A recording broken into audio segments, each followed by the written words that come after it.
main god of Egypt. This video is purely for entertainment and does not infringe on copyrights or laws. The rights to the novel and image belong to the original author. We do not claim ownership. Don't like waiting and want to listen to this fanfic in full now? Subscribe to our Patreon, where you'll find the best fanfics. Chapter 226 Sun and Moon in One Body. Yin Wuliang hummed softly, still looking relaxed and unconcerned. Facing Fang Sui's invincible spear, he actually stretched out a finger to meet the spear tip. Clang! With a sound like the collision of metal and iron, Yin Wuliang's finger accurately touched the tip of the spear tip. Fang Sui's almost mythical spear, after a moment of condensation in the void, was blocked by Yin Wuliang's finger and could not get close. But Yin Wuliang did not pay a price. After his finger blocked Fang Sui's spear, which contained the power of the underworld and was heavier than the mountains and rivers, a moon shadow suddenly appeared at the front of the spear tip, spinning in the air. With a bang, Yin Wuliang's finger against the spear tip suddenly shattered, and his finger exploded. However, after this section of the finger exploded, strange changes occurred again. The blood mist that shattered the finger did not dissipate, but was collected in the air, and finally condensed into a witch sword that was slender like a cone, and had evil energy flowing. Yin Wuliang reached out and held it. The two sides only fought for one move, but it was already exciting and full of changes. At the beginning, Fang Sui's spear was easily blocked by Yin Wuliang with one finger, and it seemed that Fang Sui was obviously at a disadvantage. But then the situation changed. A moon shadow bloomed from the front of Fang Sui's spear, shattering Yin Wuliang's finger. At this time, Yin Wuliang was at a disadvantage again, but his broken finger fell off and then evolved into a blood sword. In this way, the act of breaking the finger seemed to be Yin Wuliang's deliberate act, taking the opportunity to dissolve the power of Fang Sui's spear. Therefore, during this attack, the strength of the two sides changed continuously. Overall, the two sides used strange techniques and did not determine the winner. Although the two sides only collided with one blow, there were many strange changes. If someone was watching, they would definitely cheer. While Yin Wuliang was holding the blood sword, a hint of obvious surprise flashed in his green eyes. It was obvious that he was surprised by the tyranny shown by Fang Sui, a first level cultivator in his eyes. Similarly, Fang Sui was also shocked, thinking to himself, this Yin Wuliang's black magic is so evil that he has lost two fingers one after another, but he is still fine. One finger turned into a witch demon, and now it has turned into a blood sword. After this collision, Fang Sui's mind flashed with thoughts, but his hands did not stop for a moment. He shouted and attacked like flowing water. His speed was extremely fast, and he stepped on strange steps. The spear in his hand pierced through the clouds and chased lightning, stabbing at Yin Wuliang. Clang! Yin Wuliang's blood sword shook and blocked Fang Sui's dark spear. He sneered, "You will definitely die today." Fang Sui was silent and attacked with strong moves. The dark spear danced like a spiritual thread. The spear light sometimes split, like thousands of cold stars flashing, and sometimes merged into one, stabbing out the spear momentum of washing away the lead and returning to the original. Such repeated changes are really unpredictable. But despite Fang Sui's strong attack, Yin Wuliang's witchcraft blood sword, which was derived from the broken finger, showed no weakness and fought against Fang Sui. The collision sound of the two was as dense as a galloping horse. For a while, the sky was full of blood and black light, and there were thousands of collisions with every breath. On the other side, Baston Horus Condor fought with two witches and demons, which was also very exciting and fierce. Suddenly, in the fierce battle, Fang Sui's eyebrows glowed brightly, and a round of scorching sun rolled out. In an instant, it was like the sun shining on the clear sky, with golden light. A wonderful change occurred at this moment. The dark spear in Fang Sui's hand disappeared suddenly, but flew out of his hand, and stood upright in the air. In a blink of an eye, the dark spear grew wildly, and turned into a dark mountain that stood on the sky, merging with the scorching sun, recreating the magical power of the dark mountain purgatory in such a strange way. Boom. At this moment, the dark mountain purgatory emitted a raging fire, and contained endless gravity, pressing down on Yin Wuliang.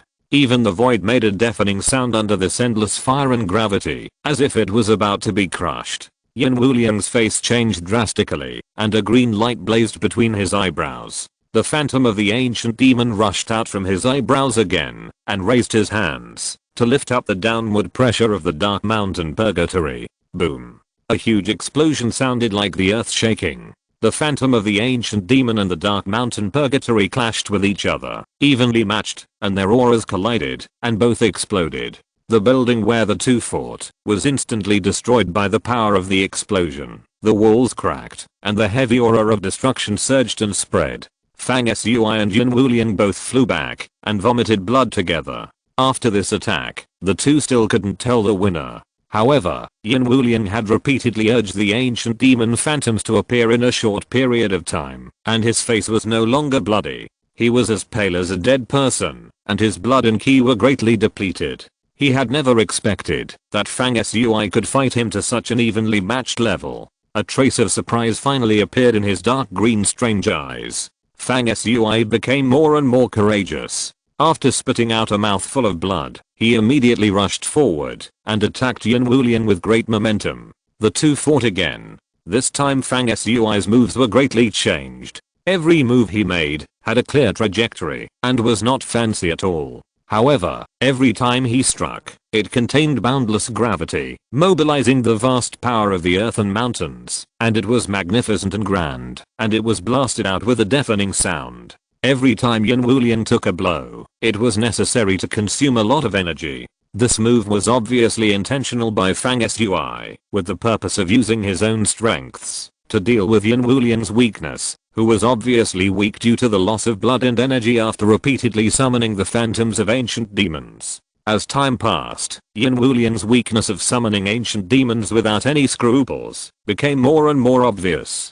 He showed signs of being unable to make up his strength, and his strength became weaker and weaker. At this point in the battle, the initiative began to tilt towards Fang Sui, and the advantage on the field was gradually controlled by Fang Sui. Yin Wuliang naturally discovered this, and his face changed several times, showing anger and shame. When the two first met, Fang Sui's words, that arrogance will be the cause of his death, seemed to be about to come true. Yin Wuliang really couldn't believe that he would be forced into a disadvantage by a first level cultivator. He kept trying to disintegrate Fang Sui's offensive and change the current unfavorable situation, but even when he used strange techniques, he was broken by Fang Sui's unparalleled fist power, and he was never able to save the situation. Yin Wuliang's situation was getting more and more unfavorable. Even when he wanted to summon the two witches and demons that he relied on as his left and right arms to come to help, he couldn't do it. The two witches and demons were still fighting with Segman Horus Eagle. With the situation unexpected again and again, Yin Wuliang finally had the idea of retreating.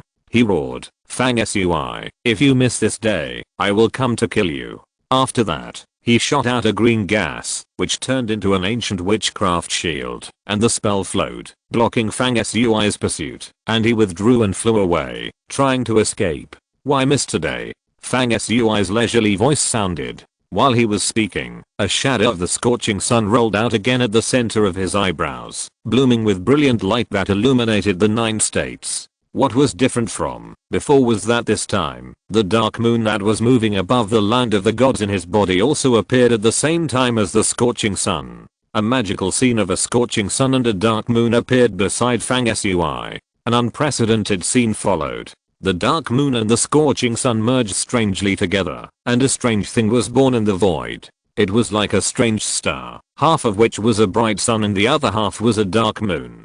To some extent, this can still be understood as the power of the purgatory of the underworld mountain, except that this time the scorching sun ignited not the underworld mountain, but a dark moon. The combination of the light and the dark moved some mysterious energy between heaven and earth. As soon as it was created, it emitted an incredible power fluctuation. It was not simply powerful, but more like a strange existence that transcended the rules. When this strange star of half sun and half moon appeared, it emitted a strange light of light and darkness, as if the energy of day and night appeared in the world at this moment, easily leaving Yin Wuliang to block the way, and the witch shield surrounded by green gas melted. Then this strange magic creation of the sun and the moon flashed in the air, and appeared above Yin Wuliang, who was moving rapidly, and preparing to escape. The light flashed again, and the strange object of the sun and moon disappeared out of thin air, as if it had shot directly into Yin Wuliang's head. At this moment, Yin Wuliang was motionless, and could no longer move.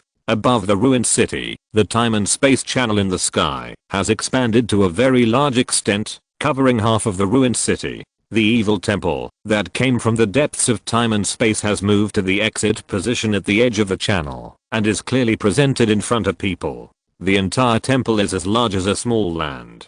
There are lightning and thunder around it, all of which are as thick and horizontal as twisted dragons, rushing and constantly striking the temple, as if destroying an evil force in the temple for eternity. And the temple is bound by bronze chains, which are rusty, but none of them are broken or damaged.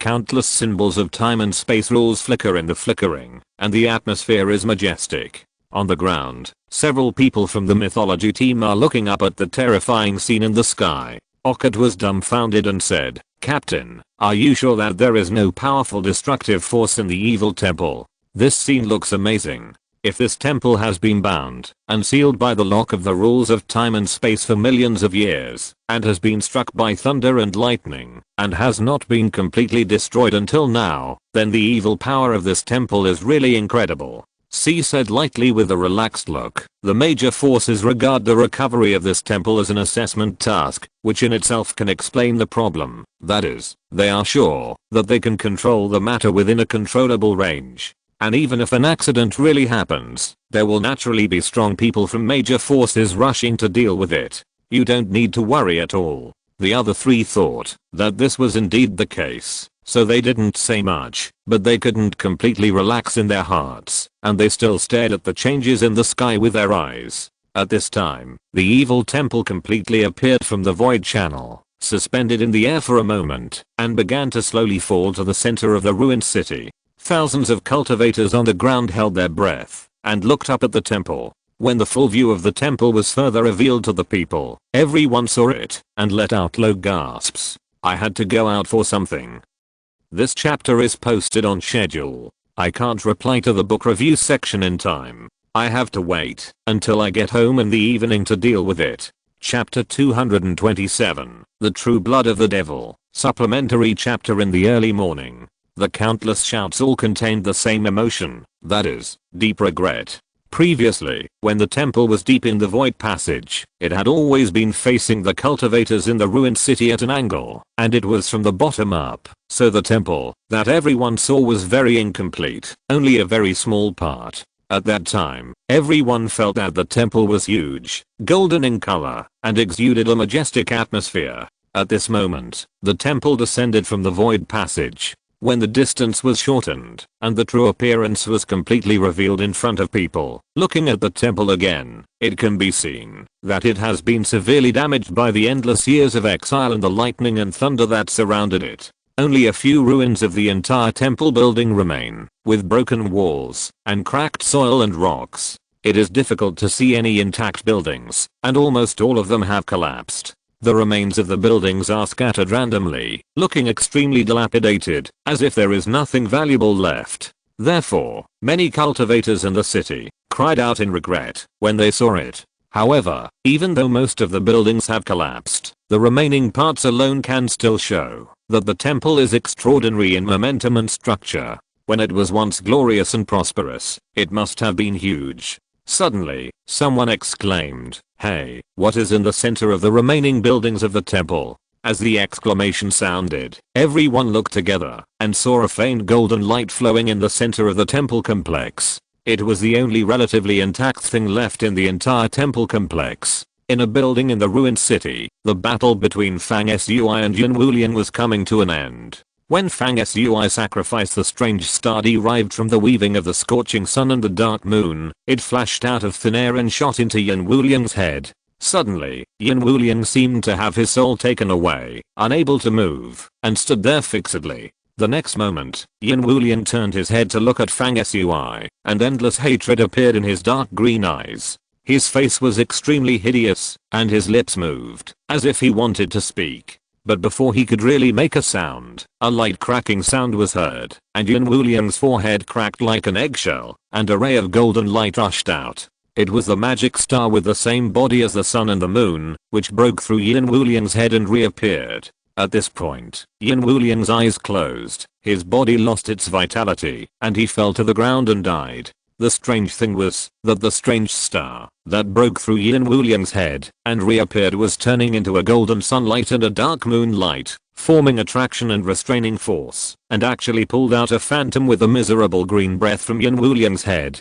Fang Sui was quite surprised. That phantom was the evil magic image that Yin Wuliang had sacrificed several times before. However, the host of this evil demon phantom, that is, Yin Wuliang, was dead, so it also lost the source of power to rely on for survival, and its power was greatly reduced, becoming less than a foot tall, which was very different from the fierce appearance of the 10-foot tall monster that he had seen before. Stepping on the monstrous demonic energy, the shadow struggled and roared in vain, but unfortunately, with its power greatly reduced, it was impossible to escape the imprisonment of the strange stars shining with the light of the sun and the moon. On the other side, the two witches and demons who were fighting fiercely with Sekhmet and Horus Condor also lost their power because their masters were dead. One of the witches and demons suddenly collapsed into a green gas and could no longer maintain the form of a witch. After Sekhmet opened his mouth and swallowed the green gas, it squinted its eyes beautifully.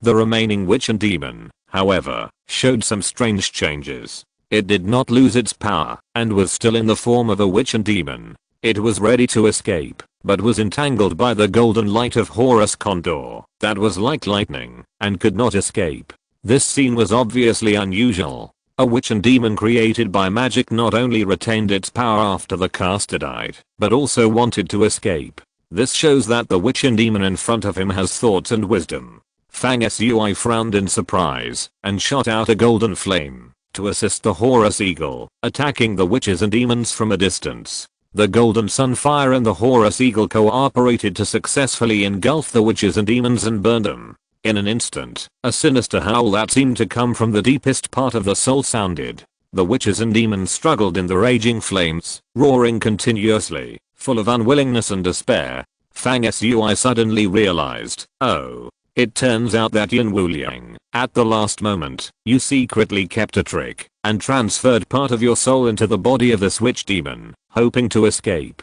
Fang Sui, you must not die well. I'm a genius cultivator of the Black Witch Association. If you kill me today, you will plant the seeds of disaster and your life will not be long. I will cast the most evil witch curse on you, cursing you not to live for more than 5 days, and everyone who knows you will suffer misfortune. As Fang Sui expected, the witch demon transferred a small part of his incomplete soul into it when Yin Wuliang was dying. When Fang Sui saw through it, he immediately made a resentful voice and cursed Fang Sui before his death. At the same time as the curse was cast, an invisible and intangible mysterious force was born out of thin air and entangled with Fang Sui, but Fang Sui was protected by the sun god fire. The invisible curse power was burned and dissipated in an instant, leaving no trace. At this time, the witch demon was also burned and could not maintain its appearance. Only a finger bone fell to the ground. It was the little finger bone that Yin Wuliang had used to transform the witch demon.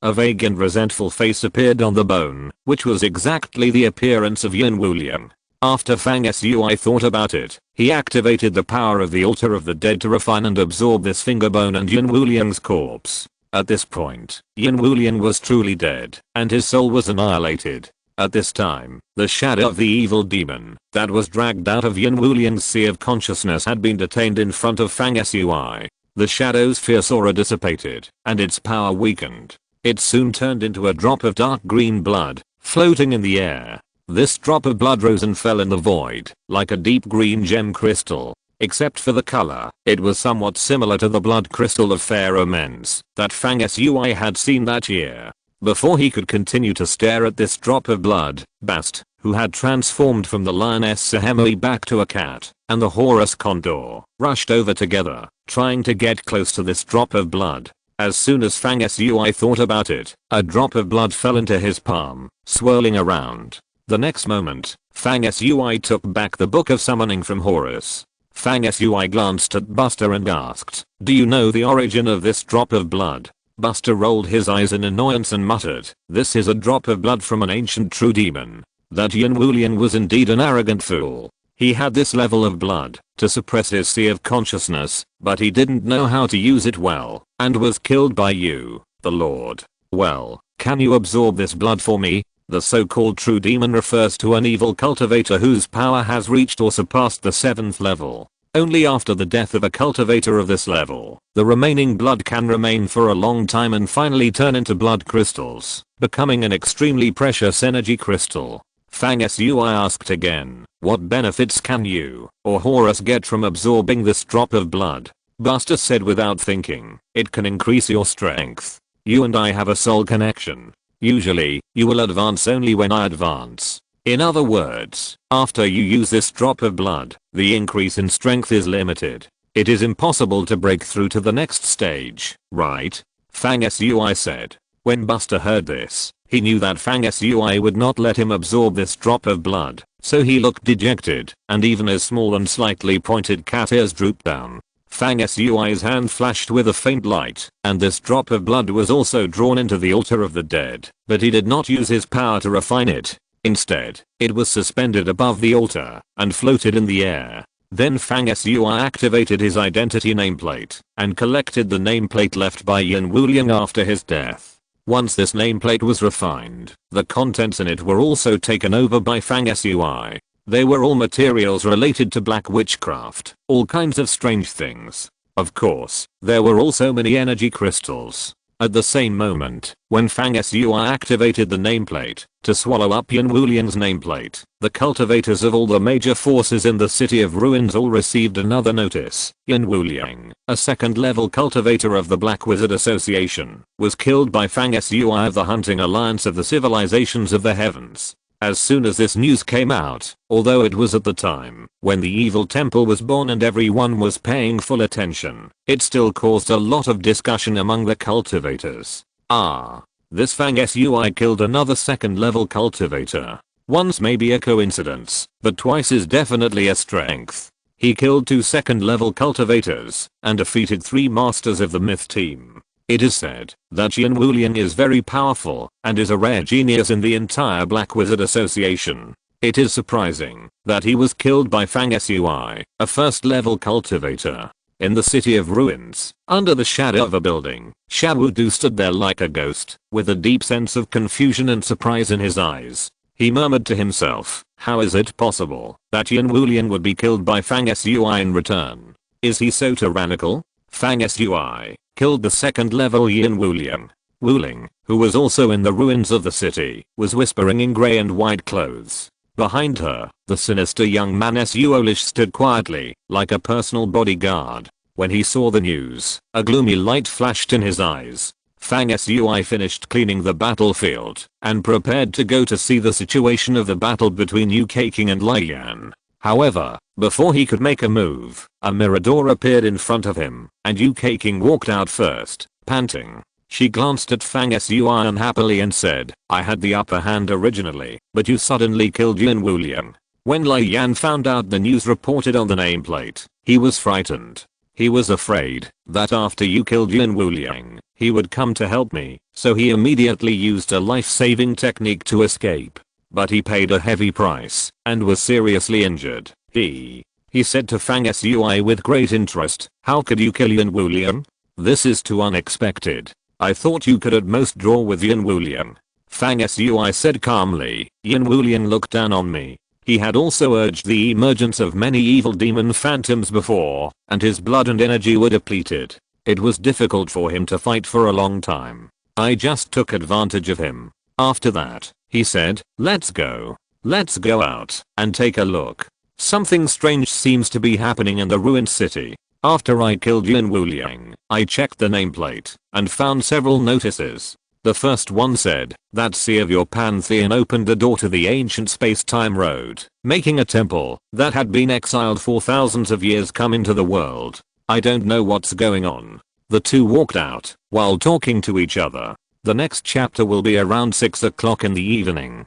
Chapter 228, Giant Gods and Demons. Yu King heard what Fang Sui said and nodded. "I also saw the news. Speaking of Senna, you have to be careful. You killed Yuji of the Myth team, which means you have made enemies with the entire Myth team. They will definitely not let you go. Senna's tyranny is far beyond the imagination of ordinary people. As Yuki King spoke, she walked forward slowly, wearing a water green long skirt, with light steps and floating skirt, like a lotus swaying in the wind, graceful and elegant, and indeed a beautiful woman rarely seen in the world. After a pause, she said happily, "But I'm very happy that you can kill Yuji." Fang Sui glanced at her in surprise, thinking, do you have any grudge against Yuji? After thinking about it, he let it go, and didn't want to delve into other people's affairs. However, Fang Sui was unwilling to let go of the opportunity to understand his future opponent, and repeated, "Sir." Yuki King's watery eyes flickered. "Sir is the person with the strongest mind that I know. His cultivation aptitude is actually just ordinary, and he was not optimistic about it at first. However, he has been able to arrange the time of his every breath like a machine for years, and endure hardships that ordinary people can't imagine. Without making a sound, he has put in 100 times more effort than others. In the past 2 years, he has begun to show a cultivation speed that gradually exceeds that of ordinary people." Fang Sui frowned, and Yuki King continued, "Until 2 years ago, a strong man in the Temple of the Gods heard about Seer's story and admired his character greatly. He recommended him to join the Myth team at that time. After Seer joined the team, he was suppressed by the captain at that time for some reason. He challenged him angrily, and in full view of everyone, he defeated the captain of the second level at that time with a first level. This is somewhat similar to you, fighting across levels." Fang Sui shook his head. To be honest, his own cross-level battle was not based on strength alone, but on proper strategy and planning. Otherwise, it would be hard to say whether he would win or lose. This shows how difficult it was for Senna to fight against a second-level warrior in front of everyone, and he was also the captain of the Myth team at that time. From then on, Senna became the leader of the team. In the past 2 years, he has led the Myth team to fight in every battle and conquer every battle. He is recognized by all major forces as the top elite. You killed Yuji this time, and it was the first time they lost someone in 2 years. Yuki King continued, "Although Senna is only at the second level now, some people think he has unlimited potential and compare him with Gallo, the most outstanding young generation of the Pantheon. They think that once he breaks into the 3rd level, or even the 4th level, he will be another Gallo, suppressing the young generation and becoming an undefeated myth." As they talked, they walked out of the building and came to the mottled streets of the ruined city, and then looked up together. What they saw made them both feel stunned and dumbfounded. Yuki King's beautiful eyes were full of surprise. She said, "How come we fought in the building, and after we came out, the city has changed so much? Not only did a space door open in the sky, but a damaged temple appeared from it. Is this the temple that Senna opened and released as shown on the nameplate notice?" Fang Sui was also very surprised. He never thought that he would see this scene when he walked out of the building. In the ruined city, the cultivators who were fighting fiercely in various places had stopped at this time. Everyone stood in the air, looking up at the ruins of the temple falling from the sky. Except for the occasional poisonous beasts that attacked from flying, the city was completely silent, with only occasional discussions. What is the object covered with a faint golden light in the center of the temple ruins? Is it a sculpture? If this ruins was indeed a temple dedicated to gods, when it was complete, then the thing in the center of the ruins now should be a statue of a god for people to worship. Well, over the long years, the countless lightning and thunder swelling around the temple destroyed the entire ruins. Only the thing in the center that radiates golden light has remained intact for a long time. If it is a statue of a god, it makes sense. Only things related to gods can withstand such fierce lightning strikes and remain intact for thousands of years. It doesn't look like a statue to me, but like the remains of a mythical creature. That thing is lifelike. Even if it is a statue of a god, it can't be so lifelike. And I have never heard of a god that looks so ferocious." Amidst the discussions, Fang Sui and Yuki King also soared to a height of 100 feet, looking at the temple ruins that were still falling. Yuki King's face changed slightly as he looked at the thing in the center of the ruins, which was frightening.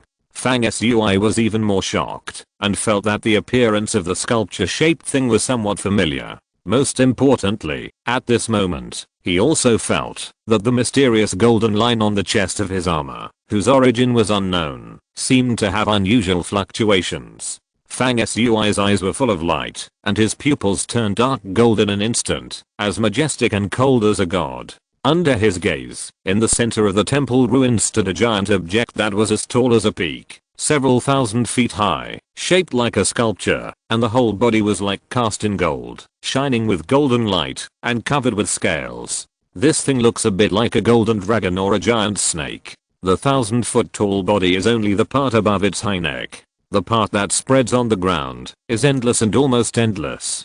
Such a ferocious behemoth is rare in the world. No wonder everyone is paying attention and talking about it. Fang Sui moved his eyes again and took a closer look at the head and neck of the giant. Its neck has an exaggerated arc, stretching horizontally like a flying wing, and it looks like it is in an attacking state. The king cobra with its neck stretched out has a sense of ferocity that cannot be accurately described by any words. It is a pity that the head of this giant, which seems to be a sculpture or a remains, is surrounded by layers of chains of time and space rules, so it is impossible to see its complete appearance. It can only be seen vaguely that the head has been damaged and incomplete due to the thunderbolts that have been lingering around the temple ruins for billions of years. In fact, the entire body of this dark gold, scaly, snake-like and dragon-like sculpture has been baptized by thunder and lightning all the time, and has long been full of cracks, but it is barely intact.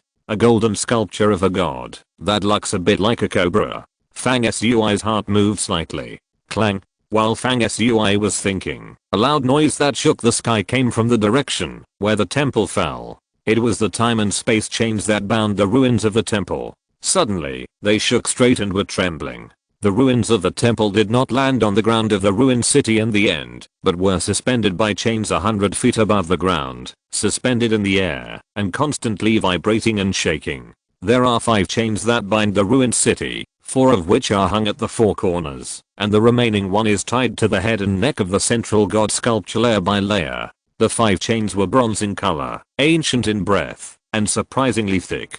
There were countless regular symbols on them flickering, and the other end extended to the cracked space-time channel in the sky, like a divine pillar descending from the sky. Powerful men from all major forces. The reason why the temple ruins were revealed this time should be related to the statue of the god in the middle of the ruins. In the central area of the city, Senna stood out, with a thoughtful look on his face, whispering softly. Seo beside him heard it and asked, "What do the powerful men from all major forces want to get from the statue of the god? Is it the eternal and indestructible divine nature in the statue? This thing will be a treasure for us, extremely precious, but it is not worth the powerful men from all major forces to think about it." Okut and Mok, who were standing behind Senna, also looked puzzled. Senna's eyes, as deep as the starry sky, lit up, and he said lightly, "Why? You can find out by climbing the ruins." Just as Senna finished speaking, a notice message was sent on the nameplates of tens of thousands of cultivators in the city.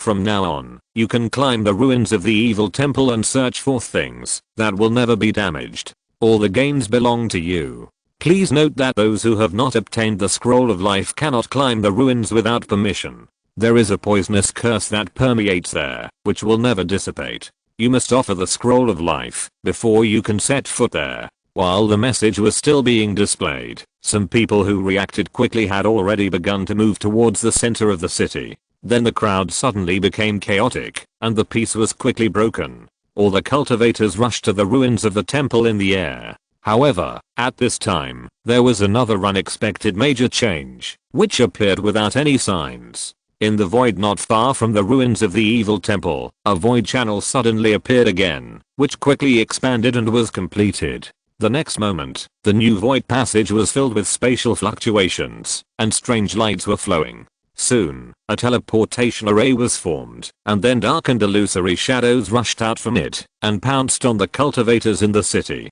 Our screams rang out. These black shadows that came through the teleportation channel were all powerful and had unparalleled combat power. After a slight contact, many cultivators were immediately killed.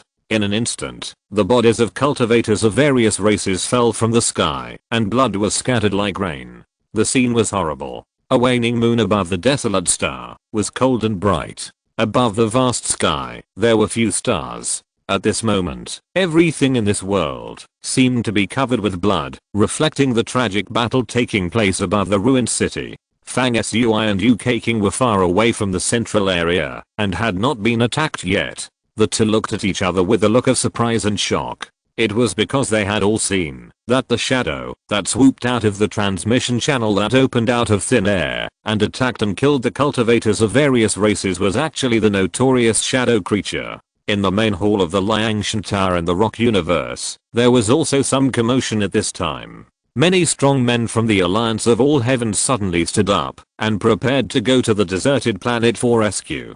Only Deputy Hall Master Zhang Zheng still looked calm and said slowly, "Sit down. The attack of the shadow creature is also part of this test to some extent, so don't panic." What is going on? The next chapter will be around midnight. Chapter 229, The Killing Field of Life and Death. Inside the heaven-reaching tower, everyone looked over in astonishment after hearing what Vice Hall Master Zhang Zheng said. Vice Hall Master Zhang Zheng sat there with his huge body and said leisurely, "Every time the major forces hold a training test, once the shadow creatures get the news, they will definitely attack, because this is the best opportunity to kill the elites that the major forces have worked hard to cultivate. How could they let it go?" He added, "This time, the leaders of the major forces have jointly decided that, since they can't stop it, let the shadow creatures come. But don't worry, since we have anticipated it in advance, we will naturally be prepared.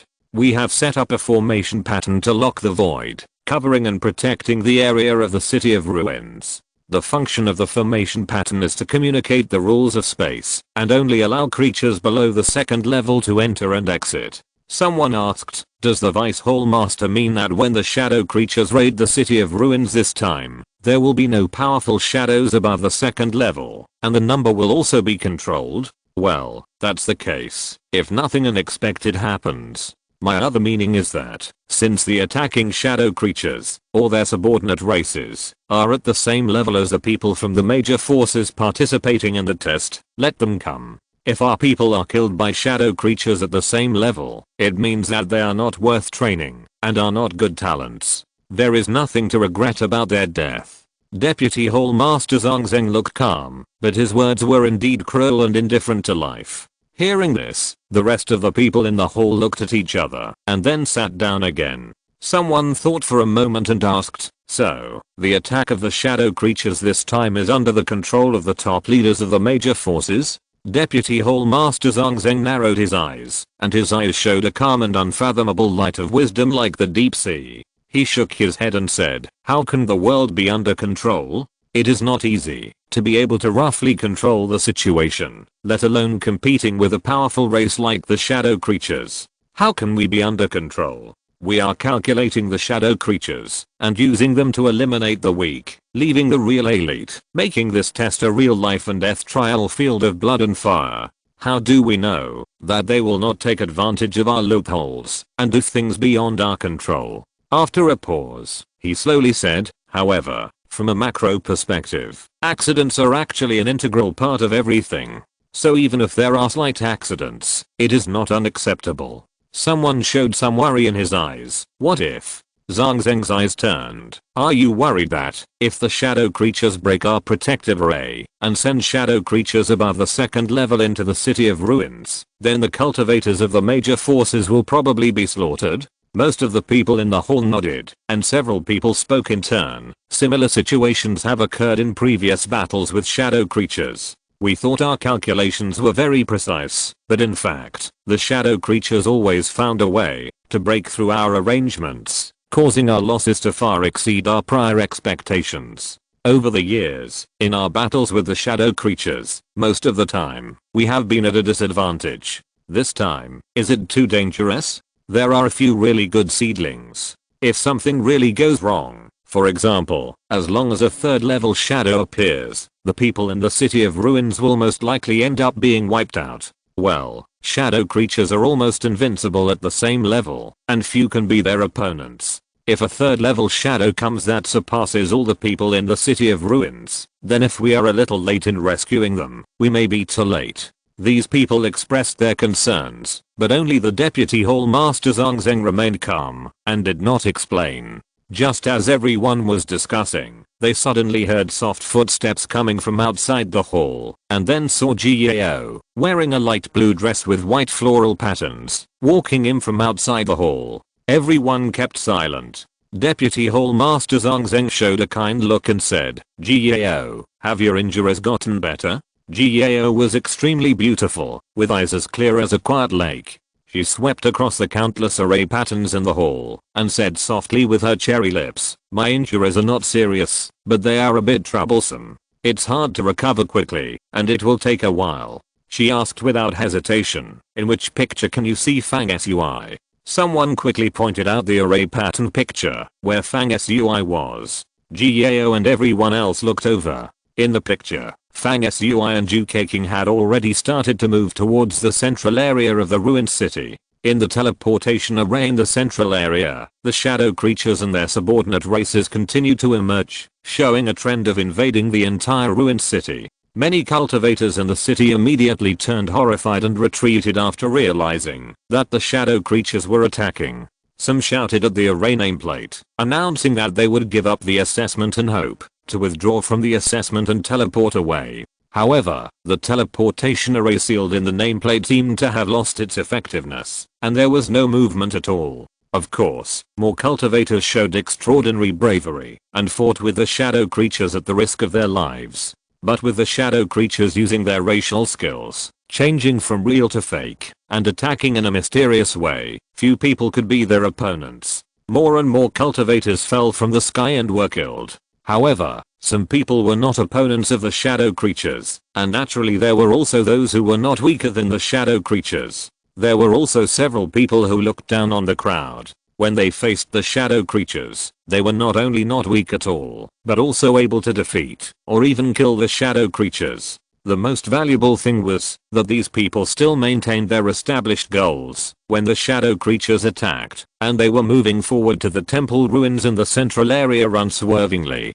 Obviously, these people were still at ease at this moment, not panicking, and fearless. The demeanor and power displayed by these people quickly infected others and calmed people's panic. The entire battle situation was also affected and gradually stabilized from the panic of the sudden attack of the shadow creatures. Among these people, the most dazzling one and the one closest to the temple ruins was Seer. He shuttled through the crowd and stepped closer to the temple ruins. He walked as calmly as if he was strolling in the garden, but he showed the power of being able to traverse the battlefield and no one could stop him. Okut, who once showed the lightning spear throwing skill called Sky Wound during the battle with Fang Sui, said that he learned Sky Wound from the captain of the myth team, that is, Seda. At this time, Seda, who was moving forward, was personally performing Sky Wound, a combat skill with unlimited attack power. The Sky Wound in Seda's hands was far more powerful than the lightning spear summoned by Okut.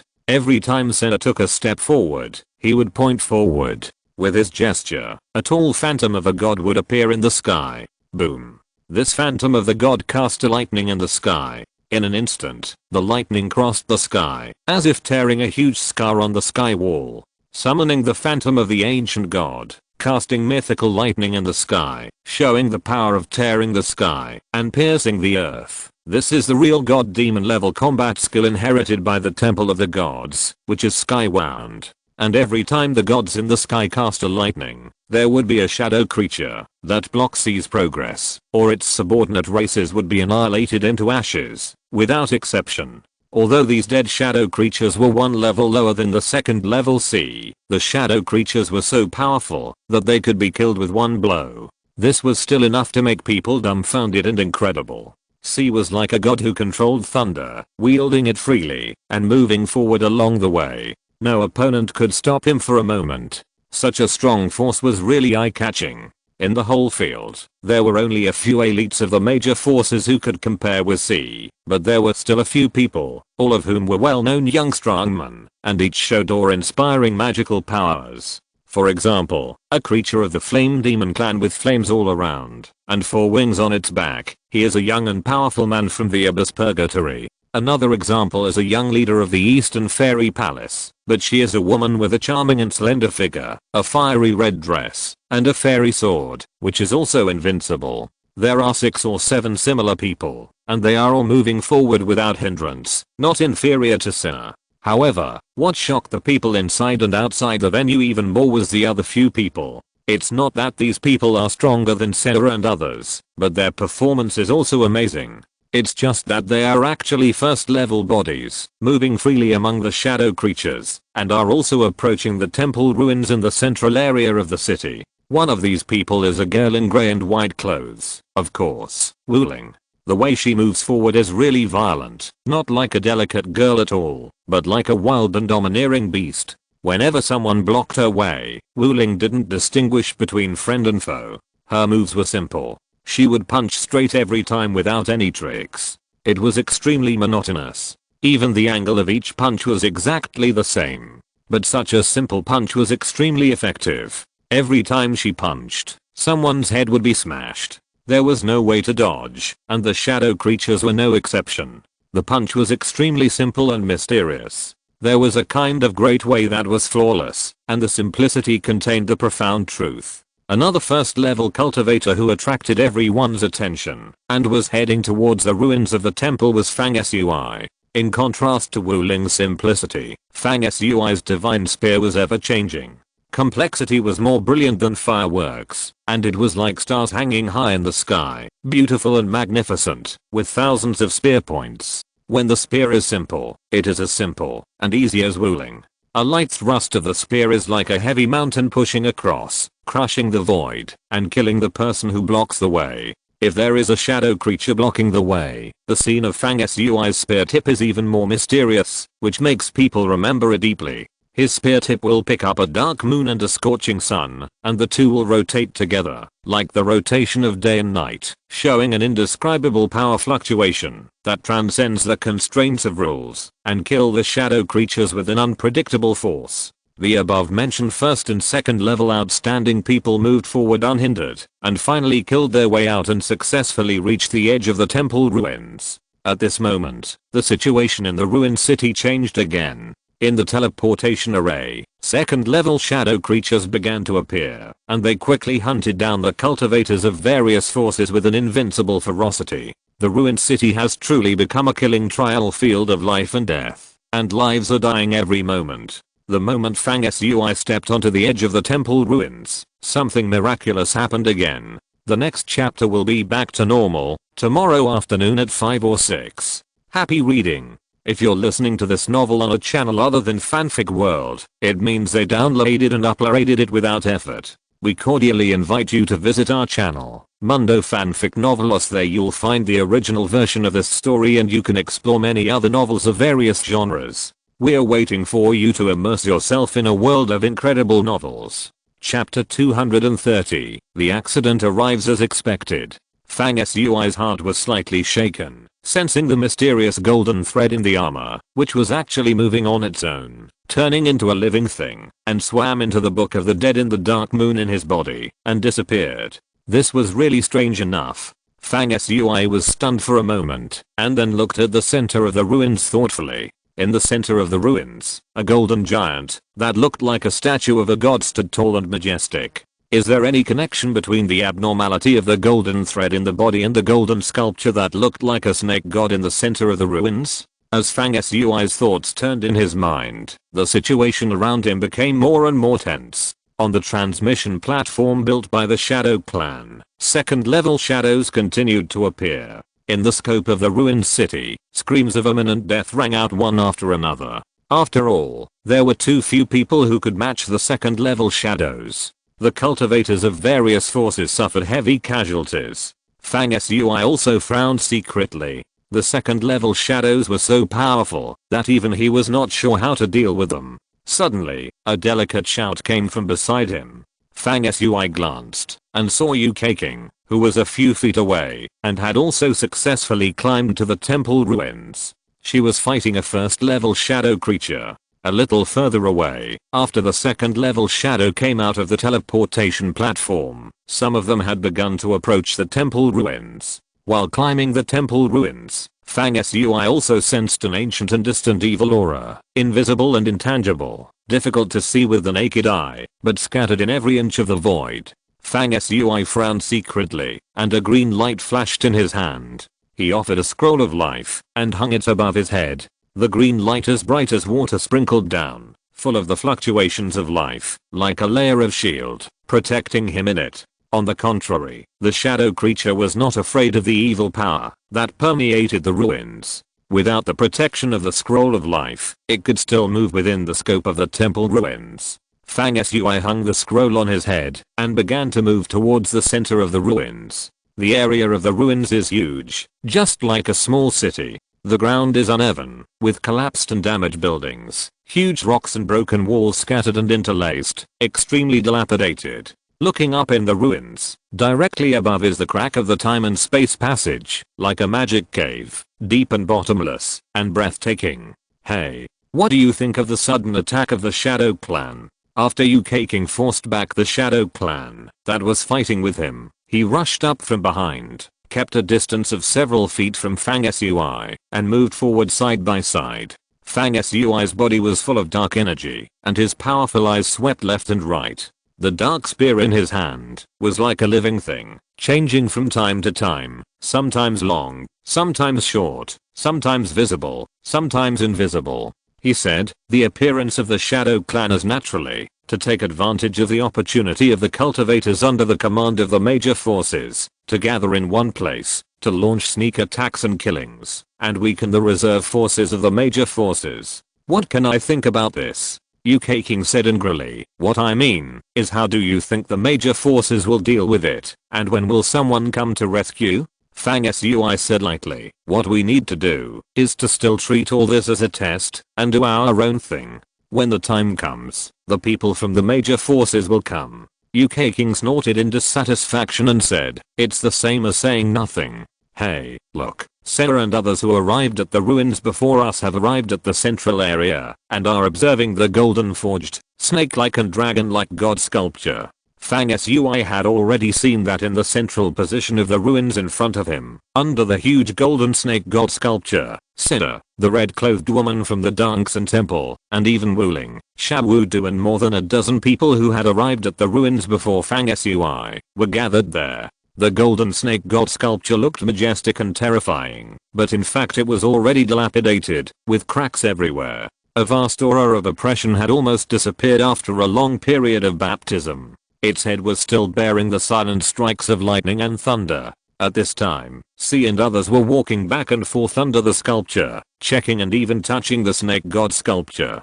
Boom. A loud noise suddenly came from outside the temple ruins. Fang Sui and Yu-Kei King looked back together. The sound came from the Shadow Clan transmission channel above the ruined city. There was an astonishing aura spreading there. The array pattern on the transmission platform flickered, making a thunder-like deafening roar, and the fluctuations were extremely intense. Fang Sui thought for a moment, then suddenly turned back and shouted, "Go!" As soon as he finished speaking, a black underworld aura rolled up. This underworld aura was surging and surging, like a long river, and like a black dragon on the move, with a majestic and unstoppable momentum, and as fast as lightning. Fang Sui just stood on the dark energy, as if shrinking the void, and moved forward.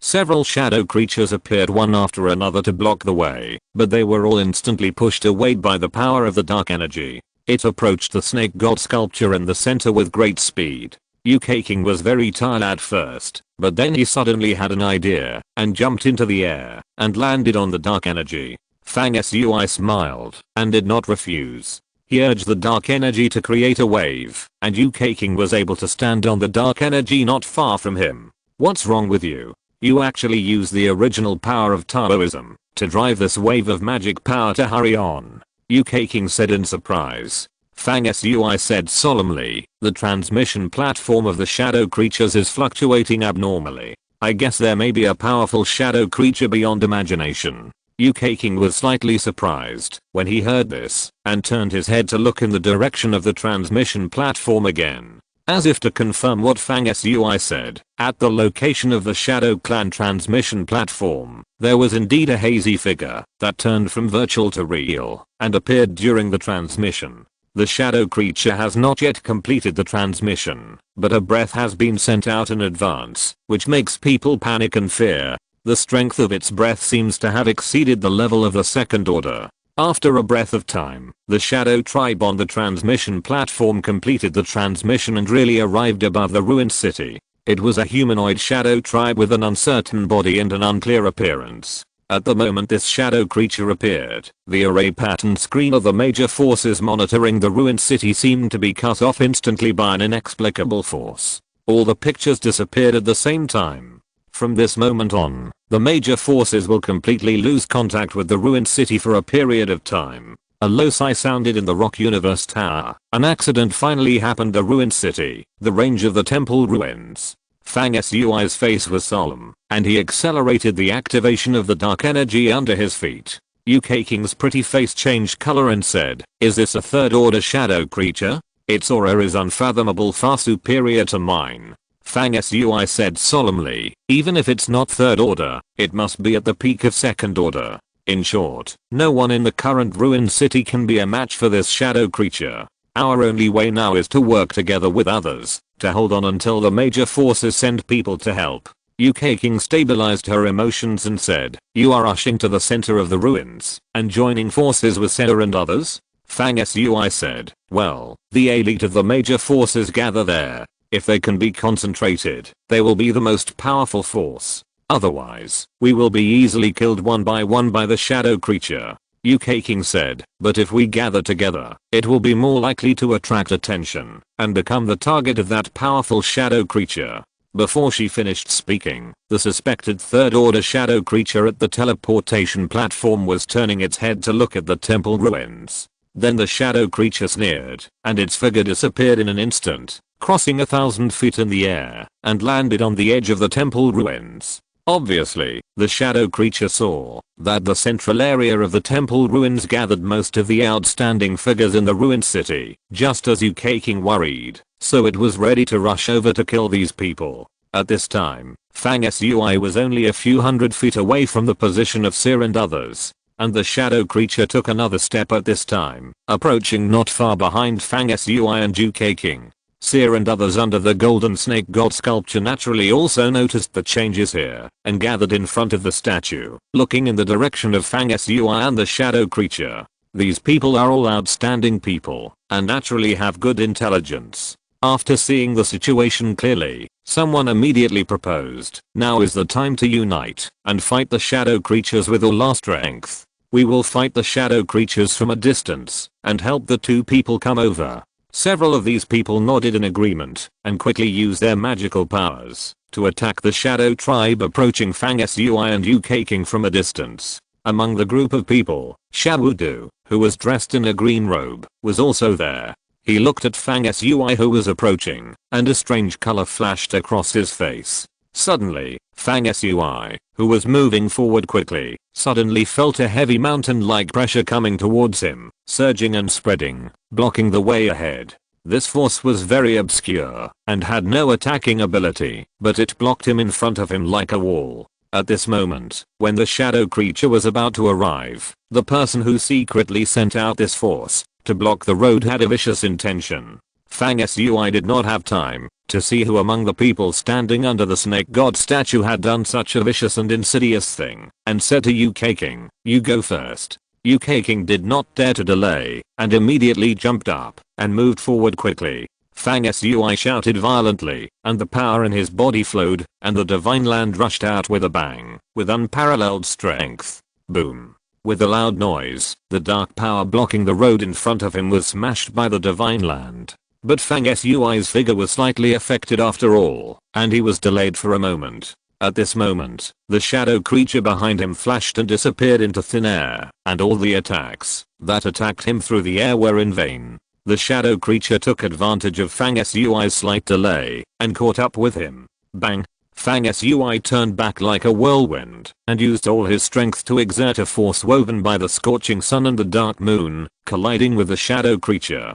As soon as they came into contact, Fang Sui's figure flew into the air, through a high arc, and fell into the distance. The shadow creature thought that Fang Sui would die if he took his attack, so he did not chase him, but instead pounced on Seer and others not far away, and the two sides started a battle. After Fang Sui took the attack from the shadow creature, he almost died. He felt a strong and cold force rushing into his body, almost destroying the vitality of his body.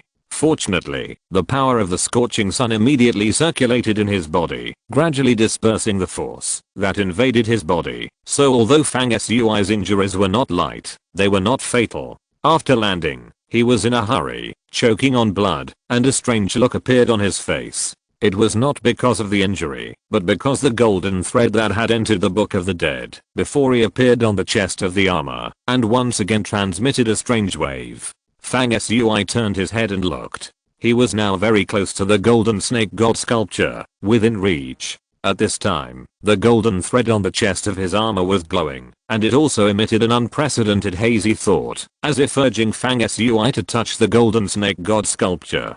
Happy reading. Chapter 231 The Horrifying Death Festival. Please recommend. The golden thread that reappeared from the Book of the Dead became brilliant. In the faint light, countless spell symbols appeared, circling around it, swelling and glowing, like stars circling the moon, mysterious and strange. Following the guidance of an inexplicable breath from the golden thread, Fang Sui reached out to touch the golden snake god statue standing beside him like a majestic peak. The sky was shrouded in grey mist, and a waning moon hung high on the dome, shedding a clear and bright light. In the central area of the temple ruins, Seer and others joined forces to fight against the powerful shadow creatures. The surging mana fluctuations caused the surrounding sand to fly, as if the sky was collapsing and the earth was cracking. In the howling wind, Fang Sui's long hair danced angrily, and his hand slowly reached out to the snake god statue. Time seemed to slow down at this moment. Just as his hand touched the statue, the golden thread on his chest flashed and disappeared, and actually entered the inside of the snake god statue. The next moment, something strange happened. The snake god sculpture suddenly burst into a brilliant golden glow. The light was as bright as the sun at its zenith, illuminating all directions. The countless golden scales on the statue's body showed wonderful changes at this moment, and on each scale there was a dazzling golden spell, flashing away. Clang. Clang, clang, as the snake god sculpture glowed. The position of the statue's head, which was originally bound by the chains of time and space rules, burst out with an unimaginable and magnificent force, breaking all these chains of rules into ashes. In an instant, the statue revealed its hidden true appearance for the first time. Its head had obviously suffered a heavy blow some time ago, and the full appearance was incomplete.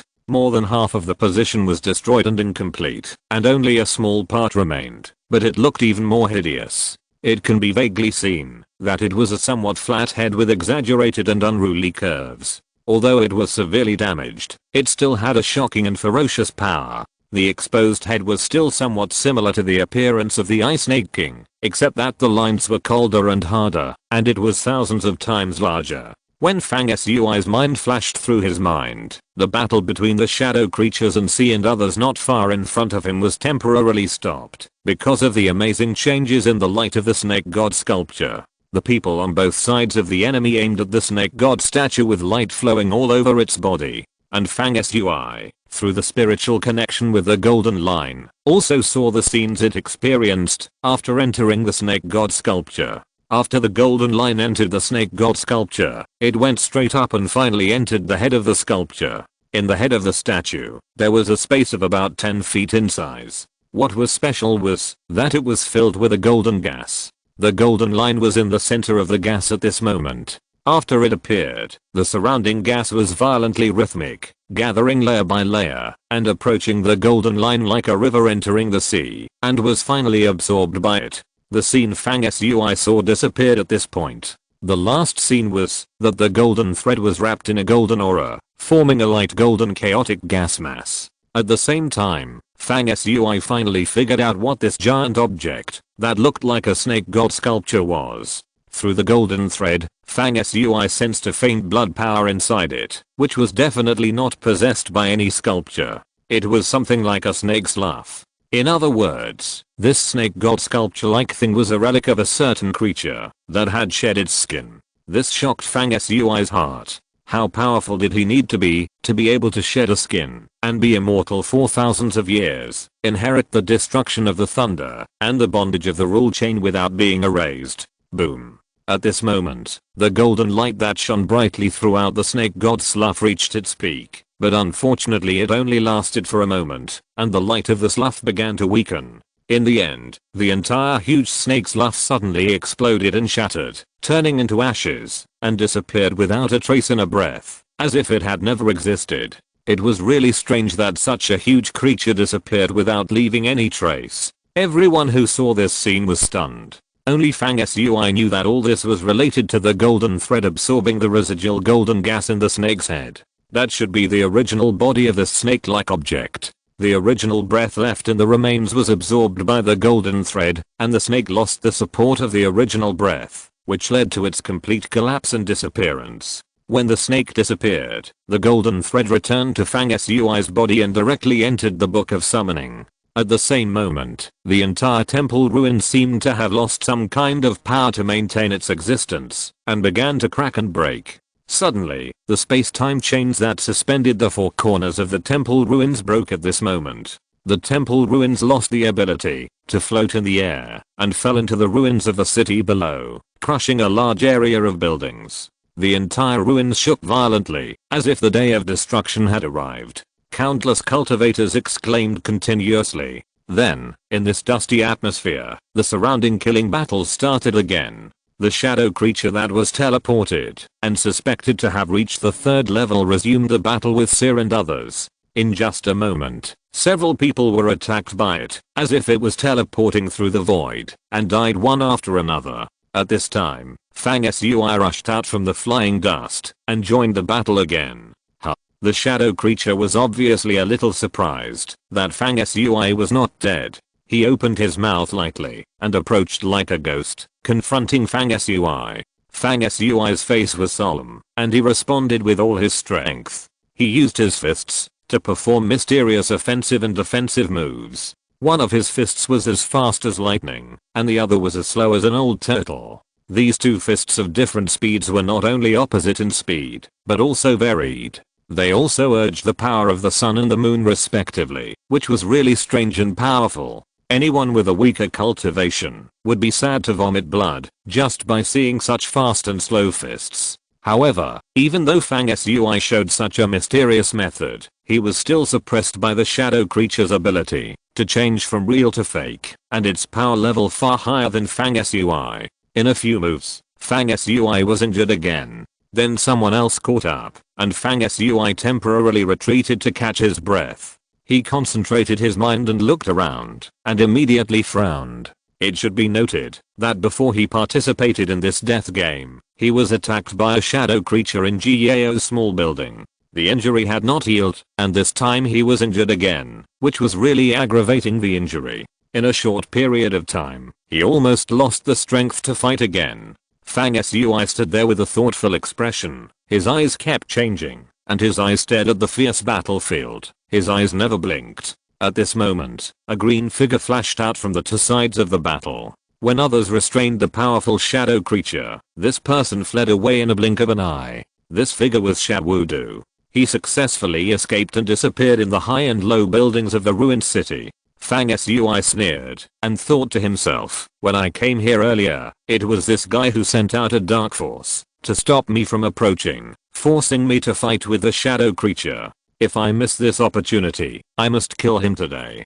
Since the first person escaped, other people from the major forces followed suit and fled one after another. In the end, only 5 people were left, led by Senna, who was still fighting to the death, but was already at a clear disadvantage, and was about to be killed one by the shadow creature. The shadow creature sneered in a soul-stirring way, and the voice rang in the ears of the cultivators in the entire ruined city. Our tribe's attack this time has cut off the connection between the ruined city and the outside world.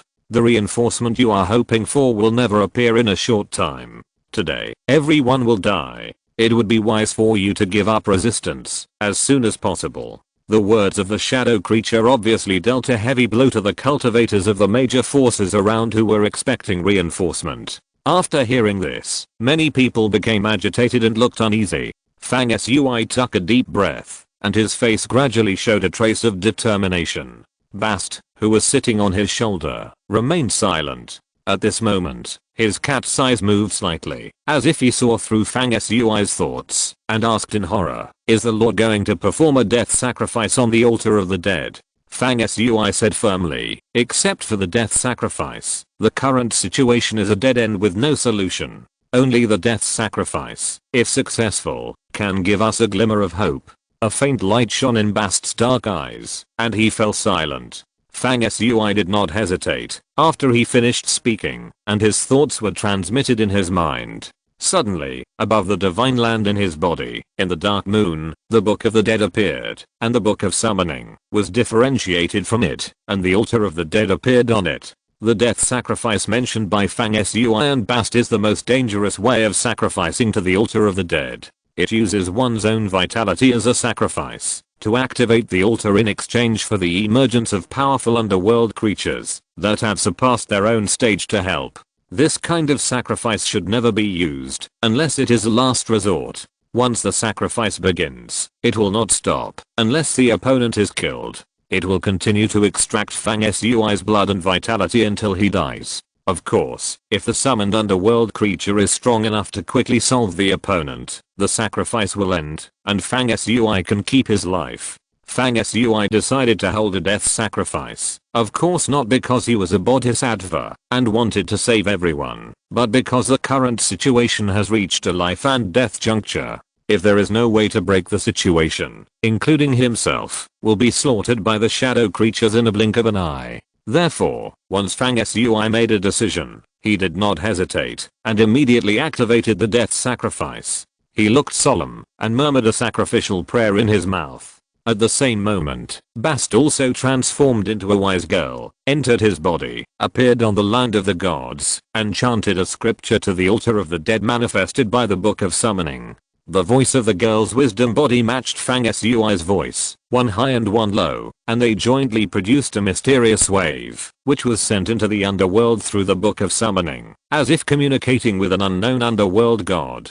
As the two chanted, amazing changes occurred in the sky above the ruined city. The entire sky quickly darkened, as if the world had changed, and they had come to a certain space-time in the universe without stars or moon. It was a real darkness that could not be described in any words. The ruined city was shrouded in this pure darkness. Whether it was the shadow creatures or the cultivators of the major forces, they could not see, as if they had lost their visual ability. In the absolute darkness, everyone was blind. At this moment, including the shadow creatures, everyone felt a great fear in their hearts, and no one understood what caused the darkness before them. In the silent and boundless darkness, there was only one voice, which sounded faintly, and that was the sound of Fang Sui chanting the spell of sacrificing himself. This voice was full of determination. Happy reading.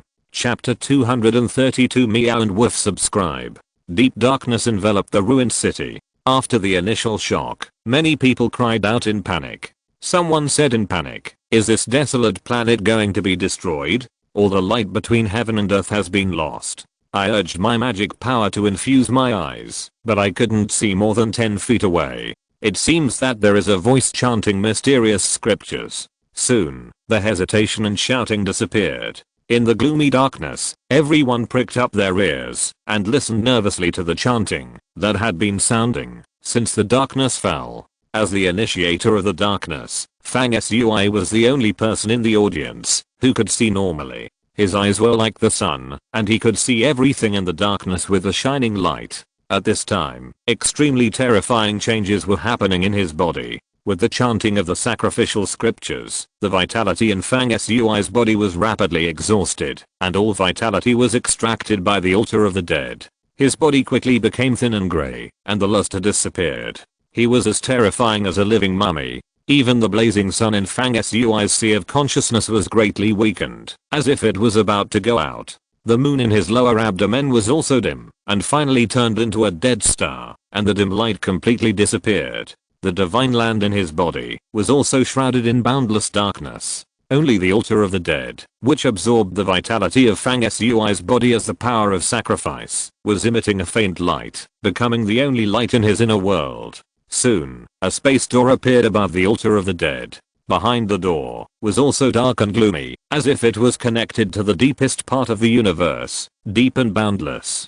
In the darkness behind the door, two divine lights suddenly lit up, like the eyes of some mysterious underworld creatures, emitting cold light that told the truth of death. The vitality in Fang Sui's body was lost faster. According to the speed of loss, at most a dozen breaths would be left before the vitality in his body would be completely drained, and Fang Sui would become a dried corpse and die. At this time, behind the space gate above the altar of the dead, the evil creature in the underworld with eyes like ghosts and lightning finally showed its true appearance. It was actually a dog. To be precise, it was a black dog with a strong and slender body, without a trace of color on its body, deep and terrifying eyes, full of majesty and ferocity. Sacrificing vitality, what was summoned from the underworld world was actually just a ghost dog. However, Fang Sui was not depressed at all, but showed great joy. In the Egyptian mythology system, some people may not know the main god of the sun, but no one will not know the giant god Anubis, and Anubis's original body has a dog head, which is ferocious and powerful. Regardless of whether the dog that appeared in front of him had a direct relationship with Anubis, it was not simple to appear after Fang Sui sacrificed his vitality. It appeared behind the space gate, with an extremely arrogant posture, overlooking all living beings, taking a step, and walked down the altar of the dead. The next moment, this fierce and violent dog appeared beside Fang Sui. Its ears stood up, its eyes flickered with a faint light, looking at the powerful shadow creature standing in the darkness in front of it, with a hint of fierceness and a hint of mockery in its eyes. Suddenly, the shadow and the void disappeared, and the dog appeared and disappeared like a ghost, and came to the top of the powerful shadow creature. It opened its mouth, and a pure and indescribable death aura came out of its mouth, easily engulfing the shadow creature. Then the death aura was taken back into the dog's mouth, and the shadow creature was swallowed into its stomach silently. The whole process was so simple. The dog took a step forward, and returned to the space gate above the altar of the dead. It was about to disappear.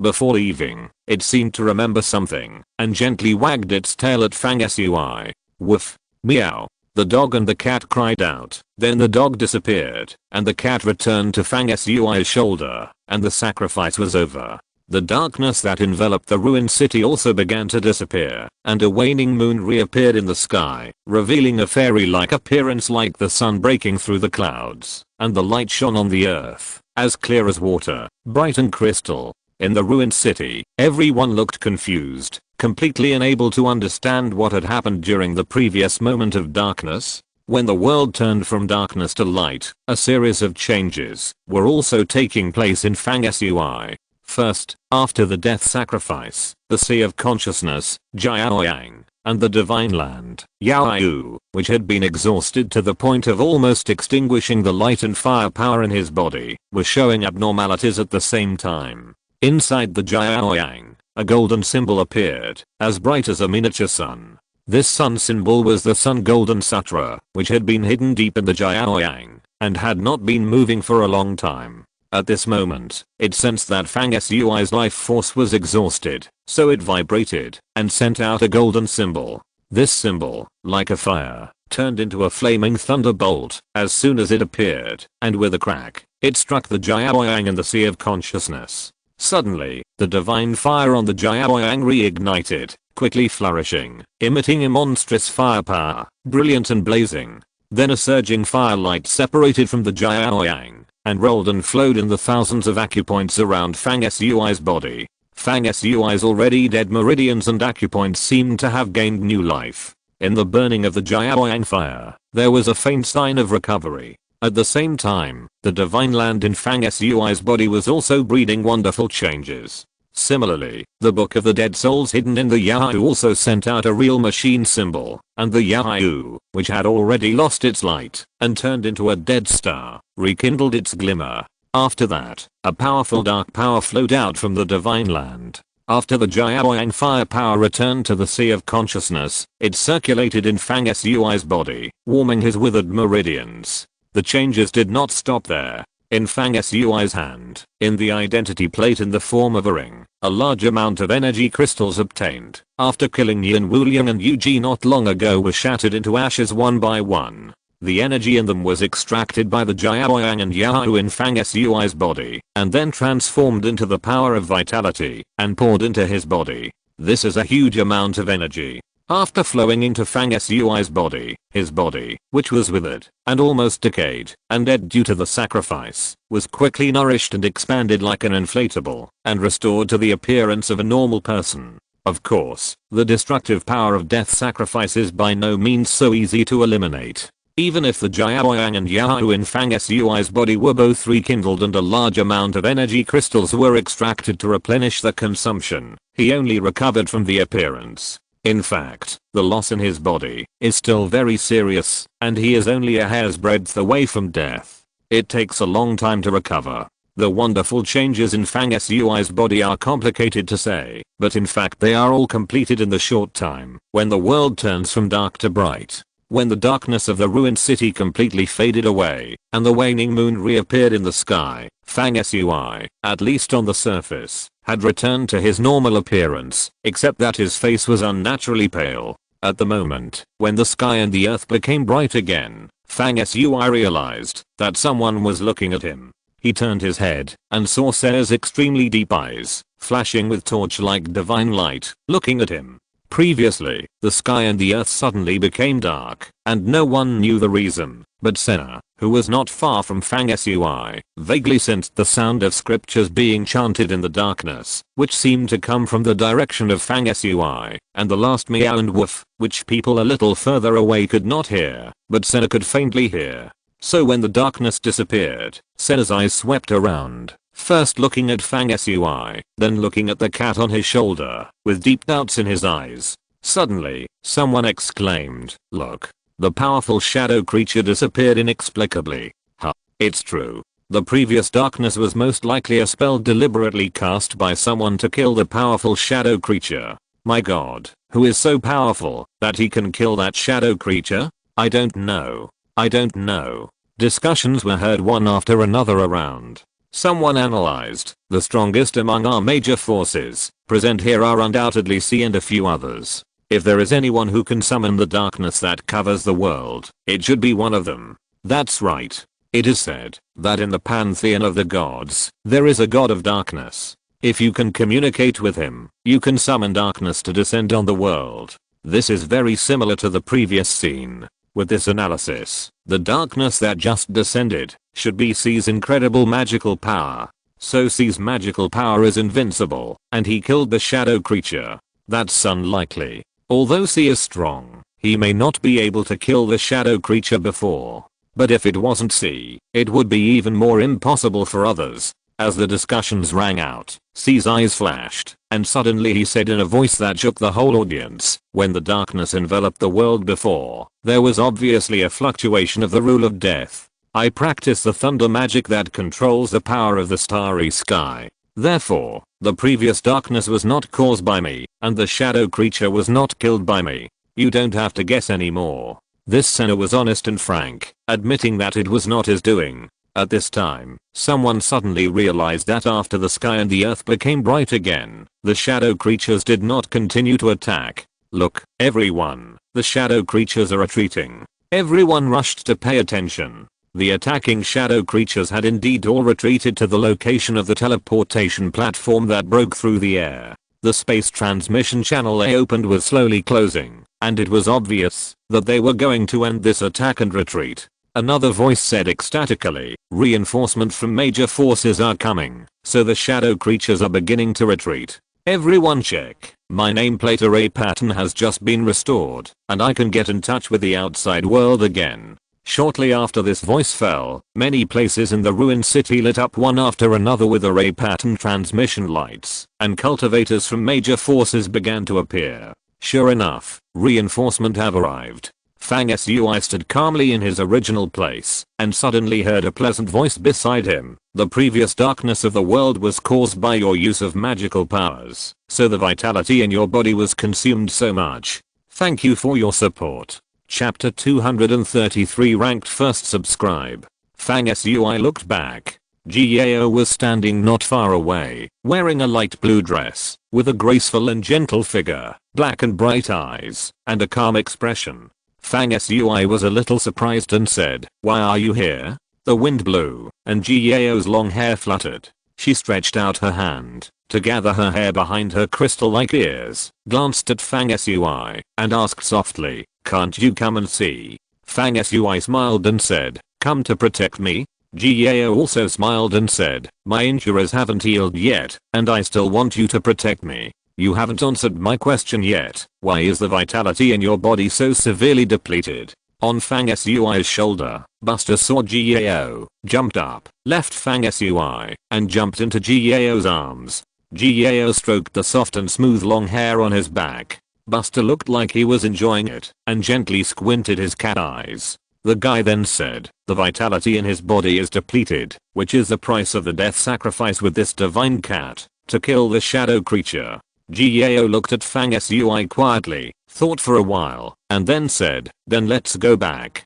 Before Fang Sui responded, a voice full of surprise came from a distance. "Sister Gao, why are you here?" As soon as the voice fell, a figure appeared in front of Gao. It was the girl in red from the East Fairy Palace. This girl was called Chu Hangling, a contemporary leader of the East Fairy Palace. In the previous battle, she showed a cultivation level that was no less than that of Senna. In her hand, a red sword transformed into a red phoenix, with amazing lethality. She saw Gao from afar, and came over with a look of surprise, and said happily, "Sister Gao, you taught me swordsmanship last time. After practicing, my power has really increased greatly. I can already control the sword soul and the unity of the soul, and truly touch the way of the combination of heaven, man and sword. I haven't thanked you properly yet. Well, why are you here?" Gao adheres to the way of nature and never lies. Hearing this, she said frankly, "I'm here to find Fang Sui." Fang Sui. Chu Hangling turned her gaze to Fang Sui, full of scrutiny. After a moment, she snorted, "Is this man Fang Sui? He showed courage before, and fought against that shadow creature. Unfortunately, his cultivation is too low, only at the first level. He was forced back by the shadow creature in a few moves, and it seems he was injured." Chu Hangling obviously admired Gao very much. When she heard Gao say that she came for Fang Sui, she immediately showed her scrutiny. In fact, she had some subtle thoughts to protect Gao. She said that Fang Sui's cultivation was low and weak, implying that Fang Sui was a fool, and not worth Gao's visit. Buster raised his cat face in Gao's arms, and gave Chu Hangling a cold look. Chu Hangling then turned back, to look at Gao, and ignored Fang Sui, chattering, "Ha, Sister Gao, when I saw you appear, I knew it. The shadow creature was inexplicably killed by someone before, and there was no trace. It must be you who did it. Only you have such a skill." Chu Hangling became more and more excited as she spoke. Seeing Gao first shook her head, and then glanced at Fang Sui with a smile. She did not think deeply, and said to herself, "Others speculated that it was done by Seer. Seer is only a little stronger than me. It is impossible for him to kill the shadow creature. These people are just guessing blindly. It's ridiculous." Buster rolled his eyes again, as if the girl was an idiot, and couldn't help but speak, "You are ridiculous too." Chu Hangling was stunned. This cat can talk. Gao said, "I didn't kill the shadow creature." The girl was surprised and said, "Then who did it?" Buster said proudly, "Fang Sui and I did it." Chu Hangling spat lightly, obviously not believing it, and said, "Sister Gao, you are an interesting cat, quirky, can talk, and can brag."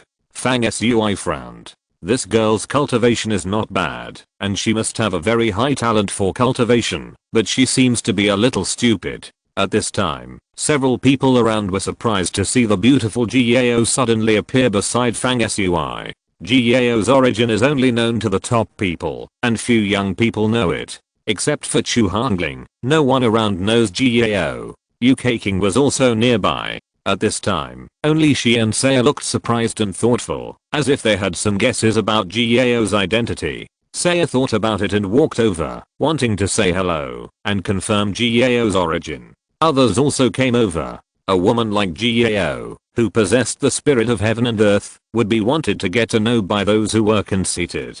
At this time, reinforcement appeared in many places in the ruined city. A few shadow creatures that failed to evacuate in time were killed by the strong men from various forces who came to reinforce them, and the city was gradually returning to silence. Because of the attack of the shadow creatures, the practice test jointly held by the major forces did not last long, but the casualties were heavy, far exceeding the past. Now that the shadow creatures have retreated, it is time to end this test early. Seeing that the people around were gathering, Gao frowned and whispered to Fang Sui, "Since there is nothing else, let's go." Fang Sui nodded in agreement, and Gao stretched out his hand and made a stroke. The leading figures of various forces such as Seer, who were approaching in the distance, were stunned to see that Gao had broken the space barrier with a casual touch, revealing a deep reverse void. She gracefully held Fang Sui's hand, took a step forward, and walked into the darkness of the reverse void. "Hey, Sister Gao, are you temporarily living in the rock universe now? I'll find you," Chu Hongling called softly. "Yeah," Gao replied faintly. When the void closed, she and Fang Sui disappeared without a trace. My god, this woman is a human or a fairy. She can easily break through the space barrier and enter and exit the reverse void. What level of cultivation is this? Fang Sui actually knows this kind of woman. It seems that the relationship between the two is unusual. Senna's eyes flashed with a gleam of light, and he whispered to himself. "Hey, Chu Hongling, who was the woman with an ethereal breath, like a fairy entering the world?" someone asked. Chu Hongling turned her eyes and said, "Why should I tell you? The deep, vast, and boundless reverse void."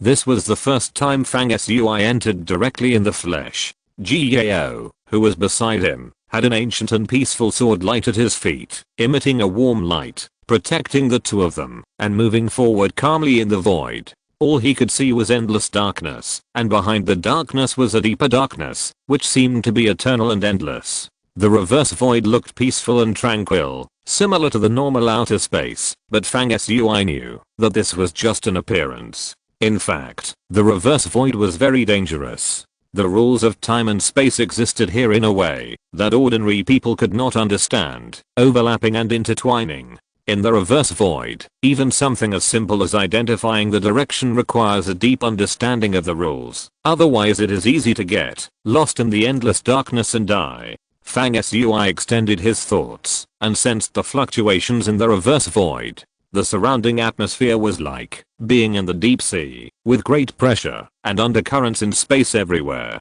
It seemed like just a moment, and it seemed like a long time had already passed. Fang Sui suddenly felt something change in front of him. Gao opened the space barrier again with ease, and the two returned to the normal space. In front of him, the flowers and plants were fragrant. In the deep night sky, the stars were blinking. 3 bright moons were hanging high, shining brightly, washing the vast earth. The night was quiet. This was the rock universe, outside Gao's small building. Fang Sui had not expected the sudden end of the assessment of this death game, but now thinking about it, there was no big regret. It was just a pity that there were not many collisions with the masters of the major forces. Fang Sui laughed at himself again. After performing the death sacrifice, his current state was that even if the test was not over, he could no longer continue to compete with other masters. In the next few days, the major forces evacuated the barren planet one after another. Although this test assessment was not completed as scheduled, the basic purpose was achieved. The shadow creatures did not appear for a long time, but the fierce killing was rare. In a short period of time, the number of cultivators from all the major forces in the ruined city was reduced by nearly half, which had achieved the purpose of the life and death trial. After the assessment, the most discussed topic was, of course, the fierce battle between Seer and the shadow creatures. The focus was the moment when the world was dark, and a mysterious figure actually killed the powerful shadow creature. If not, given the situation at the time, it was hard to imagine what the result would be. At least the leaders of the major forces would suffer heavy losses, and most of them would be slaughtered by the shadow creature, which would cause unbearable huge losses. Who was the person who killed the shadow creature silently? For many consecutive days, people kept discussing and speculating. This topic has been enduring. As time passed, it not only showed no signs of weakening, but also continued to spread. It was not only widely spread among the major forces, but even the ordinary cultivators in the Universal God City had heard of it. Although Seer made a clear denial, various related speculations still believed that under the circumstances at the time, Seer was the most likely person to do this. When Seer denied it, he was being modest, in order to preserve his strength, and keep people from knowing his true colors. You say, under the circumstances at that time, besides Seer, who else could summon the miraculous dark sky, to appear and kill the shadow creatures silently? Similar voices were constantly mentioned by people in the major forces in the Universal City. This view seems to have become the mainstream. It was not until a few days later that the major forces jointly released the comprehensive rankings, based on personal performance in this test of the City of Ruins, that the momentum of this discussion began to weaken. In that ranking, Fang Sui's name ranked first, shining brightly, and Seer ranked second after Fang Sui. After the ranking came out, some people seemed to understand something from it. Could it be that the shadow creature was killed by Fang Sui? Otherwise, how could he be the first in the joint ranking of the cultivators of the major forces in the City of Ruins? This was the thought that many people had after seeing the ranking. Thank you for your support. Chapter 234 Awards. However, a new problem arises. Fang Sui is a first level strength, which is easy to detect. Since he is a first level, if he really killed the shadow creature, how did he do it? This is almost impossible. It is precisely because of this doubt that many people still maintain a skeptical attitude as to whether Fang Sui killed the shadow creature. If Fang Sui means it, he is not going to reveal the fact that the shadow creature was killed. To a certain extent, death sacrifice can be said to be his last trump card at the critical moment of life and death. If it cannot be exposed, of course, he hopes that no one will know. When Jiao appeared in the ruined city and hurriedly took him away, he had the same consideration. The purpose was not to let more people from major forces come over and see the situation of Fang Sui's massive loss of vitality and then suspect that he was related to the death of the shadow creature. Unfortunately, this matter was not concealed according to Fang Sui's wishes. When he returned to the Rock Universe that day, he was immediately summoned by the Deputy Hall Master of Zhangzheng. The old guy had a sharp eye and saw at a glance that Fang Sui's vitality was seriously depleted, and the situation was quite special, and it was definitely not caused by combat injuries. Zhangzheng was well informed, and combined with the situation on the barren planet at that time, he connected the clues before and after, and then he had a vague idea. He looked at Fang Sui with a sharp gaze, and suddenly showed a smiling face. Later, he did not ask more questions, but rewarded Fang Sui with 2 high-level energy crystals that restored vitality. They were the life crystals that Fang Sui had used after killing Zhao Lao. After Fang Sui left, Zhangzheng's eyes glowed, and he muttered to himself, Fang Sui has hidden a lot of things. The death of the shadow creature. After that, the heads of all major forces gathered and talked about who killed the shadow creature. The parties argued endlessly and never reached a conclusion. Finally, Zhangzheng thought about it and smiled and said that it was Fang Sui who killed the shadow creature. The people of the major forces were shocked and naturally did not believe it at first. Everyone asked Zhangzheng. He only guaranteed that what he said was true. If the major forces did not believe it, they could go back and investigate at will. If they could find evidence that the shadow creature was killed by someone else, he would voluntarily make compensation, and emphasized that if the investigation was fruitless, it would prove that what he said was true. In this joint assessment of the major forces, Fang Sui must be the first. After that, the major forces really increased their investigation efforts and went back to ask their own cultivators who were at the scene at that time. When the people from the Temple of the Gods asked about Senna, things changed. Senna's words vaguely revealed that he suspected that it was Fang Sui's doing.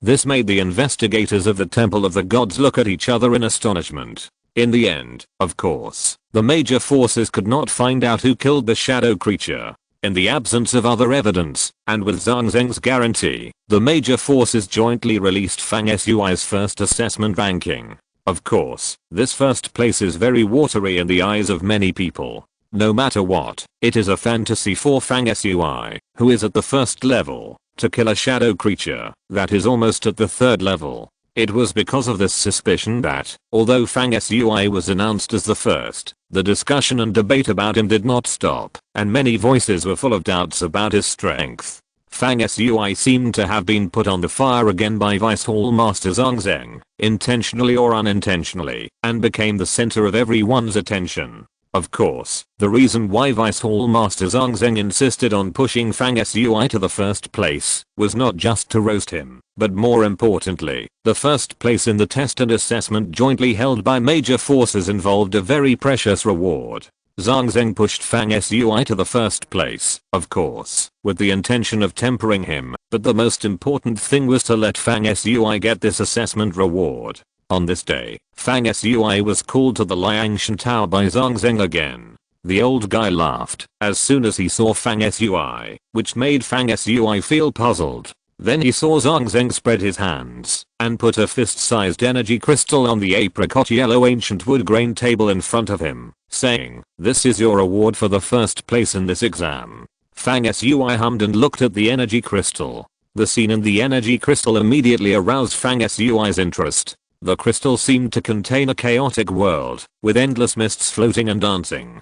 The most amazing thing was that in the center of the mists, there was a flame burning. This flame was a milky white color that Fang Sui had never seen before, like a ball of vital energy being ignited. Around the flame, regular fragments continued to burst out, and it was so gorgeous that it looked like stars flickering.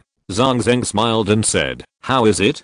Fang Sui pondered and said, "Is this a high-level energy crystal with fire attributes?" Zhang Zheng nodded and said, "It is correct to say that it is an energy crystal, but this kind of crystal can no longer be distinguished according to the level of ordinary energy crystals. Ordinary energy crystals are formed by absorbing the essence of heaven and earth, but this kind of energy crystal is formed by absorbing the power of rules. It is very precious and is called Rule Energy Crystal. The scale of the death game jointly held by major forces this time is much larger than in the past. An ancient star was used as a testing site, which shows the degree of importance. Therefore, the rewards for the assessment are also unusually generous." He added, "Originally, I expected your best result to be the top 5 among the first level assessors. Who knew that the powerful shadow creature died? Haha. This is a great achievement that saved the lives of everyone present at the time. No one can deny it." While Zhang Zheng was speaking, he stared at Fang Sui. Seeing that his face was calm and unchanged, he smiled and said, "The reward for the first place in this assessment is one of the 5-element rule energy crystals jointly provided by all major forces. I know that you have the attribute of fire, so I chose a rule crystal related to firepower as your reward. This crystal should be of great help to you." Zhang Zheng looked solemn, looked at Fang Sui, and said slowly, "Every practitioner has his own secret of practice. I understand this, including the wonderful way you set hunting traps when you joined forces with UK King, and later when the sky darkened, the shadow creature died inexplicably. No one will delve into these, but you must remember that you are from Arok universe and a member of the Alliance of the Heavens." Fang Sui smiled and nodded. Some things were tacitly understood by everyone, and Zhang Zheng just mentioned them briefly. He finally said, "From today on, you will have an independent residence in the Tower of Quantity. The tower is connected to the power of the stars in the sky above, and the air of the vast earth below, which is conducive to cultivation. After you move in, you can try to absorb the fire rules in this energy crystal. There should be a surprise." Fang Sui said nothing, took the energy crystal, bowed and said goodbye. For a period of time afterwards, Fang Sui mainly focused on recuperating the damage in his body. When he really calmed down and began to fully explore his body, he realized how serious his injuries were. Long before the death game started, there were still injuries from the shadow creatures that had not healed, plus the injuries accumulated from several fierce battles afterwards. Finally, there was the serious loss of vitality caused by the death sacrifice. These injuries accumulated, and the serious situation in Fang Sui's body can be imagined. Although he received full supply of cultivation resources from the Alliance of the Heavens at this time, relying on these external forces can only play an auxiliary recovery effect after all. If you really want to repair the damage in your body, you still need Fang Sui to cultivate and nourish it himself. Therefore, after he came back from the desolate planet, he almost stayed at home to recover from his injuries. The room in the newly acquired Liangshan Tower is located in the middle of the entire tower. Although it is only the middle section, it is already at an astonishing height, above the clouds and adjacent to the void outside the sky. Looking up, there is an endless sea of clouds under your feet, and the stars are shining above your head, and the moon is bright. The room is very large and the layout is also wonderful. It is more like a paradise with beautiful mountains and clear waters than a residence inside a building. The interior of the house is actually surrounded by mountains and waters, a natural school, winding streams, and jade carvings into bridges, which are extremely exquisite. Under the mountains and waters, there are also hidden array patterns that gather the energy of heaven and earth, making the entire residence always filled with the strong power of the rules of heaven and earth. There is a terrace connected to the house, floating above the clouds. When you wake up in the morning, the golden sunlight shines down, the sea of clouds is dyed with clouds, and it blows with the wind. Being in it is refreshing. In general, Fang Sui's new residence looks like the legendary immortal residence, a paradise. While Fang Sui was recovering from his injuries, the outside world's speculations about him had not disappeared, and were still spreading. The most speculated about him was still the old topic of whether he killed the shadow creature. Even though he was ranked first in the joint ranking of major forces, Fang Sui's strength had never been revealed to the public, and his identity as a first-level cultivator made it impossible for people to believe that he could kill the powerful shadow creature. Therefore, the relevant discussions were still mostly doubtful. There were mixed opinions about whether Fang Sui was qualified to get the first place in this joint ranking. These news were occasionally told to Fang Sui by Fan Ruai, Moro Tuo, Wan King, Freya and others. When they visited him, he just smiled and didn't care. Time passed like this, and several months passed in the blink of an eye. One day, after Fang Sui practiced in his new residence in the Liangshan Tower, he whispered, "This death sacrifice can no longer be used, unless it is absolutely necessary. The consequences are too serious. Not only have I almost lost my combat effectiveness in the past few months, but I have only barely recovered my vitality until now." Buster on his shoulder sneered, "If it weren't for this divine cat helping you at that time, you wouldn't be able to summon, well, that dog, but would some another underworld species to help you. If that were the case, it would take a lot longer to defeat the shadow creatures, and in the end you would be drained of your vitality and die, which is equivalent to dying together with the shadow creatures. So, this divine cat is your savior. You should be better to me." Fang Sui blinked, didn't respond to Buster's words, and turned to practice with his eyes closed. Since his body has basically recovered, he took out the Flame Rule Energy Crystal during this practice, and prepared to start absorbing it to try what the surprise that Deputy Hall Master Zhang Zheng said would happen after absorbing the crystal is. Please subscribe, please recommend, thank you for your support. Chapter 235 Rules Fire Crystal. Baster interrupted unwillingly. "Is the Lord going to absorb this Flame Rule Energy Crystal?" Seeing that Fang Sui ignored him, and had already closed his eyes to circulate the power in his body, Baster grumbled a few times in dissatisfaction, then closed his eyes and fell asleep. Time passed slowly as Fang Sui practiced.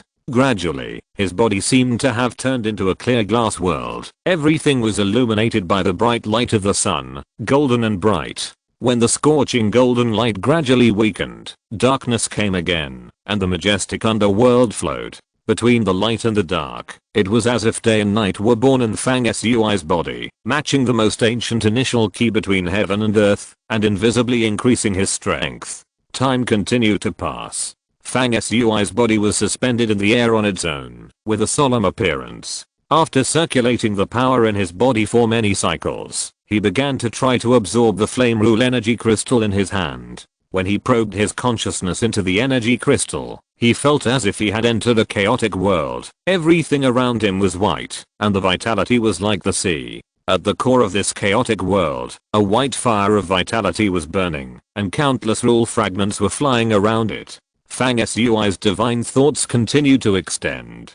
Just as he extended his consciousness to the milky white fire of vitality and tried to contact and fuse the fragments around it, something wonderful happened. One of the flame rule fragments that Fang Sui touched, along with his consciousness, rolled back with a bang and instantly rushed into the bright sun in his sea of consciousness. The firepower of the sun in the sea of consciousness suddenly surged and surged. The raging flames began to burn fiercely in Fang Sui's sea of consciousness, and then the firepower rushed out of the sea of consciousness, surging in his body, as if to merge with every tiny part of his body. His whole body became crystal clear. From the outside, the whole body seemed transparent, and the scene was wonderful. The raging firepower and the sun in the sea of consciousness rushed endlessly in his body, and it returned to normal after several cycles, and Fang Sui opened his eyes again at this moment. He had a hint of joy in his eyes, and said to himself, it turns out that the energy in this rule fire crystal is the essence of the heaven and earth power.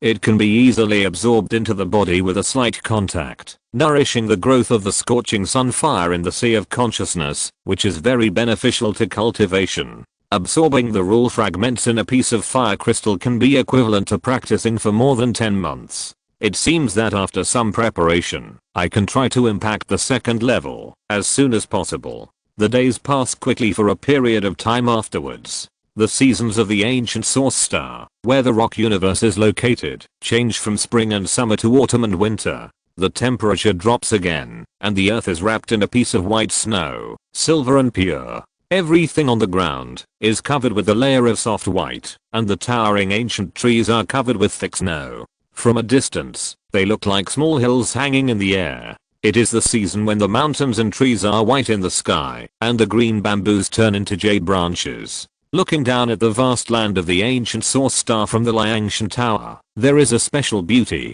The trees are thin and the stones are thin on the ground. The majestic peaks are covered with snow, and the lakes are dressed in white. Everything is hidden in the haze of snow.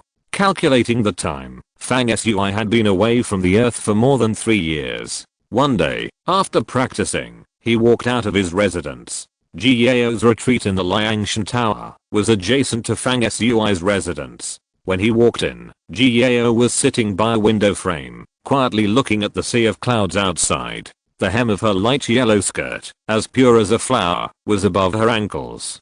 She was barefoot, with her feet lightly touching the wooden windowsill. She wrapped her arms around her curly legs, and her long black hair was naturally scattered. The light of the sun shone softly from the window, reflecting the crystal light on her pretty face and bare feet. Her feet were beautiful and flawless, and her feet were perfect, like a carefully carved work of art, as white and delicate as ivory. This scene, under the cover of the sea of clouds outside the window, was as beautiful as an ancient scroll. Jiao seemed to have stepped into the mortal world from a scroll, with a kind of pure and quiet temperament. Jiao was not the only one in the room.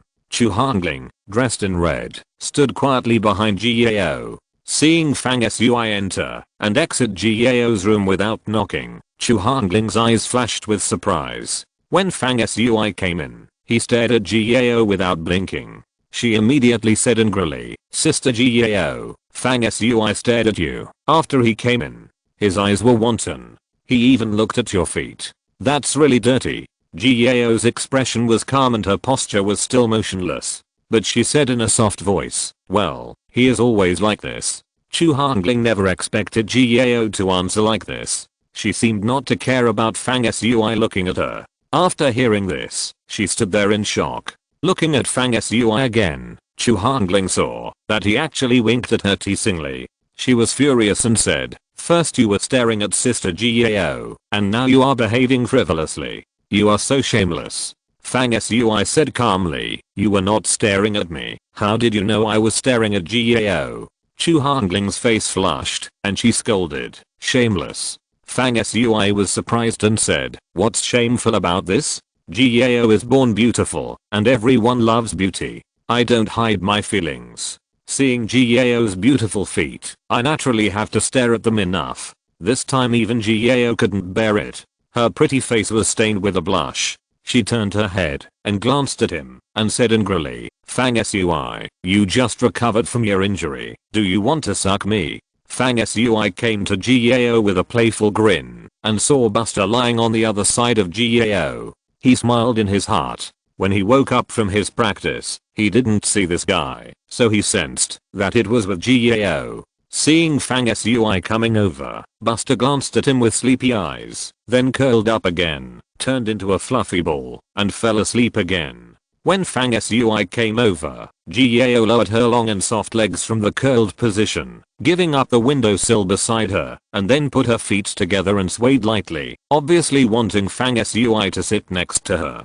Gao and Fang Sui have been together for a long time, so this action is very natural, but it makes Chu Hongling even more surprised. She has been in for a while, but she didn't dare to disturb Gao, who was sitting quietly by the window. Seeing Gao give up her seat, Fang Sui sat down without hesitation. The two were very close to each other, and their behavior towards each other was also very casual, revealing a familiarity far beyond the ordinary. Chu Hongling's eyes widened as she stammered, "Sister Gao, what is your relationship with him?" Gao's clear eyes turned and looked at Fang Sui and said, "Well, Fang Sui, what is a relationship now?" This question seems simple, but it is actually quite difficult to answer. The two of them now seem to be much closer than ordinary friends, but in fact they have never had any substantial contact, and of course they are far from being lovers. As for Gao, she is wise and insightful, and her every move is in line with the will of heaven. She pursues a state of mind that transcends the mundane way of dealing with things and practicing, and it is impossible to refer to it with ordinary women. Therefore, although she sometimes seems very intimate with Fang Sui, she may not be able to consider it from the perspective of love between men and women. Fang Sui even feels that one of the reasons why Gao is so close to him is that she is tempering her state of mind. From a certain perspective, the contact between the two is like a confrontation on another level, and it is still difficult to say who will win or lose. The relationship between the two is quite subtle, with a kind of tacit understanding that cannot be expressed in words. Only the two of them know the details. Gao asked the question at this time, and Fang Sui was really in a dilemma and couldn't answer it. He thought about it, and since he couldn't figure out his relationship with Gao, he shook his head and teased Chu Hongling like a rogue. "Well, Gao and I have already decided to spend our lives together. I'm going to marry her soon." Ah. Chu Hongling was dumbfounded and looked at Fang Sui in disbelief, and said with a giggle, "How could such an outstanding woman like Sister Gao fall for you?" Gao did not expose Fang Sui, but just smiled and said, "You are becoming more and more outrageous." Fang Sui ignored Gao, looked at Chu Hongling with a smile, and said, "It's not strange that Gao falls for me. Maybe you will fall for me in the future too." Chu Hongling's face turned red in an instant, and she said in shock and anger, "I've never seen such a shameless man like you, hiding here and not even daring to go out. How could I fall for you? Sister Gao will see your true face sooner or later, and will never marry you." After she said that, her chest rose and fell rapidly, and it was obvious that she was really angry about Fang Sui's words. Fang Sui heard something else from Chu Hongling's words and repeated, "You said I hid here and didn't even dare to go out?" Chu Hongling said angrily, "Why are you pretending to be confused? It has been a rumor outside for a long time. Everyone said that you won the first place in the joint test of various factions this time. It's totally fake. Sha Wudu and others in our Dancing Palace said that if you dare to go out, they will immediately challenge you, proving that you don't have the ability to kill the shadow creature and are a shameless person. These things are known to everyone in Huanao City. You hide here and don't go out, pretending that you don't know." Fang Sui's eyes lit up and sneered, "Sha Wudu. I remember that when we were fighting with the shadow creature, he was the first one to run away. Now you still have the nerve to jump out?" Chu Hongling's momentum faded a little, and she paused before saying, "Sha Wudu is not very good, but his cultivation must be higher than yours, otherwise why would you hide here and dare not go out to fight?" Gao laughed and said, "Okay, Fang Sui, did you come here to tell me that you want to break through to the second level and prepare to practice in seclusion for a period of time?" Fang Sui was no longer surprised by Gao's ability to predict the future. He nodded and said, with the help of the rule fire crystal, not only have my injuries recovered recently, but my internal strength has also increased rapidly. I'm indeed preparing to try to break through the barrier of the second level. After that, he stood up and walked out. He glanced at Chu Hongling and smiled. When I come out of seclusion, it's just right to go out for a walk. Well, I don't have to hide in the house all the time. If you, Gao, see my true face, and don't marry me, I will cry to death.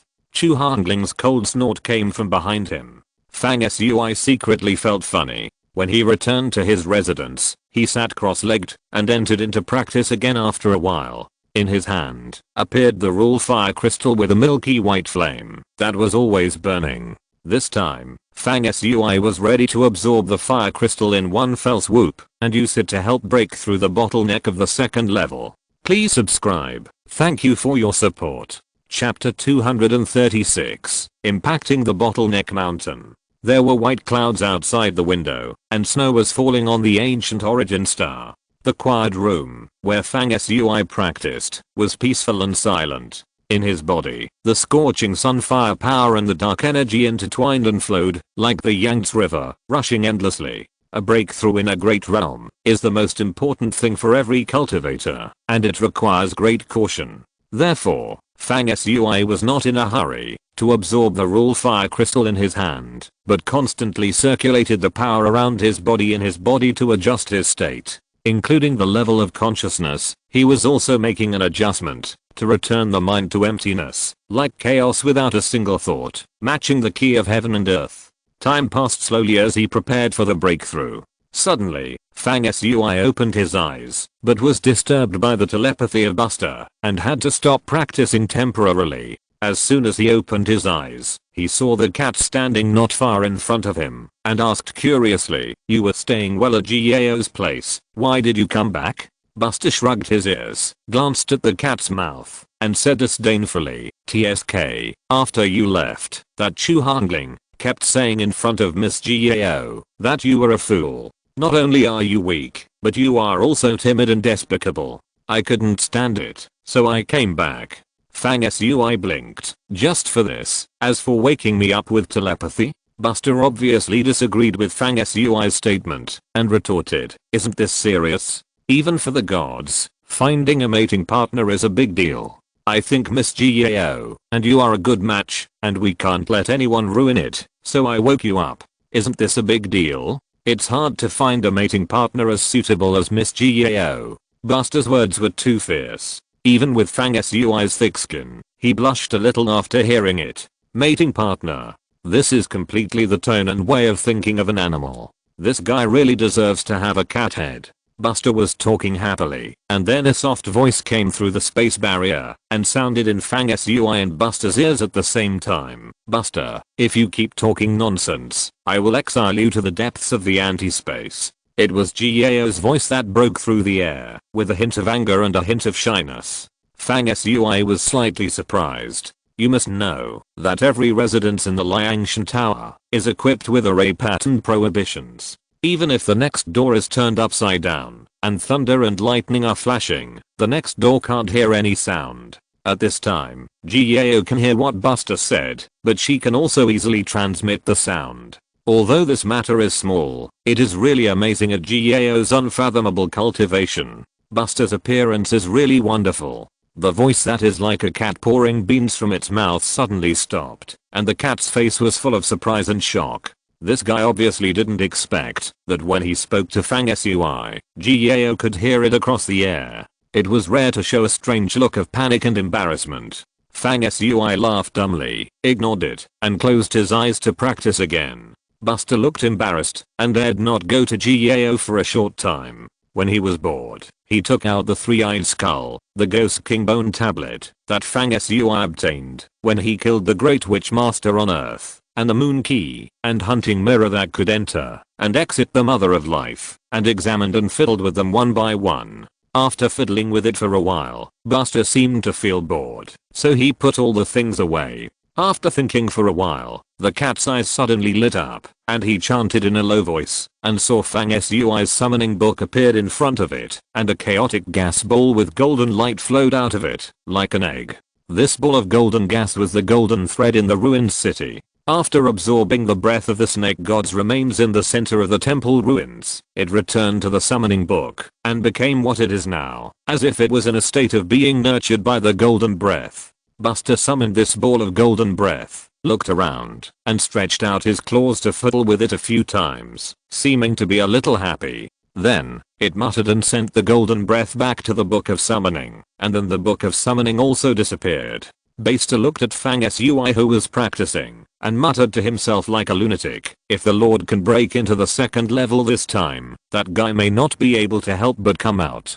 From now on, it should not be so boring, but it will have an extra mouth for good things. It muttered for a while, and then did its most familiar old business idly, jumped onto Fang Sui's shoulder, and fell asleep. The sun rose and the moon set outside the window, and several days and nights passed quickly. Fang Sui, who was sitting cross-legged, had frequent strange phenomena around him, and his ki was vigorous and rhythmic, ups and downs. At this time, after many days of adjustment, he felt that the time was ripe, and his own state had reached the peak of the current stage. Then he stopped waiting, and probed his thoughts into the rule fire crystal in his hand, and began to absorb the rule fragments in it, and truly impacted the second level. It can be seen with the naked eye that the rule fragments in the fire crystal disappeared one by one and merged into Fang Sui's body. His aura was rising steadily, and his body was ignited with blazing flames, making him look like a god born from fire, and at the same time, he was flowing with the mighty power of the underworld like a long river. Soon, the power that was accumulating in his body began to solidify, as if he had come to a bottleneck, and it became difficult to grow. At this time, in his consciousness, he clearly visualized a mountain formed by the power of heaven and earth, like a bottleneck, blocking the way forward for his cultivation, and curbing the continued growth of his power. Fang Sui had a glimmer of enlightenment in his heart, and thought to himself, this sacred mountain, that I sensed and visualized in my consciousness is equivalent to a barrier, formed by the power of heaven and earth. The concrete manifestation in my consciousness can also be understood as the pass of the second stage. If I can shake this sacred mountain of power, I can open the next stage of the bright road in the process of cultivation, and enter the second stage. This was the first time that he saw this sacred mountain formed by the power of heaven and earth in his consciousness in such a wonderful and concrete way, like a kind of imprisonment and shackles, pressing on the road of every cultivator. Fang Sui's mentality was very good. Seeing the barrier of heaven and earth turned into a mountain and appeared in his consciousness, he was still not anxious. With a slight thought, he began to mobilize the dark energy in his body. When it gathered and formed a powerful force like the ocean, Fang Sui's consciousness presented an incredible scene. In his consciousness, a spiritual world appeared at this time. At the end of that world, there was a sacred mountain formed by the barrier of heaven and earth. Under the sacred mountain, a long river like a dragon roared and rushed. This was the river of Taoism formed by Fang Sui's transfer of the dark energy in his body. When the river of dark energy accumulated continuously and became more and more powerful, it began to impact the barrier mountain at the end of the world. Crack. A shattering sound was heard, as if the world was about to collapse. The mountain was hit by the dark energy and cracks appeared. Fang Sui's heart was filled with joy. He knew that the river of dark energy in Taoism, which impacted the barrier mountain, had begun to see results. But as time passed, Fang Sui gradually felt regretful. It turned out that the mountain in the world of consciousness, although it was hit by the river of dark energy and had cracks, the whole mountain was extremely heavy, and a slight crack was not enough to shake its foundation. This mountain was formed by the evolution of the power of heaven and earth. Therefore, after being hit and broken by the dark energy controlled by Fang Sui, it took only a moment for the power of heaven and earth to flow down, and the mountain was restored to its original state in an instant, intact. Fang Sui was not discouraged, and he turned the dark energy to hit the mountain again and again. However, thousands of times, the mountain of heaven and earth power, which represented the bottleneck of the second level, was firmly located in the front of Fang Sui's practice, and its foundation had never been truly shaken. Unable to break through, Fang Sui has always been determined. After many unsuccessful attacks, his heart was still as calm as the sea, without any negative emotions. He thought again, and another sun rose in the world of consciousness. This sun was bright and brilliant. As soon as it appeared, it showed the magnificent power that illuminated the world of consciousness. Boom. The scorching sun, with its blazing power, slammed into the barrier mountain, causing most of the mountain to collapse and be severely damaged.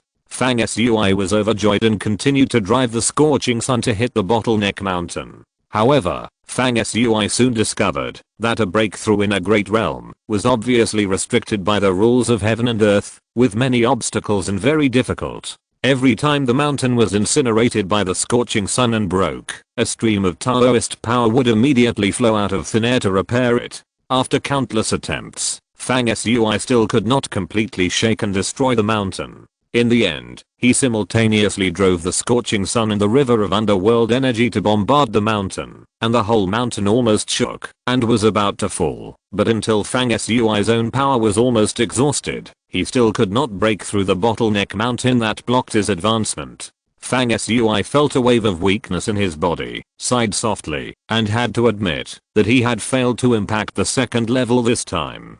The next moment, the world in his consciousness disappeared, and Fang Sui slowly opened his eyes. The Rule Fire crystal in his hand shrank by half, leaving only a white flame inside. The fragments of the rule were absorbed by him when he gathered the power in his body. Although he failed to reach the second level, Fang Sui did not feel depressed and sad. Instead, he showed a thoughtful look, thinking about the gains and losses in the previous second level, and preparing for the next time. Buster closed his eyes on his shoulder and said dejectedly, "Oh, it didn't work." Fang Sui smiled casually. Promotion to a big stage is like a transition of life form. It is not so easy to succeed. What does a failure matter? I'm a little unwilling, but it is not unexpected. Buster muttered, "It's not a failure. In your consciousness, you have failed hundreds of times in total in your attempts to reach the bottleneck." Fang Sui ignored the cat and continued to recall the previous breakthrough process in his mind. He replayed the process of breaking through the bottleneck mountain step by step in his mind, deducing and summarizing the valuable breakthrough experience. The room fell into silence, and time passed quickly. A few days later, Fang Sui's eyes opened and closed, flashing with a confident radiance, and he said, "Try again." After that, he sank his thoughts into his body and began to circulate the power around his body again. He was unaware of the passage of time during his practice. When Fang Sui's body was surging with power, and he was fully prepared, the time for him to break through the bottleneck of the second stage came again. At this time, he pushed the power in his body to flow, and soon a wonderful feeling surged up. His spiritual power seemed to have sensed a mysterious aura of heaven and earth at this moment, and his soul and consciousness seemed to have broken through layers of obstacles, and were rising infinitely. Suddenly, Fang Sui realized that his soul had rushed into a world of incomparable heat and everything was red. Please subscribe. Thank you for your support. If you're listening to this novel on a channel other than Fanfic World, it means they downloaded and uploaded it without effort. We cordially invite you to visit our channel, Mundo Fanfic Novelos. There you'll find the original version of this story and you can explore many other novels of various genres. We're waiting for you to immerse yourself in a world of incredible novels.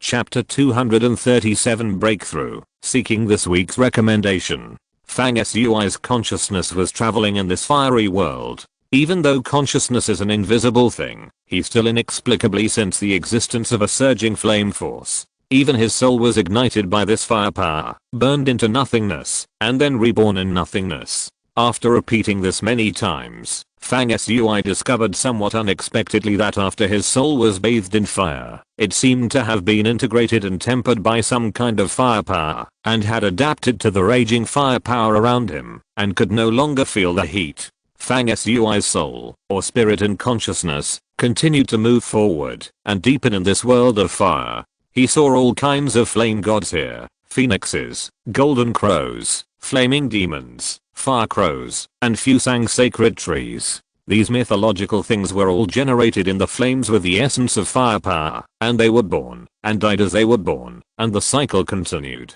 Suddenly, a kind of enlightenment surged into Fang Sui's heart again. His whole body trembled slightly, and he suddenly realized where he was in the world of fire.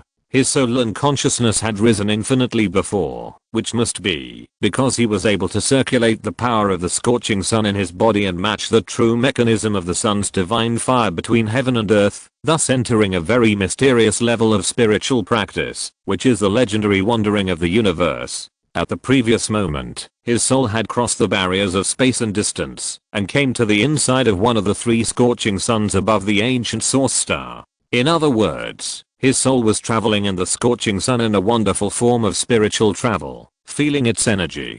The actual situation was exactly as Fang Sui thought. Because he was impacting the barrier of the 2nd level, he kept circulating the power in his body to match the energy of heaven and earth. In addition, there was the existence of the Sun Golden Sutra in his sea of consciousness, which itself had a mysterious response with the sun outside the sky, so he suddenly entered a state of soul wandering in heaven and earth. What Fang Sui didn't know was that when his mind was rising and merging into the blazing sun, Jiao, who lived next door to him, smiled and said, "How amazing."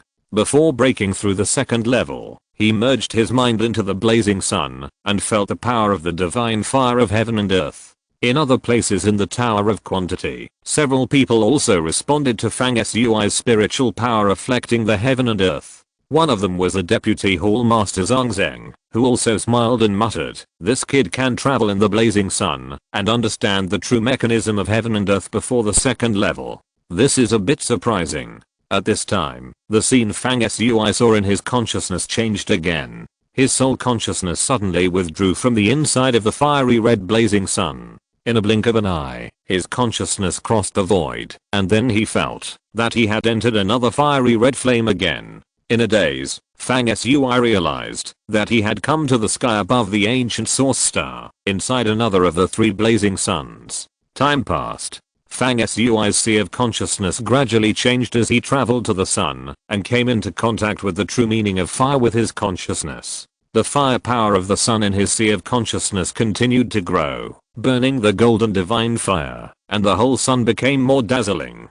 Correspondingly, the power flowing around him also gradually increased, constantly shaking the bottleneck of the 2nd level. Soon, Fang Sui's divine consciousness once again crossed the void and came to the 3rd sun outside the ancient source star sky. Finally, his divine consciousness returned to his body from the sky. However, this time the divine consciousness reflected the heaven and earth and traveled. The wonderful spiritual journey of the universe did not end. Only after the time of the thought turning, Fang Sui's divine consciousness left his body again, but this time it did not rise layer by layer and wait for the sky, but sank straight down, as if entering the depths of the earth. Obviously, because Fang Sui practiced the 2 powers of the sun's fire power and the thick earth, when his divine consciousness connected with the key of heaven and earth, he also had the opportunity to travel in the 2 wonders of heaven and earth respectively. This is a great blessing in cultivation, which can make Fang Sui closer to the true origin of the natural world. He is now in the upper reaches of the scorching sun, and then wandering into the earth, realizing the vastness and majesty of the earth and the thick soil at the level of consciousness and spirit.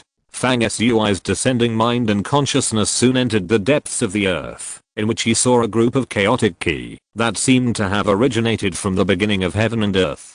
It is a kind of Mother Earth ki at the beginning of the birth of stars, which nourishes all things, and is extremely heavy. Fang Sui currently has no ability to absorb this Mother Earth ki, but he has integrated his soul into it like a blessing, just like a baby in the mother's body, being nurtured and embraced by this ki, as if entering the chaos before the beginning of heaven and earth. I don't know how much time has passed. Suddenly, Fang Sui's mind broke through the chaos of the thick earth mother ki, rose suddenly, and returned to his body in an instant. At this time, his spiritual power, which sensed the energy of heaven and earth, had obviously become different, after being tempered by the fire power of the scorching sun and the energy of the earth. It seemed to have been sublimated. Fang Sui felt a perfect spiritual level. At this moment, he took a deep breath. And in his consciousness, he once again came to the world, where the bottleneck mountain was majestically located.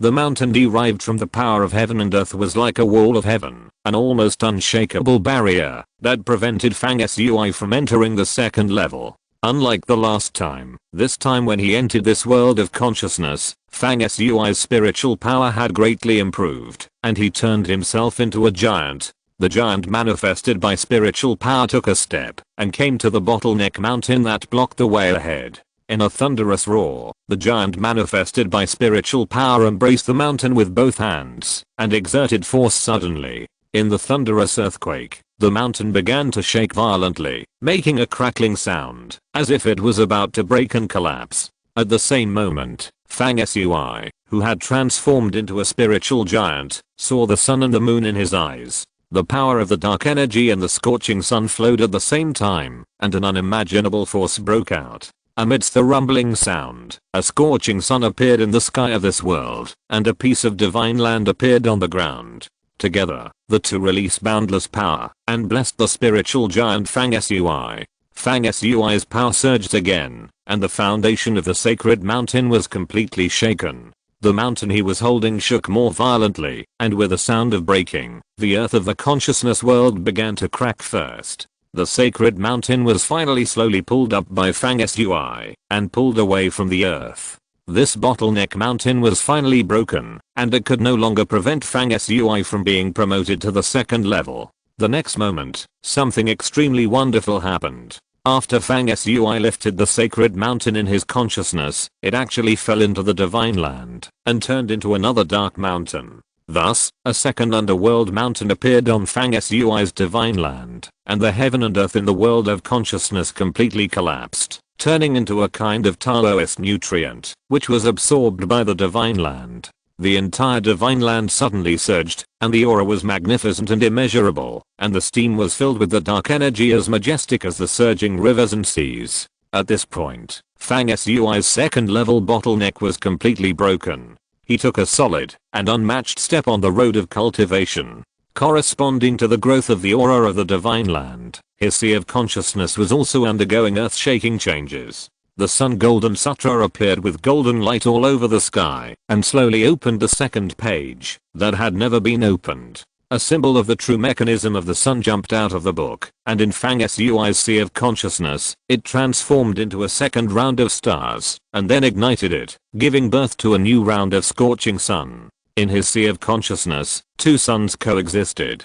This second round of scorching sun was a red sun, rotating around the first round of golden sun in the center of the sea of consciousness, with red flames shining brightly and red clouds surging. At the same time as the sun golden scripture appeared, the Book of the Dead in Fang Sui's body also appeared, opening a new page. It was covered with divine scriptures, expounding a deeper method of cultivation, which was the second stage of the 9 mountains and 9 moons. At the same moment, the sound of the great Dao sounded in Fang Sui's consciousness, as if countless gods and demons were chanting in unison, telling the most fundamental secrets of the universe. He sat cross-legged there, with a majestic figure, and the aura around him seemed to grow endlessly. This successful breakthrough to the second level was a huge boost to his strength. The power fluctuations in his body at this time were like the vast ocean, endless and unfathomable. As time passed, Fang Sui's retreat to break into the second level of cultivation had lasted for 3 months.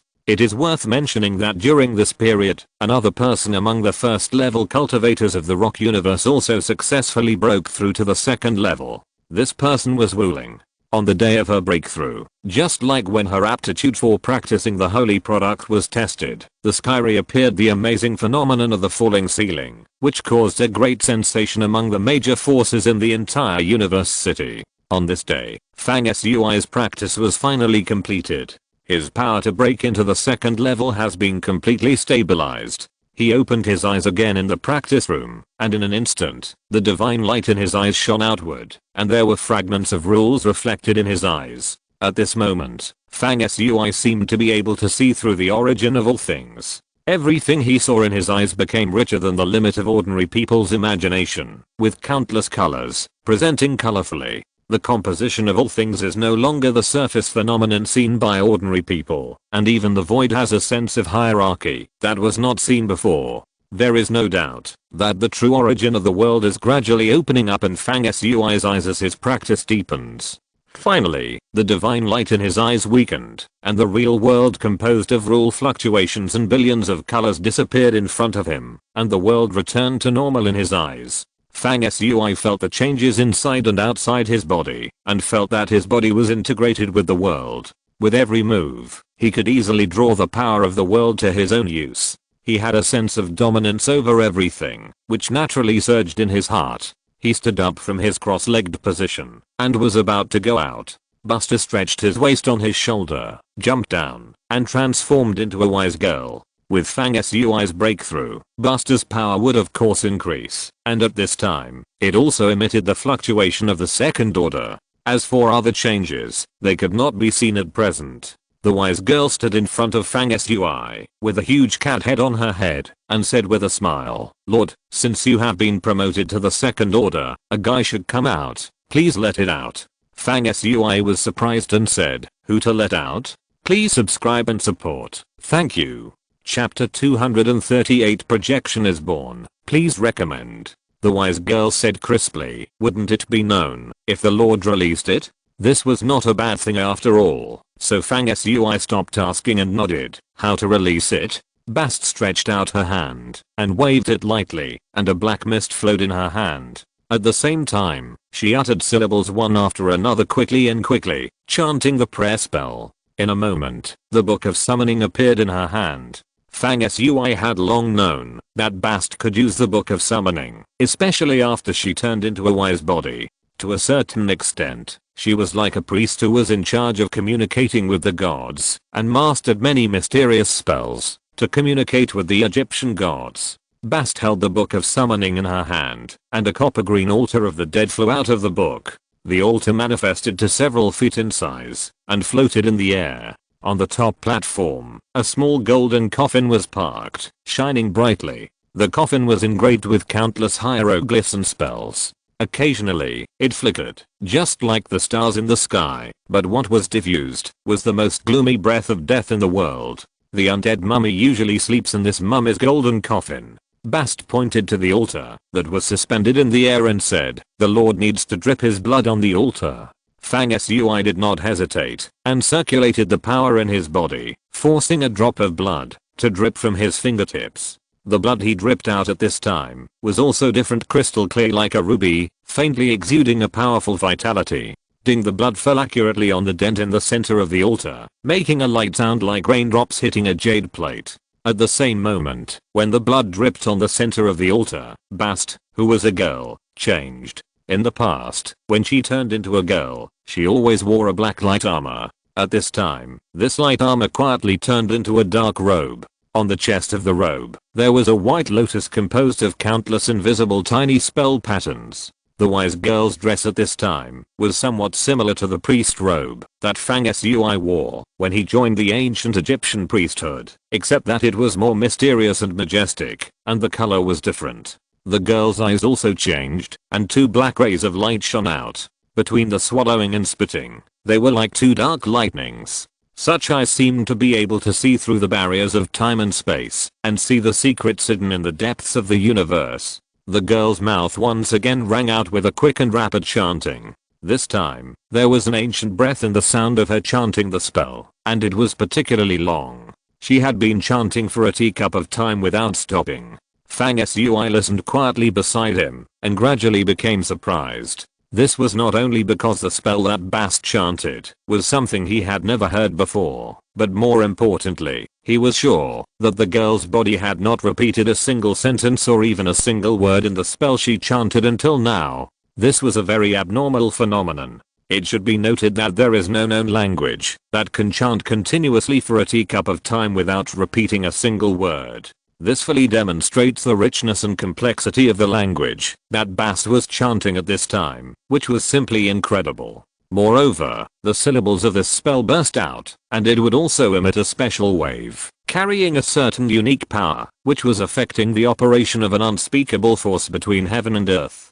At this time, Bast's chanting was even louder and faster, and each note was smart, clear, and dense. Until half an hour later, Bast's face, a deep fatigue had already appeared, but his eyes gradually showed excitement. At this time, another wonderful thing appeared again. The head of the wise girl suddenly changed from Bast's cat head to the lion head of Semri, the guardian of the dead, full of majesty and coldness. The two seemed to be relaying, and the mysterious prayer spell did not stop for a moment, and burst out from Semu's mouth like flowing clouds and water. At this moment, the altar of the dead, with the chanting of the spell by the wise girl, began to roll up surging black air, covering the entire house, and turning it into a dark place. In the darkness, there were golden spell fragments, like star rain, finally interweaving to form a dark golden door, standing above the altar of the dead.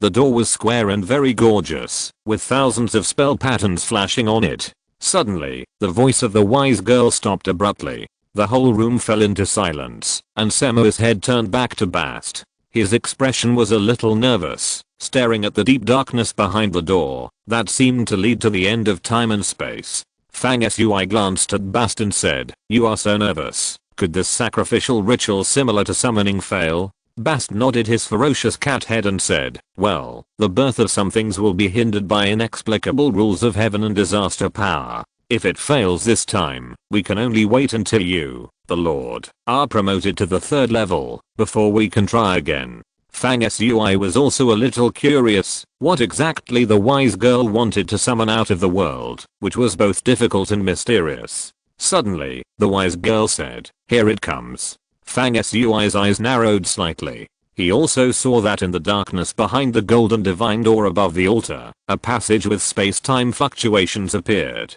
At the end of the passage, a figure appeared hazily, so blurry that it was impossible to see what it was. When the figure first appeared, it seemed to be far away in billions of miles of space-time, but every step it took could pass through layers of space-time barriers and quickly approach Fang Sui's location. Suddenly, in the space-time passage, where the figure was, giant lightning and rule chains with amazing power and dazzling flashes appeared out of thin air. The lightning that penetrated space-time intertwined, coiled in the void like a tyrannosaurus, and began to strike the figure again and again. The rule chains that were born with the lightning were filled with astonishingly heavy fluctuations. Each chain was like the power of a mountain, binding and entangled with the figure, to prevent it from moving forward. Boom. The thunderous sound deep in the passage was deafening, penetrating the barrier of time and space, and reaching Fang Sui's ears. Lightning bolts struck the figure densely, but the figure was surrounded by an unimaginable huge force.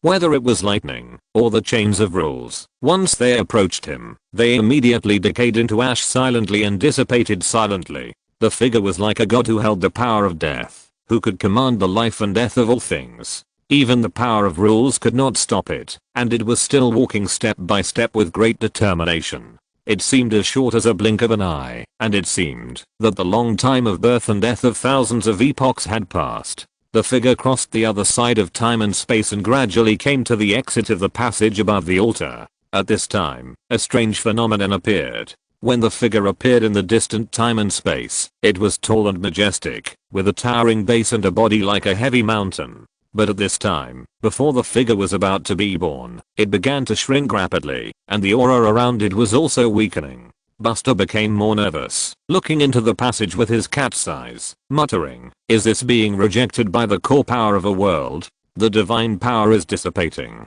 At this moment, a flash of lightning appeared in the passage again. This lightning was wrapped with countless rule symbols, and it evolved into a killing lightning knife of lightning rules, which shattered the void and chopped towards the figure. Crack. The space-time passage behind the altar collapsed, and everything turned into chaos and shattered into nothingness. Fang Sui and Buster sighed at the same time. This ritual actually failed. In the next moment, a turning point appeared. In the dark chaos of the space-time passage, two faint lights lit up.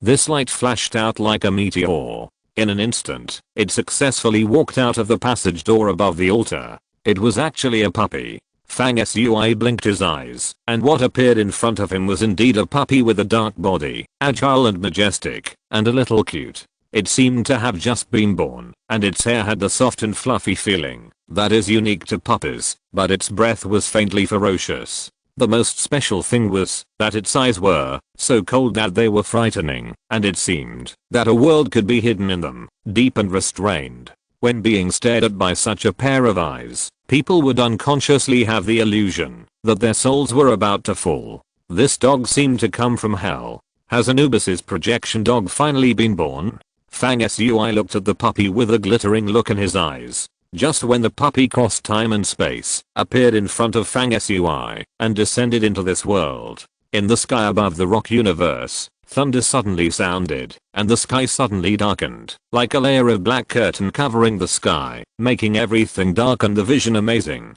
This scene was very similar to when Fang Sui sacrificed his vitality, summoned a hell dog to be born, and devoured the shadow creatures. After a moment, the vision in the sky, caused by the birth of the dog, disappeared. The dog's body was only a foot long and very young, but after it was born, its dark and terrifying eyes turned, full of majesty. After it saw the surrounding situation clearly, it suddenly became inexplicably happy, and barked at Buster. Then it ran in the air again, came in front of Fang Sui, and rubbed Fang Sui's face to show its intimacy. Fang Sui stretched out his hand and gently stroked its back. The tentacles were furry and soft, which was very interesting. Buster also looked happy, looked at Fang Sui and said, "This little guy has the same origin as me. We are both projections of gods. But it is different from me. It came through the time and space channel, and broke through the obstacles of rules. Its power was greatly damaged, and the inherited memory of the gods has not yet revived. The Lord needs to continue to advance to awaken its inherited memory." Before he finished speaking, Buster turned back into a cat, collected the Book of Summoning, and the Altar of the Dead, and played with the puppy. Fang Sui looked for a while, then smiled and walked out. Buster jumped back onto Fang Sui's shoulder, but the dog was very active, running around him happily. Walking out of the residence, facing the inner square of the Liangshan Tower, Fang Sui saw Jiao standing on one side of the square, on a suspended terrace outside the tower. Sensing his presence, Jiao turned around and looked at him, her eyes clear, like a rising crescent moon. Please subscribe to support. Thank you. Chapter 239, Declaration of War. I'm working very hard to write. Because I work during the day, I don't have many opportunities to write more chapters, so I rarely ask for votes from you. But I insist on writing at least 2 chapters a day to keep updating steadily. I'm already working hard, but I still want to sincerely ask for subscriptions and monthly tickets. In addition, I value the recommendation votes very much. Please don't let them be reduced. Please, please, please. Thank you for your support. There are always few people in the Liangshan Tower. The surrounding area is very quiet and no one is seen. Fang Sui walked through the square inside the tower and came to the terrace that protruded from the tower and floated above the clouds. The long wind blew, and his and Jiao's hair danced in the wind. Today, she wore a light green long skirt that was as clear and beautiful as lake water. The white shirt on her upper body was also decorated with light green elegant patterns in the details, echoing the long skirt. She stood there gracefully, like a painting lightly drawn in ink and wash. Although simple, it has no flaws. On Jiao's slender and beautiful feet, there was a pair of light and thin boots in the same color as the clothes, showing her perfect foot shape. There was a kind of aura that gathered the spirits of heaven and earth, lightly overflowing in the void around her. She said in a voice as clear as clouds, "Are you ready to go out?" Fang Sui came to her side, looked at the undulating sea of clouds outside the terrace, and replied, "I was going to find you. I have been in seclusion for several months. It is spring outside, and flowers are blooming. I want to go out with you." Jiao's clear eyes sparkled, and she smiled and said, "I haven't congratulated you on breaking into the 2nd level yet." Fang Sui laughed and said, "Your injury has healed this time. I'm afraid you will be promoted to the 6th level. I'm only at the 2nd level. What is there to congratulate?"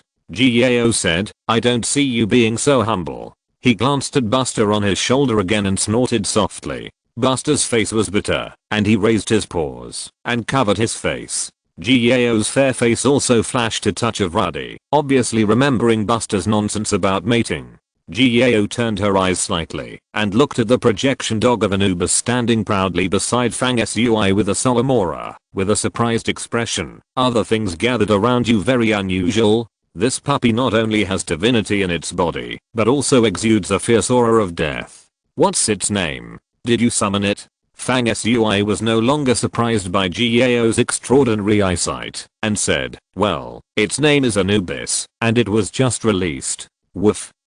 The puppy seemed to be very satisfied with Fang Sui calling it Anubis, and it barked happily, with a fierce and powerful aura. Although it was young, it was quite fierce and domineering. Fang Sui looked through the clouds outside the terrace, and looked down at the rocky ground of the universe far below, and said, let's go then. Gao nodded and said yes. Fang Sui pushed the issue further and said, let's just go down from this terrace. It's simple and convenient. But Gao, your injury hasn't healed yet, why don't I hold you by my side? Gao rolled her eyes at him unhappily, and said with a chuckle, although my injury hasn't healed yet, I'm not made of clay. I'm going to let you down, Mr. Fang. After saying that, she stepped out with her lotus feet, and in one step she had already left the terrace, stepped into the endless sea of clouds, and fell straight to the ground below. Fang Sui laughed and jumped out to follow. The wind howled as they fell to the ground, but both of them used their magic power to protect themselves, and were not affected at all. They fell very quickly, and not long after, they both landed on the ground next to the Tower of Quantity. Today is not a sunny day. The sky is like a faded ink painting, a little gloomy, and still drizzling.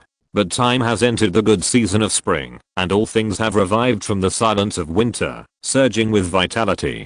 Raindrops fell on the flowers and green leaves that were blooming on both sides of the road, making a magical sound of ding dong dong, explaining the beautiful music of nature. Fang Sui and the other person used their magic power to create an invisible barrier to resist the drizzle, and walked leisurely in the rain. Walking along the road, the slightly moist rain mist was very light and light, curling up in the void. The breeze on the face was fresh, blowing the various trees, plants, flowers, and plants on both sides of the road, and the faint fragrance lingered at the nose. Gao's long hair fell on her cheeks, against the white and tender skin, making it more crystal clear. Both of them were in a good mood, and talked while walking. Just at this time, a middle-aged man trotted over from a distance. Fang Sui recognized him as one of Fen Rui's followers. When the man approached, he saluted and greeted Fang Sui. When he saw Gao's appearance, he was obviously stunned. Fang Sui asked him, and he came back to his senses. It turned out that it was Fen Rui and others. They estimated that Fang Sui had been in seclusion for a long time, and should come out in the next few days, so they sent people to squat under the Xianshan Tower to wait for him. Fortunately, when Fang Sui came out, they invited him to meet. Fang Sui asked the servant, and found out that Fen Rui, Moro Tuo and others were in Yangxiao Palace, the most fun place in the Universal City. Fang Sui and Gao were going to go out, and had no fixed destination, so they went out with a servant. After leaving the rock universe, they walked all the way and soon came to Yangxiao Palace, which was as magnificent as a heavenly tower. When they entered the palace, they still came to the hall where they came last time. A thin mist was steaming on the ground in the hall, like a fairyland on earth. Fen Rui and others sat in a circle. They were all familiar faces, including Moro Tuo, Wan King, Freya and other people who were in Yangxiao Palace last time. These people obviously didn't expect Fang Sui to bring Gao with him. They were shocked, and gave up their seats in a hurry. Fen Rui and Moro Tuo took advantage of Gao's inattention, and made a winking expression to Fang Sui. After everyone sat down, Fen Rui said, Fang Sui, your aura has become more unpredictable after your retreat this time. Did you successfully advance to the second level? Fang Sui nodded, and the others all showed envy. For all practitioners, a breakthrough in the stage of practice is the most coveted thing. Moro Camel said with regret, that's over, you can't listen to the practice with us in the future. But it's also a good thing. It is said that after the second stage, you can go to the front hall of the Rock Universe, which is dedicated to issuing various tasks, accept tasks, and truly begin to integrate into this great universe. What are your plans, Fang Sui? Fang Sui said, of course, my plan is still to practice, but since I have been promoted to the second stage, I should go out occasionally, accept some tasks, and see the various secrets in this vast universe. Everyone immediately started chatting, and the atmosphere was lively. But with Gao by their side, Fenruai and others all sat upright, serious, and looked a little provocative. The other women were very interested in the beautiful and majestic puppy next to Fang Sui, and some wanted to tease the dog, but unfortunately Anubis's projection dog was very unruly and ignored everyone, just lying between Fang Sui and Gao.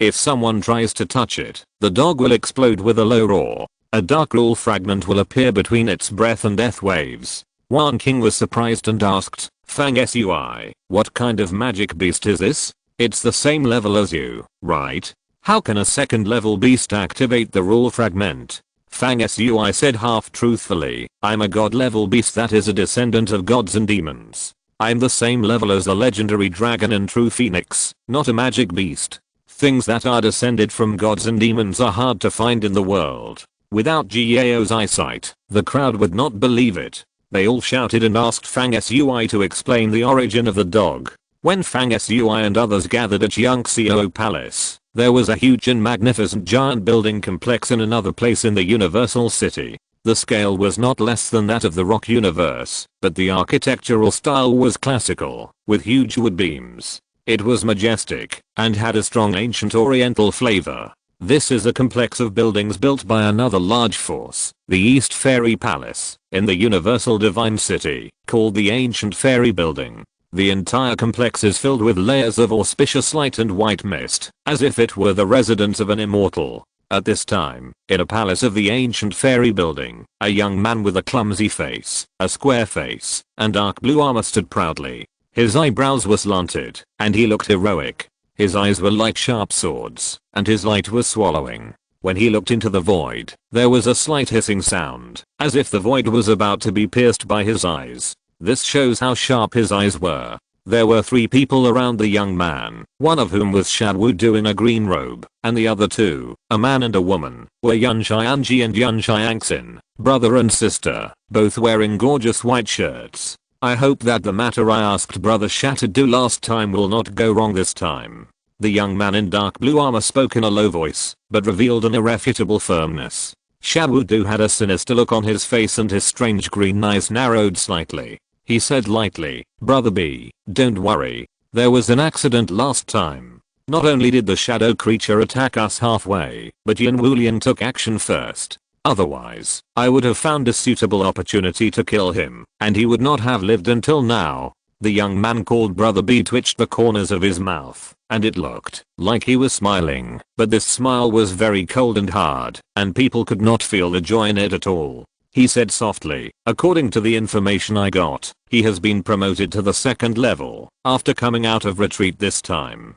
Last time he was only the 1st level, but Brother Sha failed. After he reached the 2nd level, Shadwudu looked at the young man surnamed B with his dark green eyes. He did not comment on his vague and provocative words, but said with a little contempt in his tone, I have already investigated Fang Sui's background clearly. The reason I failed to kill him last time was mainly because Yin Wulian took action first. Who knew that Yin Wulian was a man with a false reputation, and was killed instead. Afterwards, according to my investigation, Fang Sui cooperated with UK King of the Temple of the Gods. He first lured Yin Wulian to use the witchcraft of summoning the ancient demon phantom many times without restraint, which greatly consumed his blood and physical strength, and finally took advantage of his weakness to kill him. He added, after all, Fang Sui has just been promoted to the 2nd level. He hasn't even laid a solid foundation. There is no way he can escape from my hands again.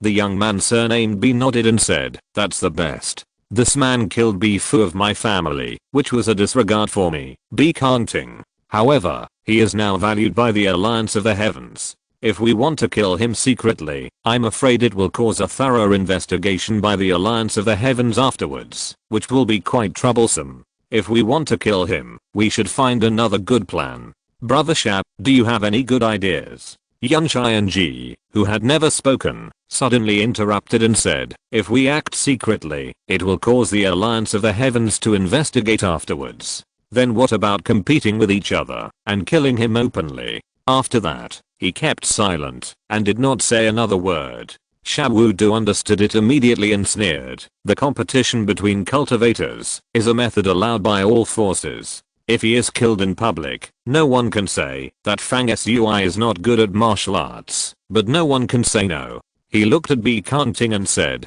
"Kill this man. Don't forget the reward that brother B promised to give me." Bi Kangting nodded silently and looked at Yun Xianji. At the same time, he saw a flash of smile in the other's eyes. In Yangxiao Palace, everyone was talking in high spirits and suddenly saw someone hurriedly walked into the hall, came to the side of Moro Camel, leaned over and whispered. After a moment, Moro Camel turned to look at Fang Sui, frowned and said, "Fang Sui, someone sent you a letter of war." Chapter 240, Fighting. It was early spring, night was approaching, dusk, and light rain. It was like a fairyland on earth, with spiritual mist curling up. In the main hall of Yangxiao Palace, where everyone was chatting and laughing, Moro Tuo turned around and told Fang Sui that someone had sent a letter of challenge. The people around him were obviously very surprised and fell silent. Fang Sui's expression was calm, just like he was chatting with everyone. He simply asked, "Who wants to challenge me?" Moro Tuo said, "The letter of challenge has been sent.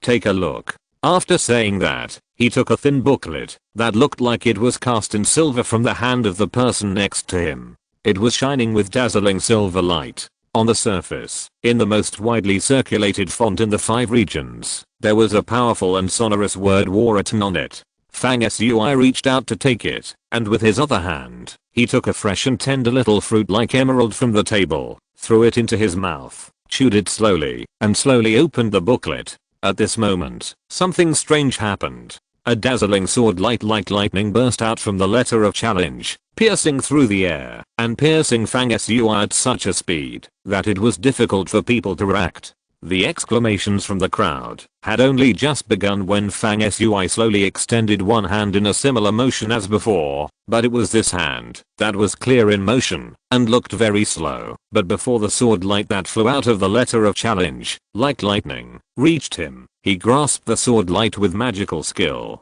It was as if time had paused for a moment at this moment. A faint light flashed at the tip of Fang Sui's finger, and the sword light that suddenly rushed out was silently annihilated into nothingness in his hand, without a trace or a trace. Fang Sui opened the letter of challenge again, and there was nothing unusual in it. Obviously, the previous sword light was not intended to kill Fang Sui, but to make him look bad in public, and also to use the sword light hidden in the letter of challenge to provoke and demonstrate to him. The letter of challenge only had 2 side pages, one on the left and one on the right, with patterns and words engraved in Taoist power respectively. On one page was a picture of a sword with green light flowing. The sword was sharp and emitted sword sounds. There was an amazing murderous aura, which showed that the person who drew this sword was extraordinary. On another page of the letter of challenge, there were many words written in a vain manner.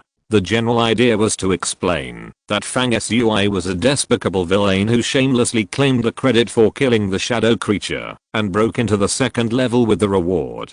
This was a shameless act. The challenger could not stand his behavior and was ready to expose Fang Sui's true face, so he wrote a letter to challenge him. Signed, Sha Wudu. After reading it, Fang Sui casually handed the letter of challenge to everyone around him to read in turn. After reading it, Fenru said with a chuckle, "What was said above is completely taken for granted.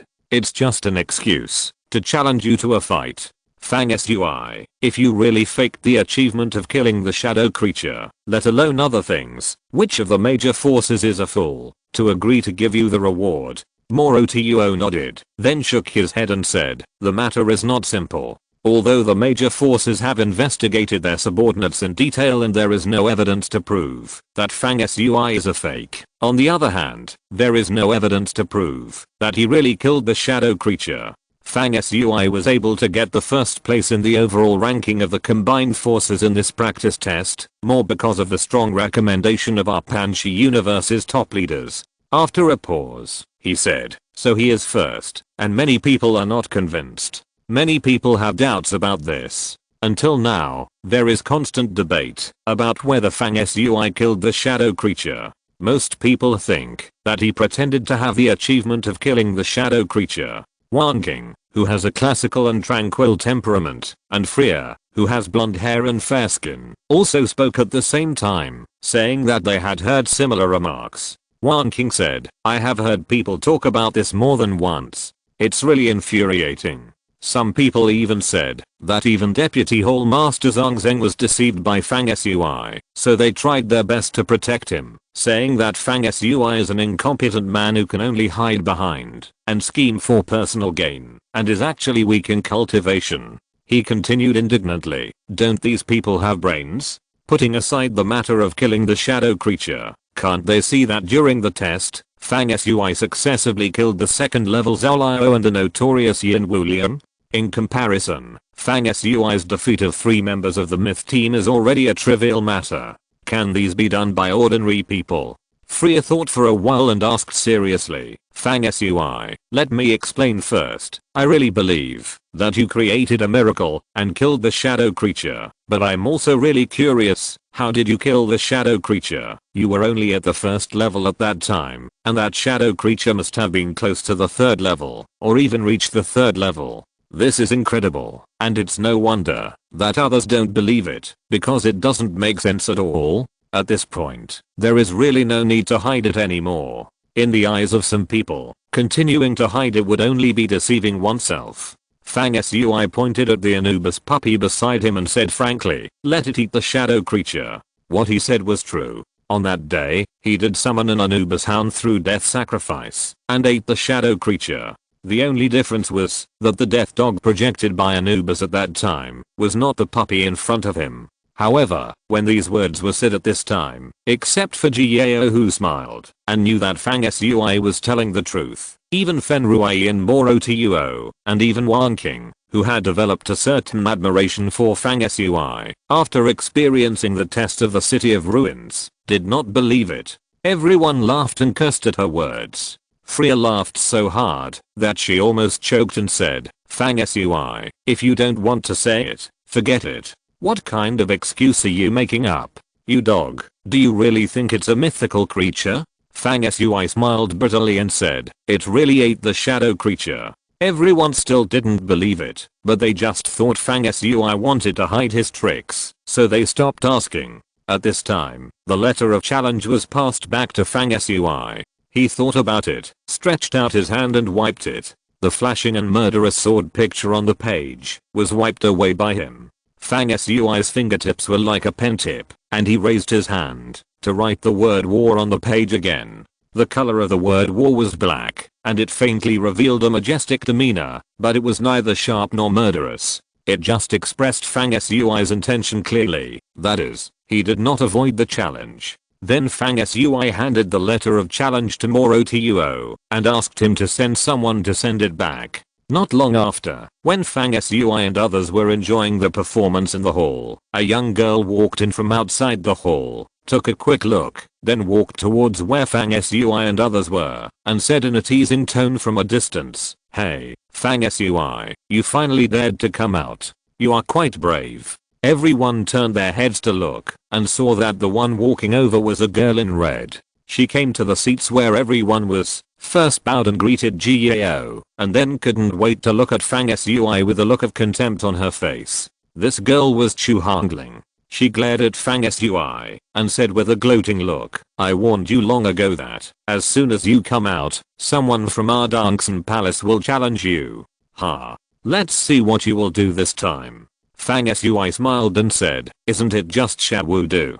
He is at the 2nd level, and my 2nd level is not fake. Since the challenge has come, I will naturally accept it. Just defeat him. What else can I do? Chu Hongling sneered and said, don't you feel embarrassed when you say this? He is at the 2nd level, and you are also at the 2nd level. You talk as if you can really defeat Xiaowu. You have just been promoted to the 2nd level, and even your elm has not stabilized. However, Xiaowu has been immersed in the 2nd level for a long time, and even has the foundation to impact the middle level of the 2nd level. You are not a little bit inferior to Xiaowu. She seemed to be getting more excited as she spoke, and her speech was rapid and urgent. Xiaowu is a sword cultivator like me. He has fierce attacks and values killing the most. A few moves can decide life and death. Even if I fight him, I'm not sure of winning. You still want to defeat Xiaowu? You're dreaming. Chu Hongling talked freely, and there was obvious contempt for Fang Sui in her words. Fang Sui himself just laughed it off and didn't care, but the people around him all changed their expressions and no one liked to hear it. Even Ji Yao, who was indifferent, frowned and felt a little unhappy. She felt inexplicably uncomfortable that others were slandering Fang Sui. Then she suddenly came to her senses and felt that she was a little abnormal. A blush appeared on her face. She subconsciously glanced at Fang Sui, but saw that his deep eyes had been waiting there for a long time, looking at her intently. When their eyes met, Ji Yao was caught off guard, and she felt a little flustered, as if Fang Sui had seen through her thoughts. Her face suddenly turned redder.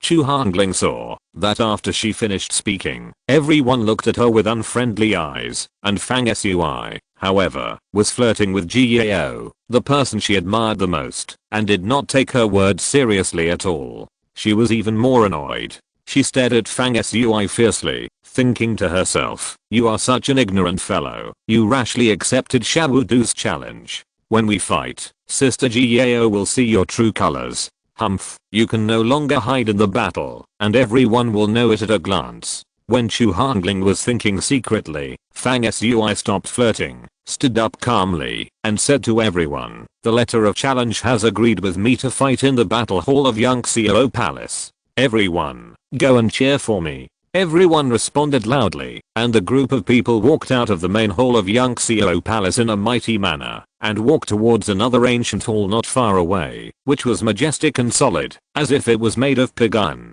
The ancient hall had a heavy atmosphere, like a mountain, with a square shape, and exuded a bloody aura of swords and weapons. It was another important building in Yangxiao Palace, and its name was very simple. It was called the Battle Hall. This battle hall is made of meteorite iron, which is very solid. It is usually used to host various fighting performances. It is similar to the fighting field in the Knights Alliance, when Fang Sui was in Zhuan Star. Of course, this battle hall can also be a place for battles at times. Many battles in the Universal City are held here. When Fang Sui and others walked towards the battle hall, Xiaodu, who was dressed in a dark green robe, had already arrived in the hall first, surrounded by many young cultivators from the Eastern Immortal Hall. In an ancient spectator seat in the battle hall, Bi Kangting, Yan Xianji, Yan Xiangxin and his sister, as well as several other gorgeously dressed men and women, were also sitting and waiting. At the entrance to the battle hall, Sea of the Pantheon, Seo, Occult and Mock, who led the mythology team, just walked in from outside. Bi Kangting was still in armor, with a heroic demeanor, his sharp eyes like swords shining, and he glanced at the many spectators in the battle hall, turned around and said, "Brother Yan, what do you think of the outcome of the battle between Fang Sui and Xiaodu? Thank you for your support. Please subscribe, vote, and recommend." Chapter 241. First attack after advancement. Before Yan Xianji, who was being questioned, could reply, several young men and women around him burst into laughter. One of them rushed to say, "Brother B, your question is a little wrong. How will Fang Sui and Xiaodu win? Do you need to ask? Fang Sui can beat Xiaodu in 3 or 5 moves, which is good enough." Bi Kangting looked calm and said, "Oh," wondering if it was okay. Another pretty woman with a small mole on the corner of her mouth said, "That's right. According to the news, Fang Sui has just been promoted to the 2nd level, but Xiaodu is considered a strong man among the 2nd level, and is about to be promoted to the middle level of the 2nd level. Isn't the trend of winning or losing obvious?" Bi Kangting still had a blank expression on his face, which was quite unfathomable. He asked Yan Xianji again, "What do you think, Brother Yan?" Yan Xianji glanced at the frivolous young men and women around him, and a trace of undetectable contempt flashed in his eyes, and a trace of disgust rose in his heart. Most of the descendants of the ancient clans and aristocratic families are like this. No wonder each generation is worse than the previous one. They are so stupid and only look at the surface of things. Of course, Yan Xianji would not show his contempt. In fact, he seemed to have a good relationship with each of them, at least in the eyes of those men and women. Yan Xianji repeated the previous words of these men and women indifferently, and said, "Do you think that Fang Sui can only take 3 or 5 moves against Xiaodu? He laughed softly and said, I'm not as optimistic as you. I just hope that Shabudu will not be defeated by Fang Sui. The men and women were very surprised. They restrained their laughing expressions and looked at each other. One of them said, Brother Yun, are you kidding? Yun Xianji asked with a smile, do I think I'm kidding? After a pause, he continued, you only saw that Fang Sui just entered the second level, but have you ever thought about what he did before he was promoted to the second level? The woman with a small mole on the corner of her mouth said blankly, Brother Yun, you don't think that everything Fang Sui did in the City of Ruins was done by his own strength, right? The other person blurted out without thinking, impossible? Brother Yun and Brother B were in seclusion practicing how powerful the shadow creature was, and they didn't go to the City of Ruins, but we saw it with our own eyes. How could it be possible that Fang Sui killed it? He did fight with the shadow creature at that time, but was defeated miserably in an instant, and everyone saw it. Who can believe that he killed the shadow creature? Yun Xianji's tone became increasingly calm regarding the death of the shadow creature. I also don't think that Fang Sui was responsible. Let's put it this way, if a third level shadow creature that is said to be invincible at the same level and has strange combat power can be killed by him, then we don't even have the qualifications to be his opponent. Therefore, the shadow creature could not have been killed by him in any case. To say that he killed the shadow creature, there must be something hidden in it that we can't analyze thoroughly. Yun Xianji's words were obviously in line with what the young men and women were thinking, and they nodded together. Yun Xianji said again, but this can't cover up the other things Fang Sui did. He killed the second level Zhao Liao in front of my sister, and then defeated the myth team of the Temple of the Gods. After that, he killed Yin Wuliang. These things were all done under the observation of the formation images of various forces. It can't be fake. Finally, he swept his eyes calmly over the young men and women and asked, think about it, leaving aside the death of the shadow creature, which of these things is not far beyond the ability of ordinary cultivators? The faces of the people next to them changed, and one of them stammered, from the tone of Brother Yun, why are you talking on the side of Fang Sui? Yun Xianji smiled and said, just talk about the facts. Yun Xiangxin, who was sitting next to him, looked at Yun Xianji with admiration in his eyes. Her brother has always been cautious, has a unique vision, and has precise calculations. He never underestimates his opponent, just because he is an opponent. Because of this, he has never miscalculated the strength of his opponent over the years. Those who have been his opponents are all dead. Yun Xiangxin thought of Fang Sui again, and a sneer flashed across her lips. Bi Kanting remained silent, and did not speak again. After Yun Xianji finished speaking, he looked up at Sera and the members of the myth team who had just sat down in a seat not far away.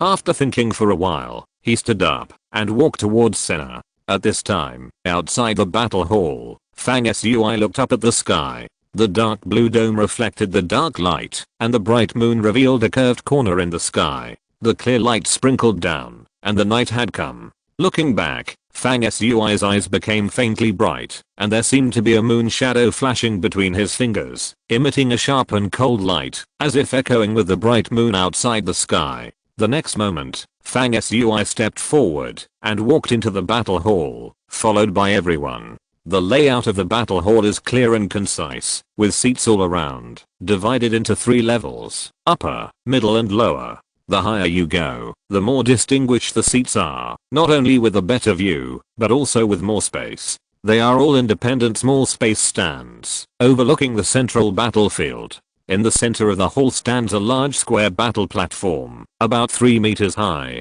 The entire battle platform is made of the essence of meteorite iron, which is incredibly strong, and emits a silver-green glow like stars. It flickers like an alien object that is rarely seen in the world. Although this meteorite iron battle platform is strong, after countless battles over the endless years, many gullies are inevitably left on the platform, like scars, revealing a sense of iron and blood accumulated from cruelty and killing. After Fang Sui came in, he took in the situation in the venue. He saw Yun Xianji, who was walking towards C on the second floor seat, Bi Kanting, who he didn't know but felt hostile, and Yun Xiangxin, who exchanged glances with Fang Sui from a distance. After Xiaodu entered the hall, he stood at the center of the fighting stage. For the upcoming killing between him and Fang Sui, Xiaodu didn't have the fear of fleeing when he faced the dark creatures. He stood tall and calm. When he saw Fang Sui coming in from a distance, a grim smile flashed across his sinister face, and he shouted, "I didn't expect you to dare to accept my letter of challenge.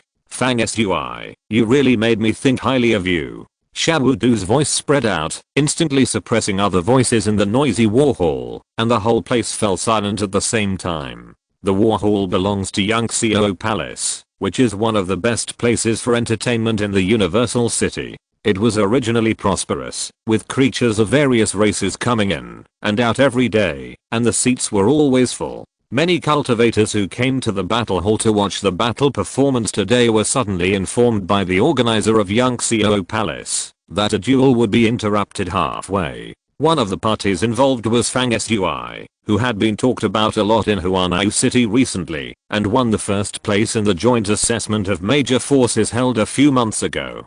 This immediately aroused people's interest. At this time, Xiaodu spoke, and tens of thousands of people in the entire hall suddenly became quiet, turning their heads to look at the entrance, where Fang Sui was walking in. But everyone's attention soon shifted away from Fang Sui. Is that young man Fang Sui? There have been a lot of discussions about him recently. He was the first in the joint assessment of major forces this year. Unfortunately, this first place ranking seems to be very watery. It's the first time I see him in person. Who is the woman next to him? She is so beautiful, and the world rarely sees her. Yes. Who is that woman? She is so beautiful. More voices were actually focused on Jiao, and they talked about it one after another. Fang Sui ignored Xiaodu's covetous eyes and whispered to Jiao as he walked forward, "Every time I go out with you, I bear great danger. Look at how many people around here look at me unkindly. Just because I stand by your side, I suffer so much malice. I'm at a great loss. Well, Jiao, you have to be responsible for my second half of life." Jiao rolled her eyes at him with twinkling eyes and said with a smile, "You are really a person. You can't say the second half of life." When she spoke, a layer of hazy aura spread around her body, and the whole person suddenly became ethereal, and others could no longer look directly at her face. Swish! A ray of sword light suddenly flew towards Fang Sui. It was Xiaodu, a narrow-minded and vicious person. He spoke to Fang Sui, but got no response. A fierce look flashed in his eyes and he sacrificed a sword light to attack. He did not intend to kill directly, but was ready to let Fang Sui be injured with one blow, and also took the opportunity to show his strength to the whole audience and establish his authority. However, when the sword light approached Fang Sui in the blink of an eye, he did not respond, but the sword light, which was like a stream of green light, disappeared strangely in a flash, leaving no trace. This scene was quite bizarre, and most of the people in the field did not understand why, and they all let out a light R at the same time. But there were people with good vision in the field, such as C.B. Kangting and Yun Xianji, all of whom had a bright look in their eyes. The puppy beside Fang Sui, Xiaodu, who emitted the sword light, was also a little surprised. He looked at the Anubis puppy, which was only a foot in size and a little furry, following Fang Sui with some doubts and uncertainty, and then looked at Fang Sui again, shouted coldly, and attacked again. He was more careful this time, and still sacrificed a sword light, but this sword light was very strange, and it actually had the ability to transform. It turned into a twisted lightning with both form and spirit, accompanied by a deafening thunder sound, and approached Fang Sui with a terrifying momentum. Many onlookers were shocked. They had never thought that the two sides would start a war right after they met. This Xiaodu can transform into a sword light. This is to cultivate sword skills to the point of spirituality. It is really not easy. Some third level practitioners may not be able to achieve the level of transformation of magic. In an instant, this dark green sword energy lightning that amazed everyone shuttled through the void and struck in front of Fang Sui. At this time, Fang Sui finally made his first move after being promoted to the second level. His move did not have a brilliant and amazing appearance, but rather seemed very plain. He just stretched out his hand and grabbed it, but he took advantage of the two keywords of fast and accurate, and grasped the fierce lightning sword energy in his hand. The whole process was so ordinary, but the extremely sharp and murderous sword light, once it entered Fang Sui's hand, there was no sound at all. At this moment, Yunshai and GNB Kanting in the stands frowned at the same time. In the center of the arena, Xiaodu, who was fighting on the stage, had made 2 attacks in vain. With murderous intent in his eyes, he shouted and was about to attack again. However, the next moment, something beyond everyone's expectations happened suddenly. Many people let out low cries and looked at the scene under the central arena in astonishment. Chapter 242. It's not over yet. Under the drizzling night sky, in the Yunxiao Palace Battle Hall, which was made of meteorite iron, low cries of surprise rose and fell. Just when Xiaodu was about to attack again after 2 consecutive unsuccessful attacks, he was suddenly counterattacked. The counterattack did not come from Fang Sui, but from his cat. Bast appeared in the void in front of Xiaodu like a ghost, stretched out a claw as sharp as a blade, and swung it at Xiaodu's head. With Fang Sui's promotion to the 2nd level, Bast's ability to shuttle through the void became more secretive, swift, and silent. It did not manifest the body of Semri, but launched an attack in the form of a cat. The most commendable thing about this attack was its suddenness. The speed of the cat's claws was not only extremely fast, but also extremely accurate. No one noticed beforehand when the cat left Fang Sui and chose to attack. An unpleasant sound like an iron brush scratching on metal was heard. Xiaodu was ready to attack Fang Sui again, so he changed his moves. Although the cat came quickly, he blocked it in time and used the sword spine to block the attack. The cat's paws and the sword spine collided, and sparks flew out of the air, which showed the power of Bast's attack. After Xiaodu blocked the attack, he immediately prepared to withdraw and launch the next counterattack. However, at this moment, in front of Xiaodu, Bast's whole body appeared from the void. Its dark cat eyes emitted a cold light, which was extremely frightening.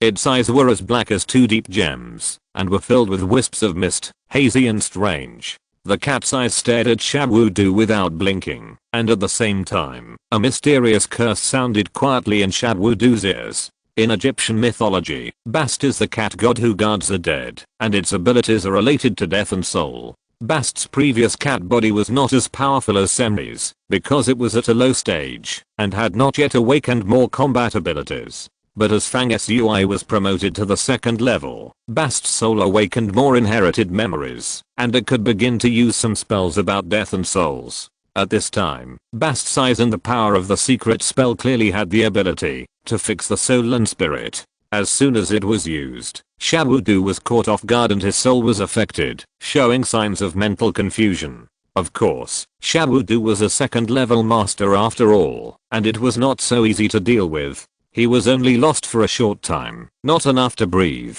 and then suddenly woke up. However, this moment of loss was enough to make Xiaodu fall into an irretrievable place. In the void on one side of him, a dog with darkness walked out. Anubis's projection dog opened its mouth, and the fluctuations of death filled its mouth. In a trance, the entire battle hall seemed to be dark for a moment. When the hall was bright again, there was a hole on Xiaodu's forehead, as if it had been pierced by the spear of death.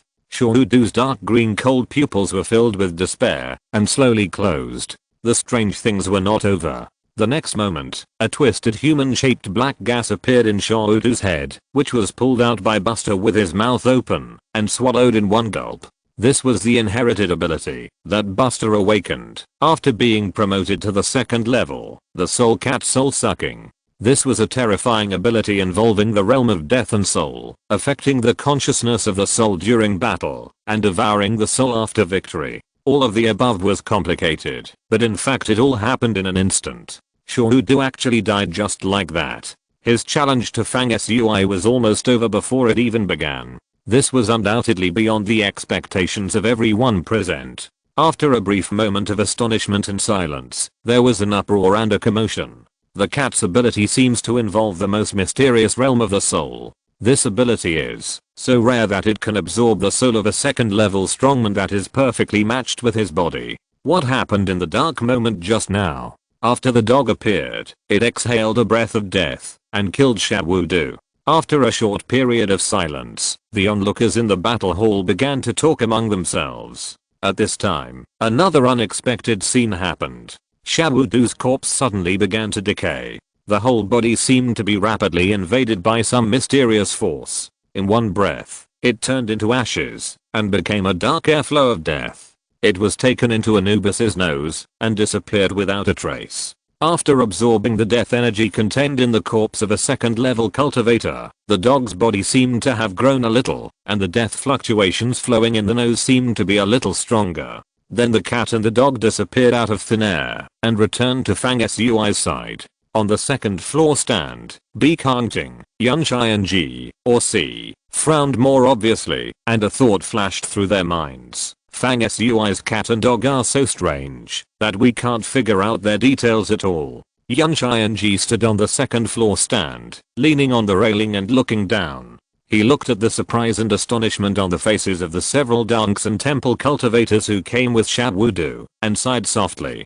He had long expected that Shabudu might be defeated by Fang Sui, so he made subsequent arrangements in advance. That is, if Shabudu was defeated, someone among the few people who came with Shabudu would continue to challenge Fang Sui. Yunshai and Ji made such arrangements because he had felt a little threatened by Fang Sui's growth potential, and he was always cautious. Although he judged that Fang Sui did not have the strength to kill the shadow creature, he still had a little doubt in his heart, so he prepared a means to test Fang Sui's details tonight. Yunshai and Ji had made up his mind to find a suitable opportunity after tonight to kill Fang Sui himself. But Fang Sui's cat and dog attacked and easily killed Shabudu in such a weird way. Obviously, this disrupted his prearranged backup plan, which was to let the rest of the people continue to fight Fang Sui. The faces of those people from the dunks and palace were full of shock, and now it was impossible for them to have the courage to challenge Fang Sui.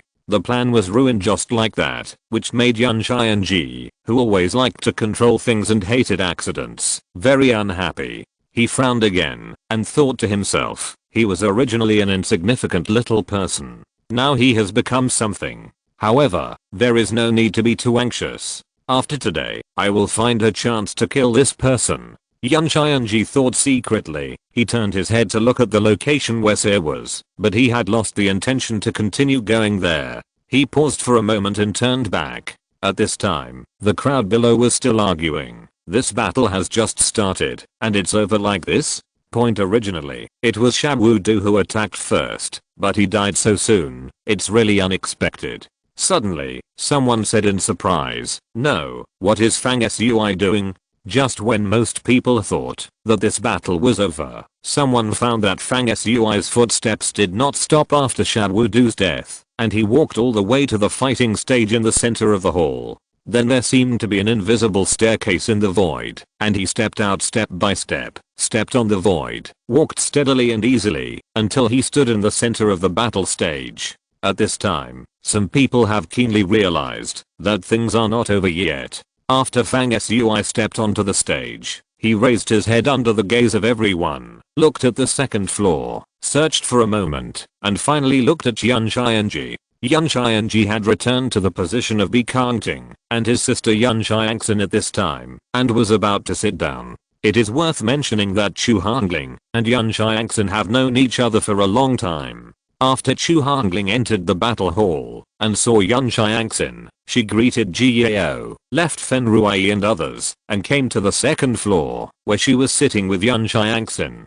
Seeing Yunshai and Ji coming back, Chu Hongling smiled gently, stood up and said hello. Yunshai and Ji soon felt the gaze from Fang Sui from a distance. He turned his head to look at Fang Sui, his eyes narrowed, and the two of them looked at each other from a distance. After a moment, everyone saw Fang Sui make a strange move. He stretched out one hand and spread his palm, and turned the air into reality, generating something like a piece of paper derived from the dark air. On Fang Sui's other hand, a brilliant star-like brilliance lit up, and he waved his hand on the dark paper, and wrote a word war imprinted with magic power. The paper with the word war engraved on it floated up into the air, flew to the second floor, and landed in front of Yunshai and Ji. It slowly expanded, and became very huge. The whole audience could see that there was a war with murderous intent and aura on it. It was shining and flowing, and it was hanging in front of Yunshai and Ji. Whoa, this is Fang Sui's water Yun Qianji. Why did he suddenly warn Yun Qianji? Xiaowu can warn Fang Sui, so he can also warn others. He chose Yun Qianji. I'm afraid they had some grudges before. When the onlookers speculated, Yun Qianji's handsome face did not show any expression changes, but he was really surprised and angry in his heart that Fang Sui was so arrogant and dared to challenge him. Fang Sui stood in the center of the battle platform with his hands behind his back, looking up at Yun Qianji. After Bast was promoted to the second level, he not only had the ability to devour souls, but also could absorb power from the opponent's soul, and by association, he could also read a small number of memories of the dead before their death. Because of this, after Bast absorbed Xiaowudu's soul, he absorbed some trivial memory fragments from it, and thus knew the existence of Beikangting, and also knew that Yun Qianji was behind the scenes.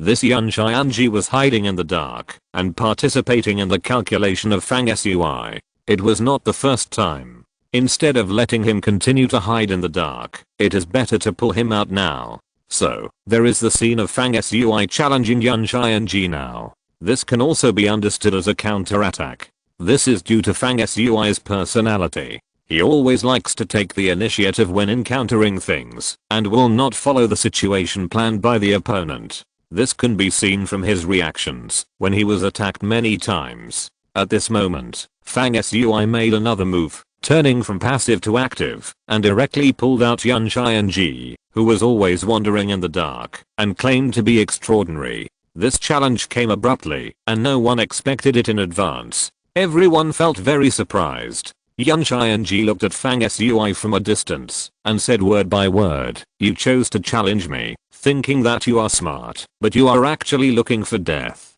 Thank you for your support." Chapter 243 2 consecutive attacks. At this moment, the whole place was silent. Today's battle hall was full of twists and turns, with unexpected changes happening one after another. At this time, facing Fang Sui's challenge, Yun Qianji responded with a calm tone, but the meaning behind his words was shocking and ruthless, with murderous intent. Fang Sui stood on the stage calmly and said indifferently, "Are you looking for death or not? What's the point of you standing up there and saying that?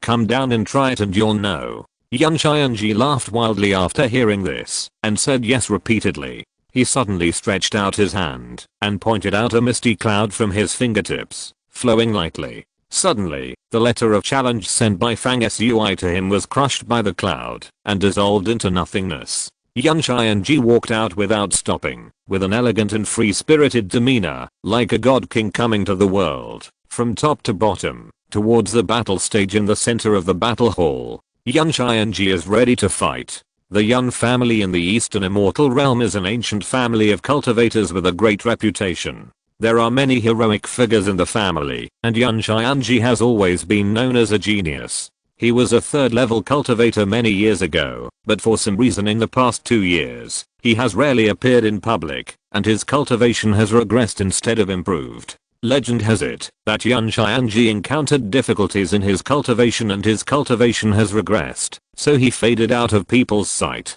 Others say that Yun Qianji is ambitious. Because he practiced a secret technique, he lowered his cultivation level and started from the first level again to build an unparalleled foundation. If he can succeed in his cultivation again this time, he will be qualified to compete with the contemporary geniuses. It is a bit surprising that Fang Sui suddenly chose to challenge Yun Qianji. It is obvious that his chances of winning are not high. You must know that, even if Yun Qianji lowered his foundation and started over, and is now only a second level upper grade, he has reached the third level after all. His perception of the energy of heaven and earth, his mastery of combat skills, and even his eyesight and knowledge are far beyond the reach of any second level cultivator.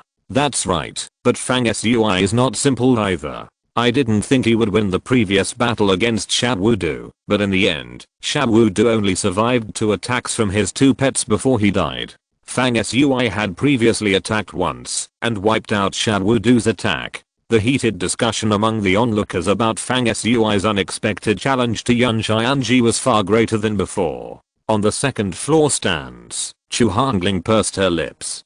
To be honest, Fang Sui's only attack before was to catch a flash of sword light from Shad Wudu. Chu Hongling was quite surprised at the time. You know, she is also an expert in cultivation, so she can naturally see the extraordinariness of Fang Sui's attack. After seeing Fang Sui's attack, Chu Hongling's eyes widened and her mouth opened slightly. She really didn't expect that Fang Sui, who she had a very low opinion of, could only use one attack to show his strength beyond Shad Wudu. At that moment, or thought that Chu Hongling had never thought of before flashed through her mind. Could it be that she had seen it wrong? Fang Sui's fighting power was actually amazing. But this thought only flashed and disappeared. Chu Hongling was still full of uncertainty in her heart. It was hard to believe that she had seen it wrong. Until this time, Fang Sui unexpectedly challenged Yan Xianji. Chu Hongling breathed a sigh of relief. Sure enough, he was still ignorant. With a little trick, he thought he was invincible and challenged Yan Xianji. Haha, this was something that she, Chu Hongling, could not do. Yan Xianji was in the East Fairy Palace with her, and she believed that she had some understanding of his strength. Yan Xianji was one of the few people in the entire East Fairy Palace who made Chu Hongling feel that she was no match for him. He always gave her the feeling that he was unfathomable. At this time, Fang Sui stepped onto the battle stage and challenged Yan Xianji. This was a bit too self-important. Chu Hongling pursed her lips to smile slightly. This Fang Sui is really ignorant of the world.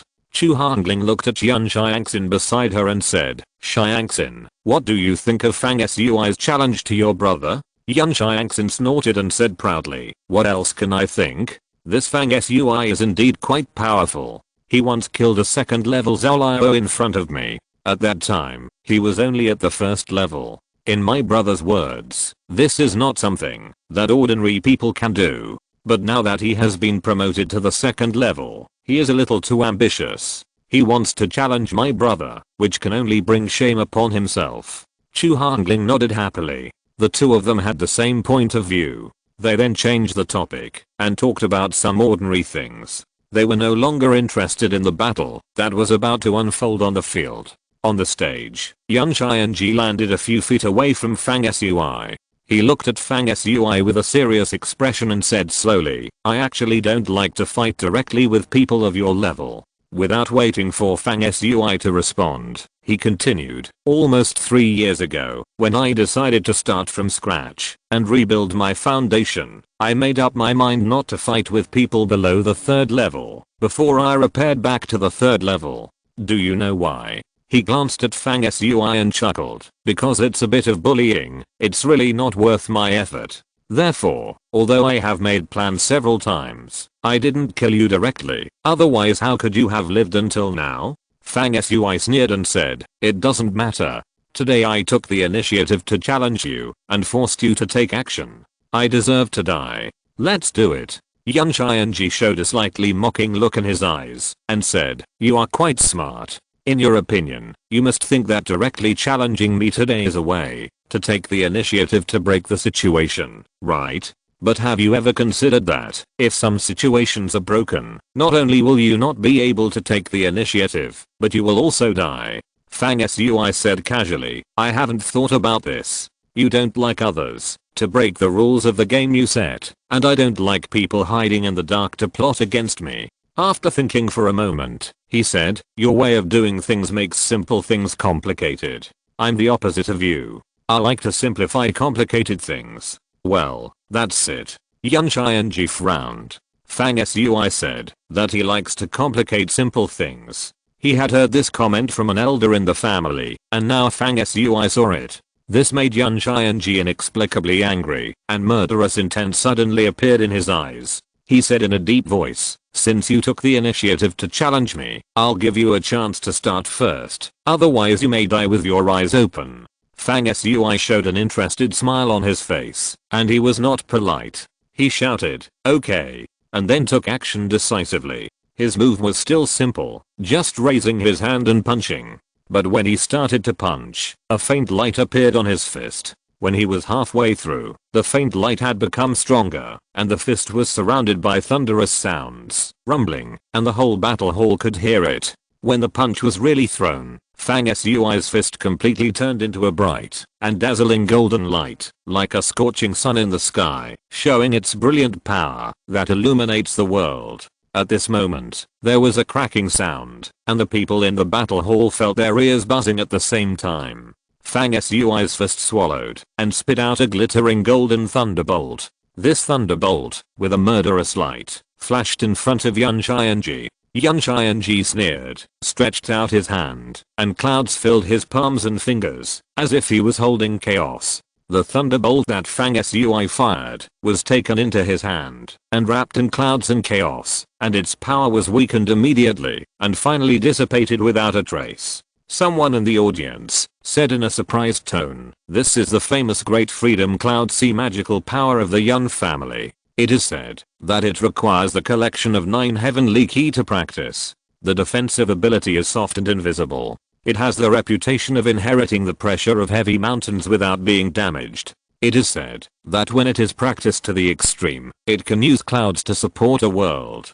This Great Freedom Cloud Sea magical power is really powerful." Fang Sui's thunderbolt, thunderous sound, and amazing power, but it was so easily taken away by Yan Qianji on the second floor stands. Yan Xiangxin and Chu Hongling glanced at the battle on the field while chatting. Seeing this scene, a smile appeared at the corners of their mouths at the same time. The two were not surprised by the result. Everything was just as they had judged in advance. At this time, Yan Qianji on the stage was dressed in white, handsome, and his long hair fluttered without wind.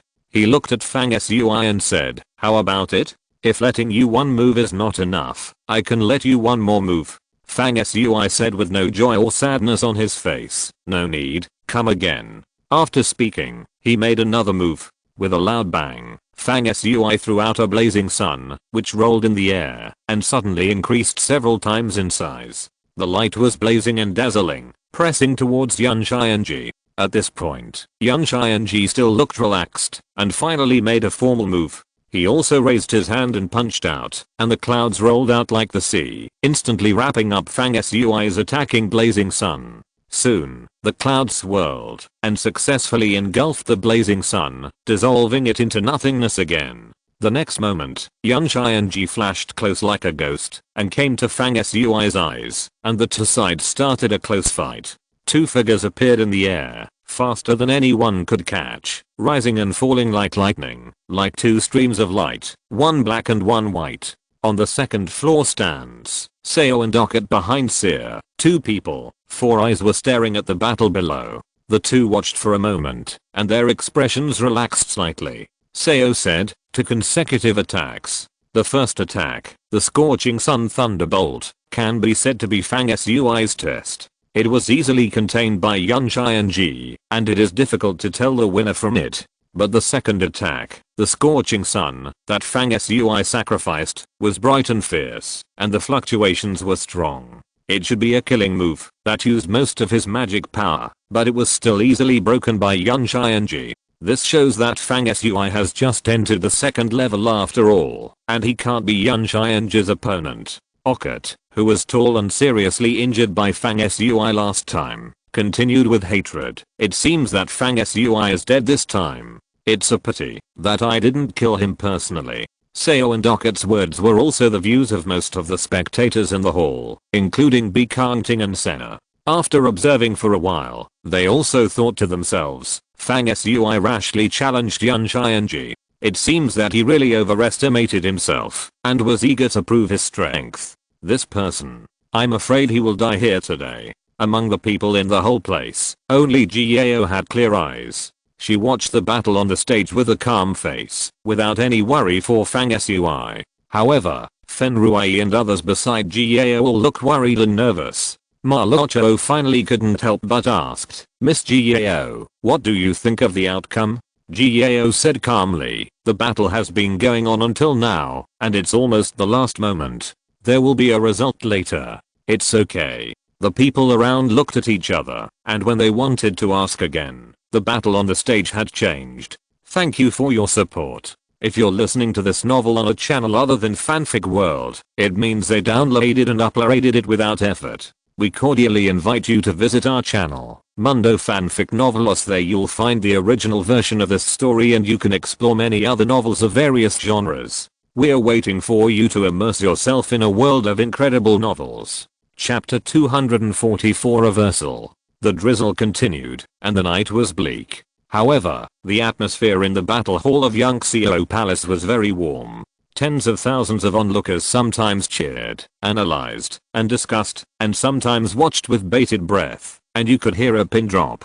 On the stage, the two sides of the battle suddenly separated after a fierce collision, and stood opposite each other. The two sides were still evenly matched, and after the rapid rise and fall of the battle, neither side had obvious injuries. It was precisely because of this that Yan Xianji's expression was more cautious than the relaxed look at the beginning. Of course, it was only a little cautious. He was still looking down at Fang Sui. Neither of them spoke, their eyes were as sharp as eagles, and they stared at their opponents. The next moment, both sides attacked again at the same time. Yan Xianji still sacrificed a sea of clouds, rolling like a tide, rolling towards Fang Sui without any gaps. Unlike before, the sea of clouds that Yan Xianji hit this time made a majestic rumbling sound when it spread, as if the ocean was roaring. This momentum made it clear that Yan Xianji had already ended the battle, and was ready to use his real powerful magical power to kill Fang Sui.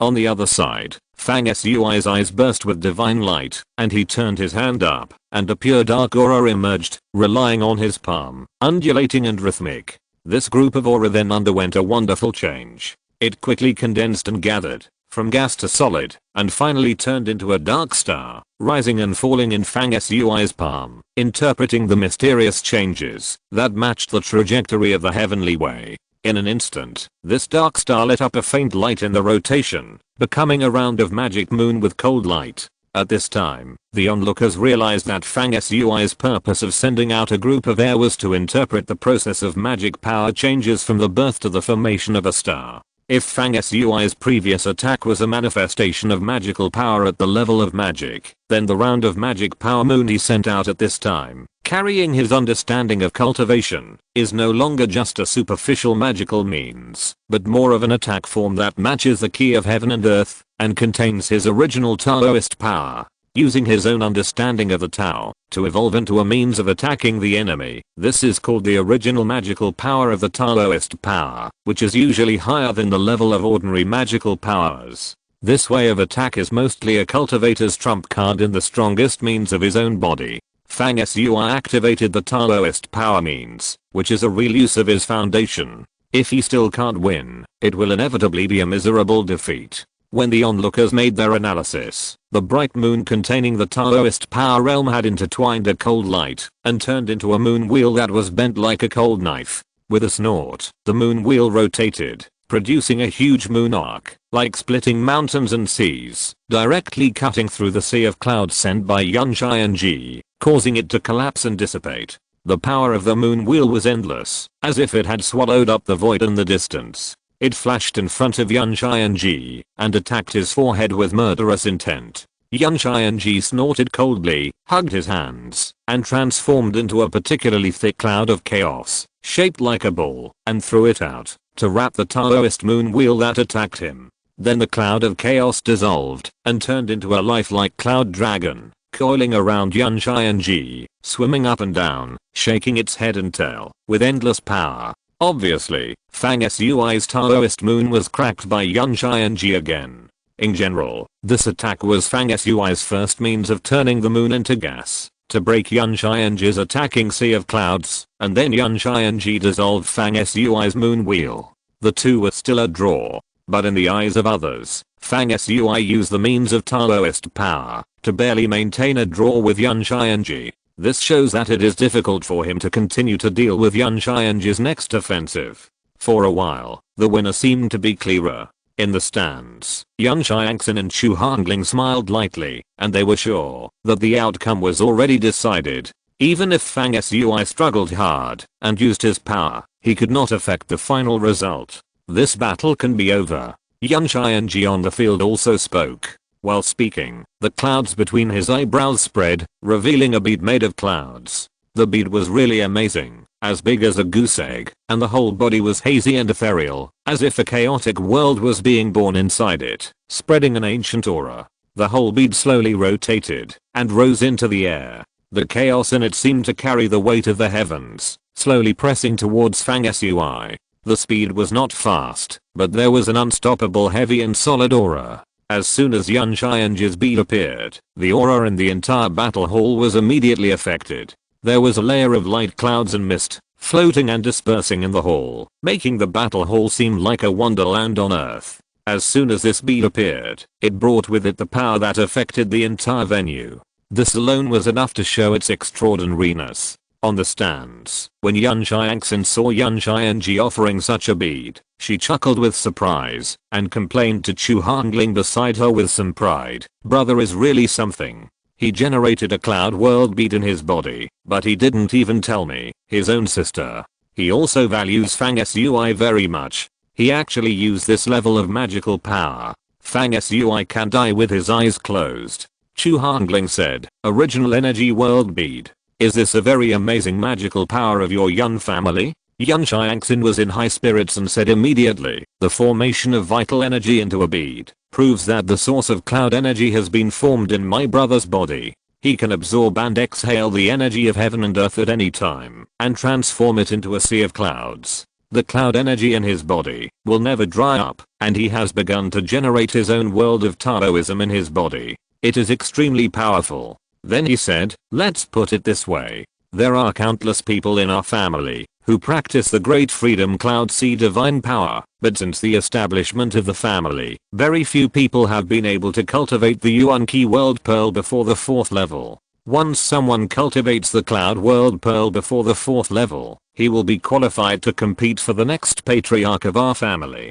Do you think it's powerful? After Yan Xiangxin finished speaking, Chu Hongling smiled and was about to compliment him, but at this moment, a roar of magic power came from below, accompanied by a burst of exclamations. Chu Hongling and Yan Xiangxin thought at the same time that it might be that once Yan Xianji's World Pearl came out, Fang Sui was making his last struggle and was about to lose. Thinking of this, the two of them turned their heads excitedly. However, what they saw was completely different from what they guessed, which made Chu Hongling and Yan Xiangxin stare wide-eyed, full of surprise, and even a little horrified.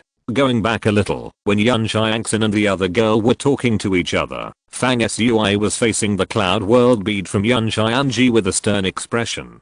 After he was promoted to the 2nd level, this was the first time he used all his strength without reservation. In one of his hands, a bright moon with a faint glow rose, and in the other hand, a fiery red sun that had never been seen before appeared. The scene of one hand turning into a moon and the other hand holding up the sun was amazing enough in itself, and it was combined with the magical energy of the day and night cycle between heaven and earth, as if there was a world, night, and day, all held in Fang Sui's hands. The changes did not stop there, and the dark energy rolled around Fang Sui again, and then 2 dark mountains appeared. Suddenly, the sun and the moon revolved around the dark mountain and rose into the sky at the same time, sometimes bright, sometimes dark, showing a mythical magical power. After the dark mountain came into being, it grew rapidly in size, becoming very majestic in a breath, releasing a pressing pressure, resisting the cloud world bead that was approaching.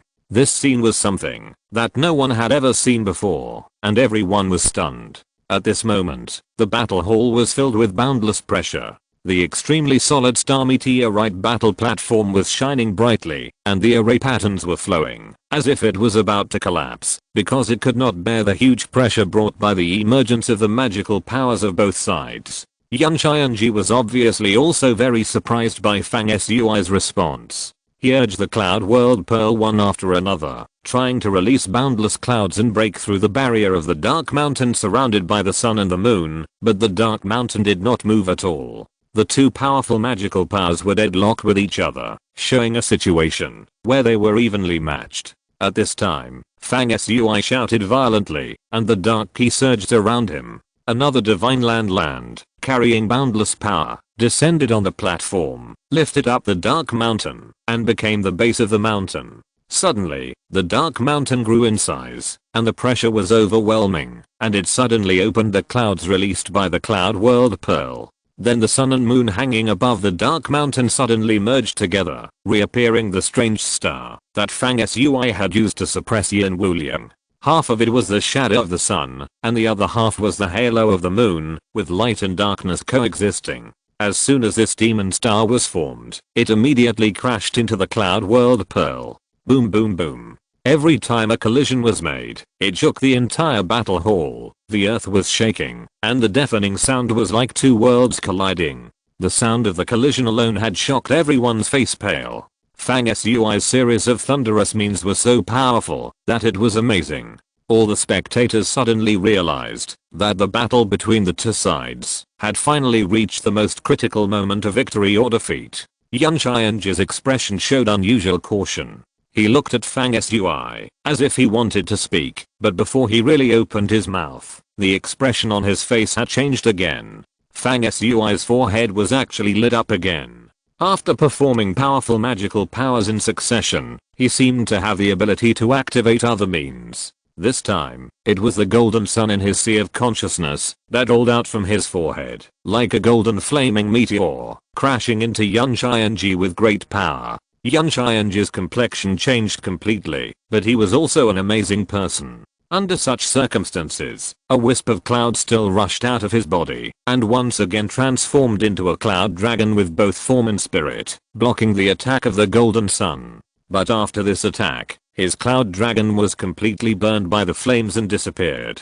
Yan Xianji's palm was also burned by the thunderbolt fire from the golden sun, leaving a charred wound. Even blood was spilled from the corner of his mouth. Yan Xianji's image suddenly became tragic. At this moment in the battle, Fang Sui began to gain the upper hand. At this time, the golden sun condensed, but did not disperse. After the first collision, it rose slightly to adjust, and then crashed into Yan Xianji again. This scene made the whole audience exclaim, and many people stood up. Yan Xianji seemed to have figured something out all of a sudden, and he shouted at Fang Sui, "You are not."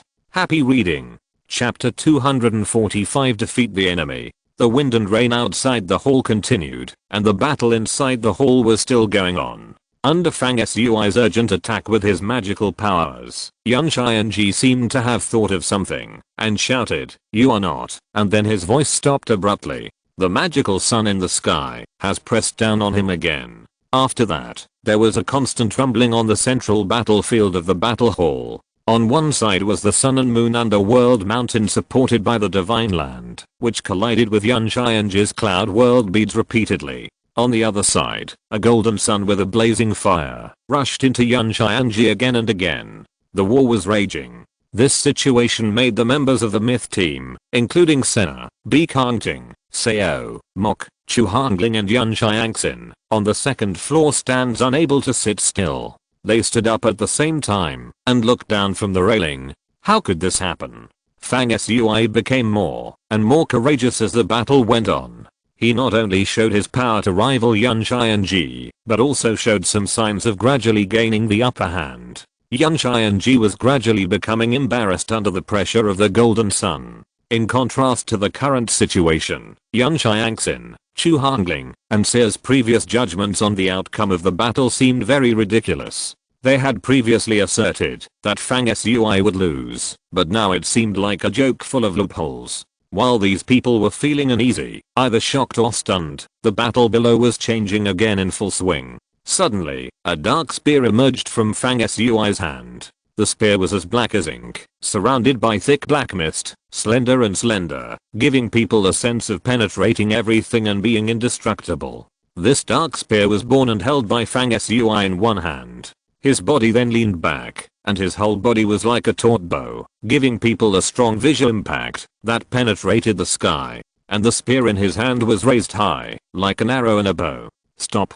You dare!" Yan Xiangxin seemed to have a premonition of something and shouted hysterically. But the next moment, a faint light in the void shot out like thunder and lightning without a moment's hesitation. It was Fang Sui's body that bent back and accumulated power, and then he threw the dark spear. This spear not only gathered Fang Sui's whole body strength, but also infused a sharp mental thought that was like killing through the world. full of unstoppable ruthlessness and decisiveness, and projected towards Yan Xianji, who was trying his best to resist the scorching sun. The spear tip was like a black lightning that destroyed the world. At the same moment, Anubis, who had not been brought to the stage by Fang Sui, but had always stood beside Gao, howled to the sky, making his first howl since he came to this world, which contained death, fierceness, majesty, and killing. In a trance, the front end of the spear that shot at Yan Xianji formed a virtual image of Anubis's head, surrounded by the aura of death.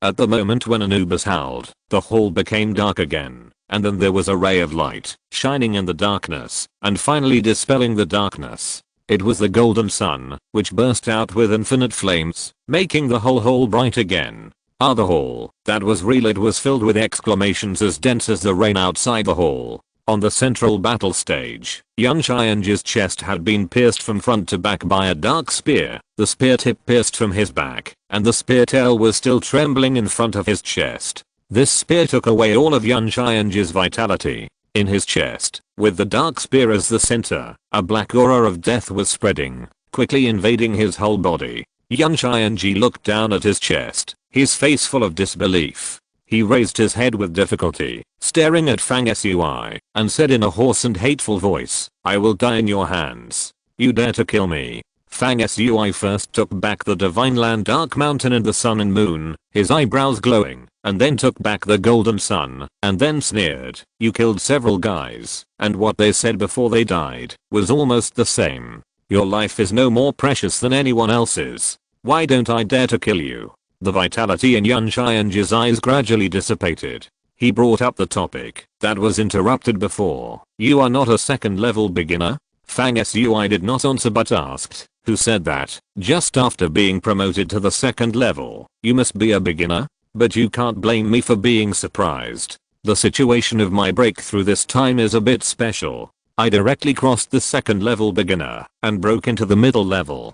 Compared with the usual situation, there is an extra small realm leap." As he spoke, he thought to himself, "After breaking into the second level, I was directly promoted to the middle level. It should have something to do with the way I shook the barrier of heaven and earth when I was impacting the second level. I completely pulled up the barrier mountain derived from the power of the entire heaven and earth and moved it into my own divine land, becoming one of the two underworld mountains. Normally, when you are promoted to the second level, you can open the pass to the second level by breaking the mountain body. This is obviously different from me. Could it be that when you impact a great realm, the process of breaking the barrier of heaven and earth contains some secrets? I will try it again when I impact the third level next time." At this time, the audience, after listening to what Fang Sui said on the stage, suddenly realized it. It turned out that Fang Sui had directly rushed into the second level middle level after breaking through the barrier. This situation is really rare. Although it seems to be just a small grade difference in a life and death battle, this is a great advantage and hidden means.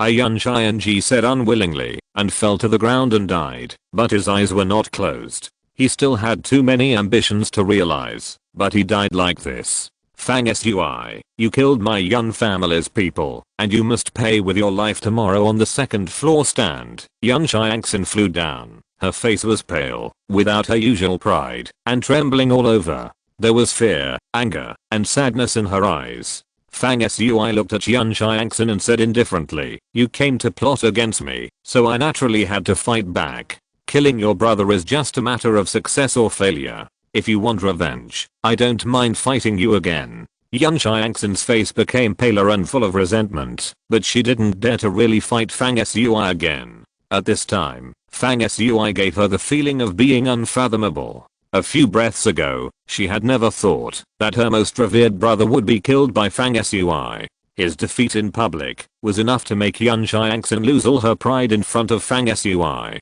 On the second floor stands, Chu Hongling was incredulous, staring blankly at the changes on the field. How could this be possible? Fang Sui actually killed Yan Xianji. Chu Hongling felt like she was dreaming, and she suspected that she was dreaming. Yan Xianji died at the hands of Fang Sui, which almost overturned her cognition and judgment. At this moment, Chu Hongling was also pale and lost. On the other side, Senna and the people from the myth team also changed their expression slightly. Senna's deep eyes suddenly flashed with a brilliant light, and then gently withdrew, and sat down again. A low sigh sounded in his mouth. This Fang Sui has been promoted to the second level, and his strength has soared to such a level similarly. Bi Kangting also flashed a look of shock on his face, and finally sat down slowly. On the other side of the battle hall, in a position that few people noticed, there was a figure shrouded in darkness, always looking at Fang Sui. Fang Sui's battle had just ended, and he immediately left the battle hall and disappeared like a ghost. Just before he was about to disappear, Fang Sui suddenly had an inexplicable feeling and turned his head to look in the direction where the figure disappeared. His eyes were very sharp, but he only had time to see a vague back disappearing outside the battle hall. Fang Sui frowned slightly. At this time, Yang Xianji's body began to decay quickly like Shad would do before, including his world bead, the source of his mana, which also turned into a black death aura, and was inhaled by Anubis. After killing 2 second level opponents today, Anubis absorbed the death aura contained in their bodies one after another, especially Yang Xianji, who turned into a death aura after his death. After Anubis absorbed it, his body changed significantly. When it breathes, a breath of death from its nose, like a swimming dragon, comes out of one nostril and enters from the other nostril, as if it has a strange vitality, which is extremely terrifying. At this time, Fang Sui secretly wondered, Yang Xianji is dead. Where is the hunting mirror he has? Things of the level of the hunting mirror, even if Anubis is a projection of the gods, definitely do not have the ability to digest and absorb it. So why is there no trace of the hunting mirror after Yang Xianji's death? Logically speaking, he should carry something like the hunting mirror with him. Fang Sui thought about it, suppressed his doubts, glanced at the distraught Yang Xiangxin, and then walked down the stage. Under the gaze of the audience, he left the battle hall with Jiao and others. After leaving the battle hall, Fenruai and others around were all a little excited and high-spirited, and talked about Fang Sui's previous battle one after another. Fang Sui himself was not in any happy mood. What he did tonight was just a counter-attack to break the deadlock and kill the opponent. There was really nothing for him to be happy about. Amid heated discussions, the group left the Yunxiao Palace and headed back to the Panchi universe. The Moro camel beside him said, Fang Sui, you are quite good at hiding. It turns out that you directly entered the second level middle grade. No one knew about it beforehand. You kept your mouth shut. Fang Sui laughed dumbly and shook his head without further explanation. Fenruai glanced at Jiao secretly and said sarcastically, no one knows? That's not necessarily true. Miss Jiao should have known it beforehand. As soon as these words came out, the others around him immediately laughed in unison. After a long quarrel, Wan King said, Fang Sui, after today's battle, I'm afraid you will soon be among the candidates for the contemporary young masters. Fang Sui glanced at Jiao beside him and said, with someone like her, I'm far from qualified to be a contemporary young master, and I can't even be listed as a candidate. As he spoke, the handsome and golden-haired Gallo flashed in his mind. He thought to himself that, if Jiao was used as a standard to measure and judge the contemporary young people, he would probably have to be at Gallo's level to be called a master, and he was far, far behind. As they talked, they returned to the rock universe in the rainy and moonless night. After this day, Fang Sui's reputation skyrocketed, and he was already a bit like a rising star in the Universal City, but it also brought some small troubles. In the following days, some young people from various major forces kept coming to him, saying that they wanted to compete with each other, but in fact they all wanted to defeat Fang Sui and become famous in one fell swoop. Of course, Fang Sui rejected such boring challenges and did not accept them. The days passed like this. In the next stage, Fang Sui planned to keep a low profile for a while. After further consolidating his practice, he should go to the front hall of the rock universe to see if there are any tasks that the second level can accept. Calculating the time, it has not been a short time since I came to the 5 directions domain. It is time to gradually get in touch with this vast universe and explore the mysteries of each sect. Chapter 246 No bones left, no soul left. Please recommend. The spring rain had been coming and going for days, but the weather suddenly cleared up in the morning of this day. The warm sun was high in the sky, and the light of light gold shone down, covering everything. There were still water droplets left on the colorful flowers and plants after the rainy night, which reflected in the sunlight and looked even more crystal clear. Everything on the earth was full of vitality in this spring morning. A few days ago, after killing 2 people in the war hall, Fang Sui, who returned to the rock universe on a rainy night, had been a little relaxed these days. Killing Yun Xianji, who was lurking in the dark and plotting against him from time to time, made Fang Sui feel very good. He still focused on his own practice in the past few days to recover from the consumption after the war. At the beginning of the morning of this day, Fang Sui opened his eyes in the room in the Liangshan Tower and ended a night of meditation. In his sea of consciousness at this time, 2 scorching suns, 1 golden and 1 red, reflected each other, and the firepower was overwhelming. In the space of the Qi Sea in the lower abdomen, the divine land was steaming with curling black air, nourishing the power of the soul and spirit. At this moment, Fang Sui was really in the best state of mind and physical strength, with his eyes full of vigor and sparkling. He finished a night of practice, and at the moment, when the sun was rising, he came to the terrace of his residence, looking at the vast sea of clouds that was dyed by the sun and bathed in golden rays of light. What he saw was really magnificent, with waves in the sea of clouds, ups and downs, and a spectacular sight. Bast and Anubis, one on his shoulder and the other on his leg, stood silently facing the rising sun. After a while, Fang Sui looked down, but it was Anubis who was wagging his tail at him and spit out 2 ring-shaped identity badges. Fang Sui's heart moved slightly when he saw it, and he immediately took the 2 badges into his hands and only knew it after a quick inspection. The 2 nameplates were from Yun Xianji and Shawu Du respectively. Their bodies were absorbed by Anubis and turned into the power of death. Fang Sui originally thought that the identity nameplates of the 2 would also be absorbed and disappeared. Unexpectedly, Anubis was quite intelligent. After absorbing the bodies of the 2, he knew to leave the useful things for Fang Sui. Fang Sui was probably diligent in practicing these days and was busy recovering from the battle consumption.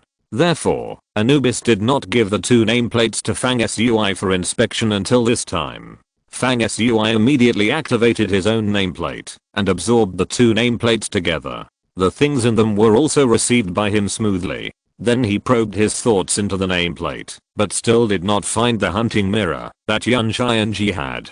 There were quite a few energy crystals in the storage space of the 2 nameplates, and there were also some strange and rare things. After Fang Sui checked out the things inside, he thought about going to the All Things shop in the city to sell the things he got after absorbing the 2 nameplates and exchange them for energy crystals. He was also preparing to buy some things that he might need in the next stage. Jiao's injuries were obviously much more serious than she said. She was now in seclusion to recover, so Fang Sui did not disturb her. Just as he was about to go out, he heard Buster say, "My lord, after I was promoted to the 2nd level, I awakened new inherited memories and learned something very important." Fang Sui asked, "Can you tell me about it?" Buster, in the newly awakened memory, a message stored in the core of the memory appeared, which is obviously of great importance. "This message is for you, my lord, to start setting up an ancient formation called the Gate of the Witch God Realm at the beginning of the 2nd level. It seems to be related to a great secret of your god system practice, my lord. It's a pity that my memory has not awakened much, and no more news has been displayed.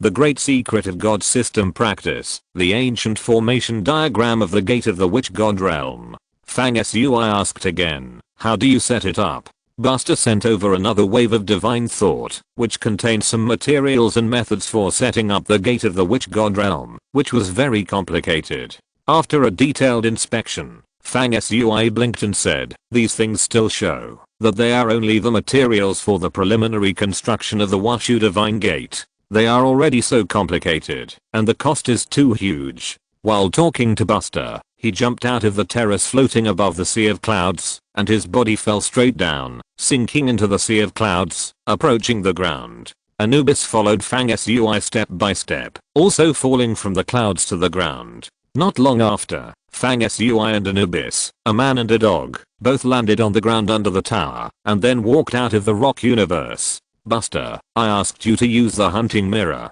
to try to sense the whereabouts of Yun Xianji's hunting mirror.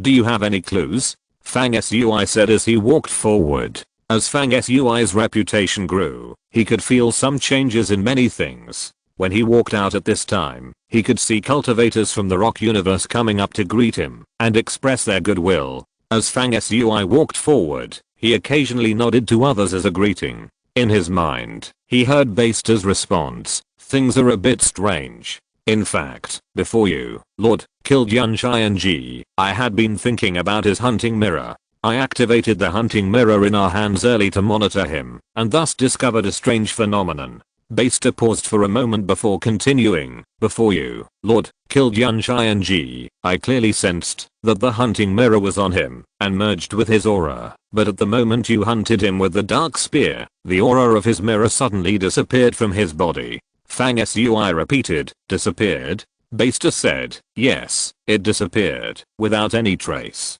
After that, I activated the hunting mirror in our hands and tracked and explored it several times, but there was no gain. Yun Xianji's mirror slipped away by itself like a living thing, without any trace to trace. This matter is really weird and strange. Fang Sui seems to feel a strange power that is connected to him through the hunting mirror. However, there are still too few clues about the hunting mirror. Fang Sui has this hazy idea in his mind, but he can't clearly sort out the cause and effect of the matter. The idea in his mind is not complete. While he was thinking, he had already left the rock universe and came to the streets in the central area of Universe City. Half an hour later, Fang Sui came to an ancient temple. The ancient temple was built in an unusually wonderful way. It covers a large area. The most important thing is that the style is very special. It is divided into 3 floors. The first floor is full of ancient meaning, with carved beams and painted rafters in the Oriental style.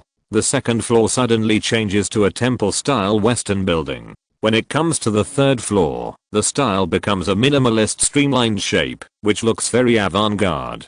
Such a building with a variety of shapes may seem a bit out of place at first glance, but it is unique and just reflects the diversity of this ancient temple. It is consistent with the business philosophy of the store and has the meaning of accommodating all kinds of things. This is the whole of everything in the Universal City. There are several shops selling everything in the Universal City, but the main hall standing in the central area of the city is the largest. This is Fang Sui's first time here. He was about to walk into the hall when he suddenly heard a pleasant voice coming from a little further behind, shouting, "Fang Sui." Fang Sui looked back and saw Yu-Kei King, who was wearing a light purple long skirt and a light yellow thin dress on her upper body. The contrast was bright and graceful, calling him from behind. When she saw Fang Sui, she was obviously a little surprised.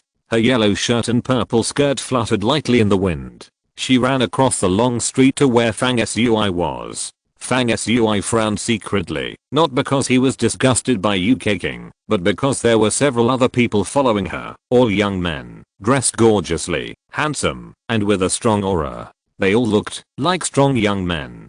To be specific, among the women Fang Sui had met, Ji Yao was naturally the best in terms of appearance. The second was Yi Chan, whom Fang Sui had accidentally seen through the array image on the top floor of the Mother of Life. Her appearance was also perfect, almost as good as Ji Yao's. Next was Yu-Kei King. She was considered the most beautiful woman in the world, and she was a beauty that could topple a country. Although she was slightly inferior to Ji Yao, she was more charming and seductive. Therefore, there were countless men who had always been entangled with her. At this time, Yu-Kei King saw Fang Sui, and after shouting across the air, she came over with a happy face. Fang Sui realized in an instant that Yu-Kei King was going to use him as a shield to resist the entanglement of these men, so he frowned secretly. When Yu-Kei King came over, Fang Sui immediately said in advance, "Don't expect me to help you drive away those guys behind you."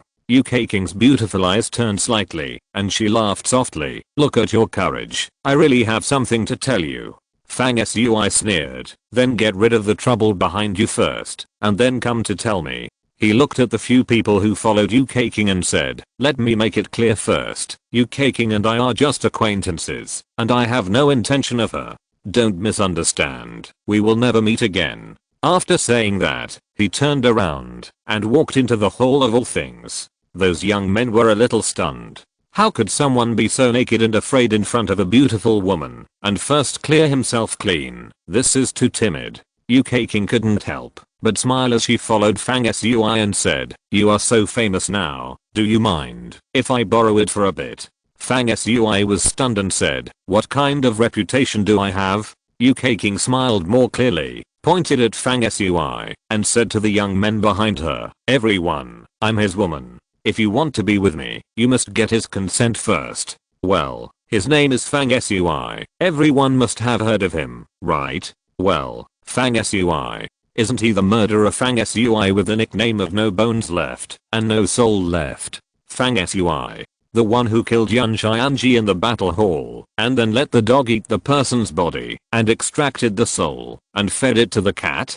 The men around him changed color and asked with pale faces. UK King smiled and nodded. Fang Sui smiled bitterly. "Who gave me this nickname? No bones left. No soul left. It's too ugly, and there is no technical content at all. But the effect seems to be good.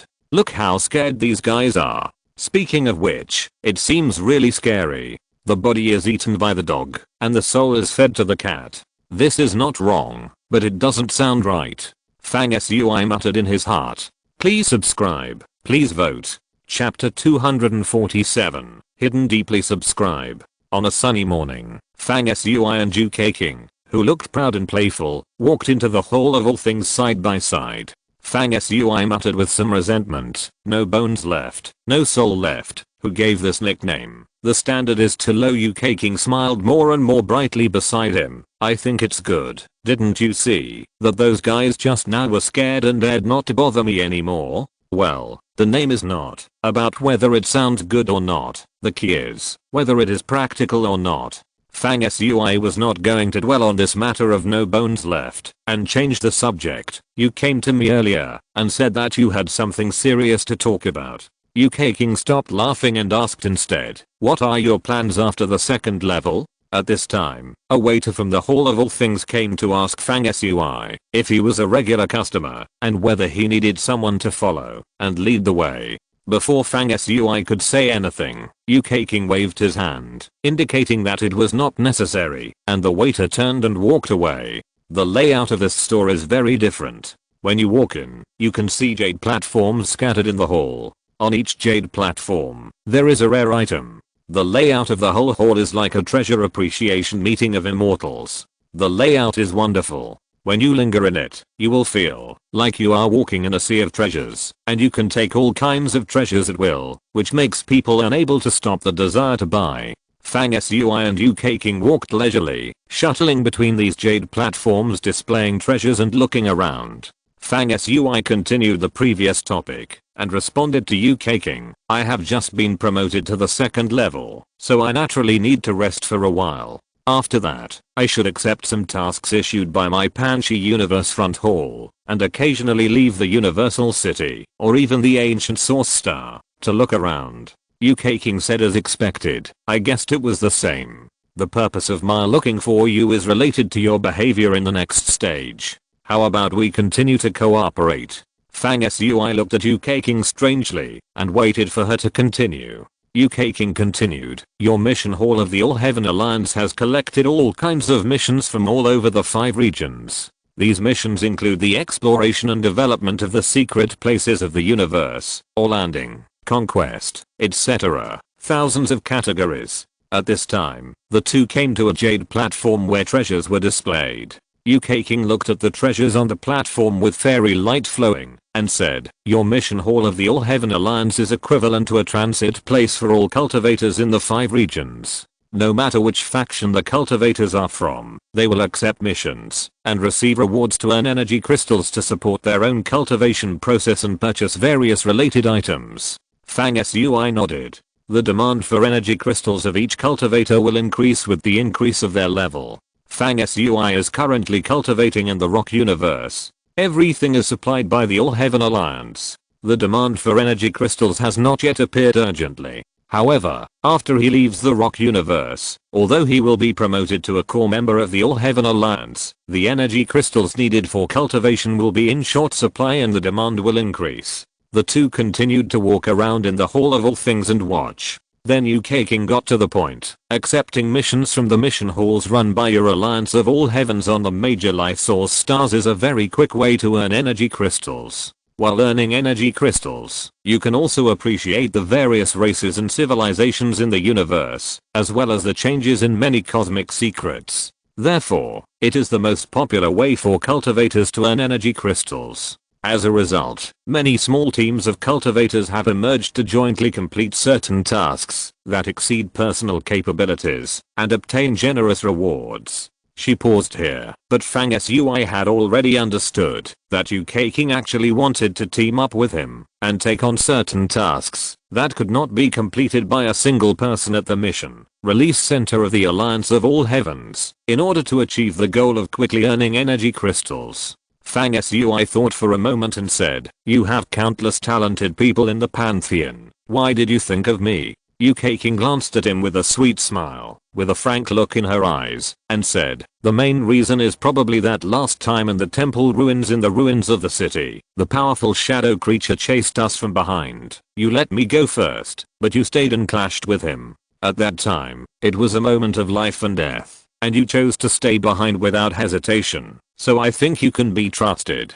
Fang Sui thought to himself, what UK King said does not seem to be a lie. I didn't expect that the reaction I made at that time actually touched her a lot. He said, "We were in a cooperative relationship at that time, so it was reasonable to let you go first." UK King nodded and said, "Well, that's why I think you are a trustworthy person. So when I wanted to team up with someone this time, I thought of you first." Fang Sui pondered in silence. UK King said again, "Hey, do you agree or not? If you don't agree, I will agree to join the Myth team. They have invited me to join several times." Fang Sui asked curiously, "Did the Myth team invite you to join as well?" UK King snorted lightly, and a proud look appeared on her pretty face. She said, "Of course. In fact, the Myth team invited me to join a few years ago, but I refused. Later, they invited Yuji, who was from the same ancient clan as me. She was the one who had some grudges against me and was killed by you. Now that Yuji is dead, the Myth team brought up the old matter and invited me again." Fang Sui suddenly showed a thoughtful look in his eyes and said, "The people in the Myth team have clear division of labor, and everyone has clear specialties. Only when they are together can they form a perfect team. Yuji's ability lies in her eyes and long-range attacks. When she met me, she saw through my disguise at a glance and launched an offensive against me. From this analysis, UK King, you should have similar abilities to Yuji, so you can replace her and be invited by the Myth team." After a pause, he looked at UK King with a strange look in his eyes and said confidently, "You are very good at hiding it. It turns out that your true ability has always been hidden. You are actually a long-range attacker with special abilities." During Fang Sui's analysis, UK King's eyes gradually brightened, and a hint of surprise in her eyes became more and more obvious. She never thought that Fang Sui could analyze her true ability from a subtle invitation from a seemingly irrelevant Myth team. UK King's eyes flashed with a strange light, and she exclaimed, "Fang Sui, your intelligence and precise and unique thinking seem to be more surprising than your combat power." UK King said this, obviously acknowledging Fang Sui's analysis, which means that she admitted that her specialty is long-range attack and has special abilities in her eyes. Fang Sui thought to himself, just look at UK King's melee skills, which are almost as good as mine. You can tell how amazing her long-range ability, which she considers her specialty, must be. If we form a team, her long-range ability can complement mine. UK King is a treasure. Fang Sui kept thinking in his mind and asked, forming a team is indeed a good choice, but after the team is formed, who will be the leader? UK King said proudly, "I have had experience in traveling around, so of course I will be the leader." Fang Sui sneered, "Experience can be accumulated, and this is not a great advantage. You want to be the leader, but there is no way." After speaking, UK King wrinkled her upturned little nose snorted, and followed Fang Sui. The two temporarily stopped discussing who would be the leader, walked up the stairs on the first floor of the Hall of All Things, and soon arrived at the second floor. The layout here is similar to the first floor, except that the treasures displayed on the jade table are more precious. The four walls are as dark and deep as the starry sky. Occasionally, there is a faint light like stars, which illuminates the slightly dim space. The layout of the entire second floor Hall of All Things is mysterious. It is obviously the work of master of this art. Only in this way can an infinite artistic conception be created in a limited space, which makes people happy and amazed. The two then came to a jade table, where treasures were displayed. There was a dark brown object on the jade table. It looked like a branch of an old tree. It was withered and cracked on the surface. It was ordinary. Fang Sui stopped here, and a waiter came over to introduce. This ordinary looking tree trunk is a rare item here. A master treasure appraiser said that there may be treasures hidden in it, but there may be nothing inside it. The aura is strange. Therefore, it is displayed here for sale. If you, a strong man, buy this thing, you may get a rare treasure from it, or you may get nothing. This must be made clear in advance. Fang Sui nodded. He had heard of this form of sale before he crossed over. On modern Earth, there are some sales methods related to jade, jadeite and other artifacts, called gambling stones, which are roughly of this nature. The things you buy may contain mysteries and you will gain a lot, or the things hidden inside may be ordinary, and you will spend a lot of money in vain. This sales method is not uncommon in the 5 directions domain. In addition to buying and selling, there is also a kind of gambling excitement, which is very popular. Fang Sui was a little curious when he heard the waiter's introduction. He immediately urged the power in his body silently, and a strange scene suddenly appeared in his eyes. The pupil of one eye turned into a golden color, like the rising sun, shining brightly. The other eye became extremely dark, as if it could swallow up light. Fang Sui combined light and darkness, and under the gaze of his eyes filled with magic power, he could see through the appearance of a tree trunk displayed on the jade table, and vaguely saw the scene inside. There seemed to be a blood red color inside the tree trunk, but Fang Sui couldn't see clearly what was inside. He always felt that there was a hazy and hidden power blocking his observation. He was just curious at first, and he didn't plan to buy this thing. He glanced at it on a whim, then retracted the strange power in his eyes, and prepared to go to another place. UK King said suddenly, Fang Sui, do you know why you have seen me several times, all in the Hall of All Things? If you can guess it, I will let you be the leader. Our team will listen to your command, and I will give you an extra good thing. Fang Sui stopped when he heard it, squinted his eyes, and looked at UK King, thought for a while, and suddenly smiled. If you didn't ask, I wouldn't have thought about it. Since you asked, what's so difficult to guess? UK King said in a clear voice. Then tell me, if you are right, I will never cheat, and I will follow you in the future. Fang Sui said, since your strongest ability is in your eyes, then the purpose of your frequent visits to the Hall of All Things is not easy to guess. It must be related to the form of gambling treasure sales here. You must use the special ability of your eyes to see through all appearances, and often come to the Hall of All Things to view treasures, and look for treasures with good things inside. That is, to pick up bargains. Right? UK said with a charming expression in her blue eyes. You win. Then you can buy the things on the treasure stand. This is a branch of the Devouring God tree. There is a tree blood crystal in it. It is a rare and precious thing. Just consider it as a gift from me to our future leader. Tree blood crystal. Fang Sui's eyes flashed with a strange light. Please recommend and vote for the monthly ticket. Thank you for your support. Happy reading. Chapter 248 Meeting outside the tower. In the inherited memory that Bast had awakened, the Gatorade diagram of the witchcraft world that needed to be constructed showed that tree blood crystals were needed as materials. Tree blood crystals are considered to be very rare things.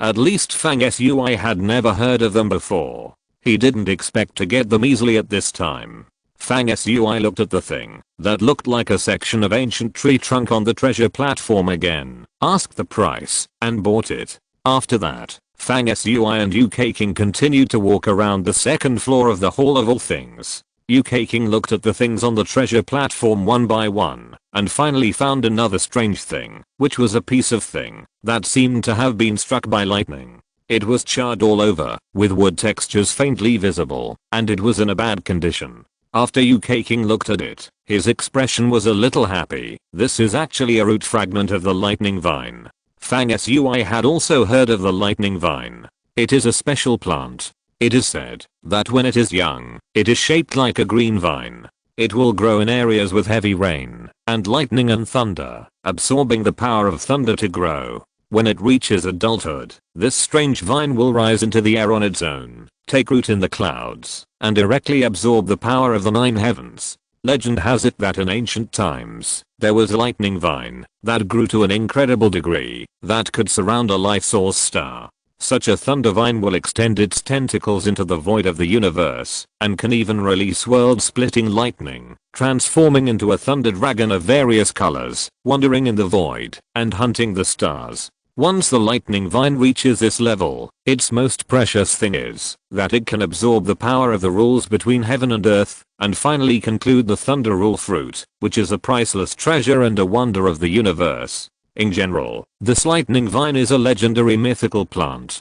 The charred piece of wood that UK King saw in front of him was just a fragment of the lightning vine. Of course, it was far from the level of an adult lightning vine, and it had no vitality at all, and was severely damaged and no one could identify it, but it was also considered a treasure of extraordinary value. When UK King bought the foot-sized fragment of the lightning vine, Fang Sui called a waiter over and asked the Hall of All Things to appraise the many things in his identity nameplates from Yun Xianji and Shad Wudu, as well as some items he had obtained before, and sold them, earning a lot of energy crystals. Fang Sui used these energy crystals to buy a large number of various materials, and then spent them. His identity nameplate at this time had merged with many other people's nameplates in succession, and the storage space inside was greatly expanded. When the materials were ready, he easily collected all the strange things. After that, Fang Sui and UK King left the Hall of All Things together, agreed to meet next time to discuss the team in detail, and then dispersed. Fang Sui had nothing to do all the way. When he returned to the Rock Universe Tower leisurely, he saw 3 people standing in front of the square under the tower and talking in a low voice. Seeing Fang Sui coming over, one of them changed his expression slightly, and a hint of fear flashed in his eyes. Fang Sui smiled secretly. The one who looked terrified after seeing him among the 3 people was Yao Xian's Hao, who was humble and cowardly and had to kowtow to everyone he met. This person had a mean character, one thing on the surface and another behind the scenes. He once sold Fang Sui's whereabouts to the people of the Temple of the Gods in exchange for energy crystals. Fang Sui did not kill Yao Xian's Hao after knowing this. He treated him as a casual chess move. It was a long-term plan. It might not be used in the future, but it was left there. Maybe it would show its effect at any time. The 2 people beside Yao Xian's Hao were his sister Yao Yi, who was wearing a water green dress with a delicate appearance and standing there pitifully. The other person was a young man with a straight posture, dressed in white, spotless, and extremely handsome. His eyes were like hanging pearls, the light was shining and flowing, and his spirit was flying and compelling. He was a rare handsome man. Yao Yi was originally dragged here by Yao Xian's Hao. She was reluctant at first, but when she met the handsome man, she was obviously stunned, and then lowered her head with a rosy face. Obviously, Yao Yi was attracted by the young man's demeanor and spirit, so she felt a little uneasy and subconsciously avoided his gaze. Under the man's gaze, her face became redder and redder, revealing a bit of shyness of a young girl in love. The man's eyes were very presumptuous, and he looked at Yao Yi up and down. Yao Xian's Hao saw the man examining his sister. Not only did he not look annoyed, but he looked like a pimp, with a smug smile on his face. Fang Sui saw this scene from afar, and thought to himself, this man turned out to be a lecherous master. The look he gave Yao Yi seemed to contain some mysterious spiritual power. He used his eyes to deeply imprint his image in Yao Yi's heart. Unless Yao Yi's cultivation can surpass him, she will never forget this man, as if she has fallen in love with him. Then he thought again, this young man has a good appearance, but his heart is not very good. He used such a weird method on a woman he just met for the first time. As Fang Sui gradually approached, Yao Xian's Heo's fearful reaction immediately attracted the attention of the handsome young man. The man turned his head and looked in Fang Sui's direction with cold eyes. Fang Sui looked back calmly. When the two sides' eyes met, there seemed to be an invisible force in the void that shook, and ripples appeared in the space, and layers of waves were surging. Fang Sui suddenly felt a little alert. The young man's eyes were filled with terrifying spiritual power, which was extremely strange. From this, it can be inferred that this person's achievements in cultivation were obviously a master of a very rare level. Soon, the two sides crossed each other several feet apart. Fang Sui never looked back and walked towards the Liangshan Tower with a constant pace. The handsome young man asked Yao Xian's Heo a few questions thoughtfully and then looked at Fang Sui's back again. His eyes burst into a light far greater than before, full of coldness. "Hey, your name is Fang Sui, right? The one who killed Yan Xianji. Dare to take a few moves from me?" the young man suddenly shouted. Since killing Yan Xianji, Fang Sui has become famous. Recently, there are people who come to challenge him and want to become famous by defeating Fang Sui every day. Fang Sui has no time to deal with these people. He just walked forward slowly, as if he didn't hear them. The voice of the young man rang out again behind him, sneering. "So you are a coward who dares not even respond. Just pretend I never said anything." Fang Sui would not fall for such a simple provocation. He showed no emotion and kept moving forward. He could vaguely hear Yao Xian's Heo's flattering voice behind him, saying in a low voice, "No one can stop Master Yu's might. Fang Sui has a false reputation and I don't think he dares to fight." The young man called Master Yu snorted conceitedly. He had a sneer on his face and was still watching Fang Sui's back from a distance. Suddenly, the young man named Yu's eyes sparkled and two images of spells flashed from the depths of his eyes. Suddenly, a dark wave surged towards Fang Sui in the void. At this time, Fang Sui was about to enter the magnificent dark blue gate of the Liangshan Tower. He was calm and composed all the time. He did not look back at the young man surnamed Yu. Instead, Anubis, who was beside his legs, was a little angry at the provocation of the young man surnamed Yu. He suddenly stopped, stood there, turned his head and looked back. With a pair of cold eyes, he looked back at the young man from a distance. The young man surnamed Yu laughed wildly and said, "Fang Sui, your beast is very courageous. He doesn't want to die." Fang Sui did not stop and look back, but just responded lightly, "You call it a beast, so you have to bear the consequences of its anger." The young man surnamed Yu said disdainfully, "What a joke. What can your beast do if it is angry?" After speaking, his eyes became more bright, and two spell symbols were released from his eyes, turning into a virtual image of a demon wolf totem with bloodshot eyes and fierce breath, running in the air, rolling towards Anubis at lightning speed. However, as soon as the totem wolf approached, Anubis saw a stream of black air flowing from his nose, which instantly bound and wrapped him up, dragged him into his nostrils, and disappeared without a trace. The next moment, Anubis bared his still immature fangs, and a stream of black light spurted out from his mouth and nose again, rolling back towards the young man. With a click, the young man surnamed Yu formed seals with his hands, and then formed a totem array, which was suspended above his head, but this totem array was instantly shattered by the black light of death emitted by Anubis. The young man surnamed Yu was a little surprised, and he took a step back in a hurry, to avoid the attack of the black light, and his face became very ugly. Anubis roared low, his voice as powerful as a lion and tiger, full of awe-inspiring majesty, and his eyes were fierce. At this time, Fang Sui shouted softly, "Let's go." Anubis roared again, then restrained the cold and unruly look in his eyes, turned around and followed Fang Sui into the Tower of Quantity. At the original place, the frivolous look on the face of the young man surnamed Yu disappeared completely in an instant after Fang Sui left, and he suddenly seemed to become a man of deep scheming. Yao Xian's Heo stood there blankly. Fang Sui's dog had such a mighty power, showing an amazing fighting power that was not inferior to that of the young man surnamed Yu in front of him. This made Yao Xian's Heo more surprised and frightened. Fang Sui returned to his residence in the Liangshan Tower, and found that the formation pattern seal had been lifted in Ji Yao's residence. This meant that she had ended her short retreat. Fang Sui thought about it and then turned to walk towards Gao's room.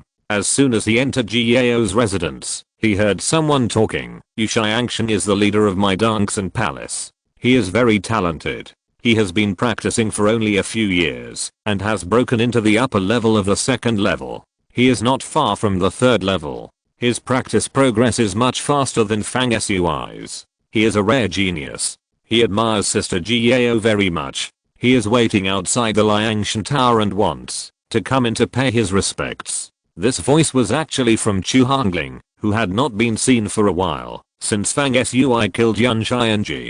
Her words obviously meant that she brought a man named Yu Xiangshan to introduce him to Gao and compared Yu Xiangshan with Fang Sui. The intention was self-evident. It seemed that she wanted to introduce other outstanding men to Gao so as to compare Fang Sui in front of Gao. Fang Sui laughed dumbly after hearing this and walked in. Please recommend, subscribe, and vote for the monthly ticket. Chapter 249 The Mothers Reappear. Please recommend. It was a spring afternoon with the sun high in the sky. Fang Sui walked into the room and saw Gao bathed in the sunlight coming in from the window. She was wearing a snow-white gauze skirt and a top of the same color. Only the hem of her skirt was decorated with lavender flowers, which made her look pure and flawless. Her waterfall-like hair fell from behind her round jade-like ears to her knife-like shoulders, giving her a natural and free hand feel. She was obviously very fond of watching the undulating sea of clouds, so she usually sat by the wooden window lattice, looking at the strange sight of the sea of clouds changing with the wind. When Fang Sui walked in, she turned her head and took a look. There was some joy in her starry eyes, and she smiled lightly. Chu Hongling was wearing a tight-fitting outfit, which showed her graceful, fit, and heroic figure to the fullest.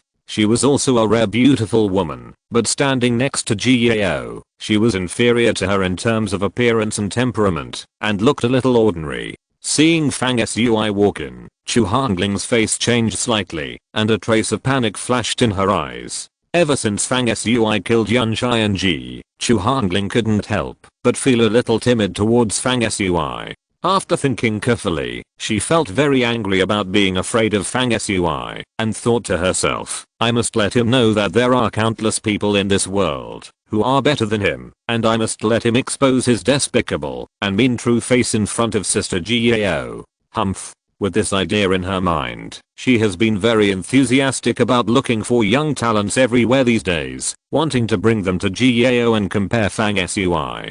This move is a bit childish, but she is quite determined to overwhelm Fang Sui. However, after searching for a while, she found that it is not so easy to find a young person who surpasses Fang Sui in all aspects, until a few days ago, the young man named Yu suddenly appeared. This person is full of confidence in himself, especially for beautiful women. He always asks for whatever he wants. He didn't know where he got the news from, but he knew that Chu Hongling and Gao knew each other, so he deliberately contacted Chu Hongling and wanted to contact Gao through her. His purpose seemed to be to finally win Gao's heart, or there were some other undisclosed purposes, which were still unknown at the moment. When Chu Hongling saw the young man named Yu, she was also very moved. She felt that he was better than Fang Sui in every aspect, and the two of them hit it off. Chu Hongling immediately brought the young man named Yu to visit.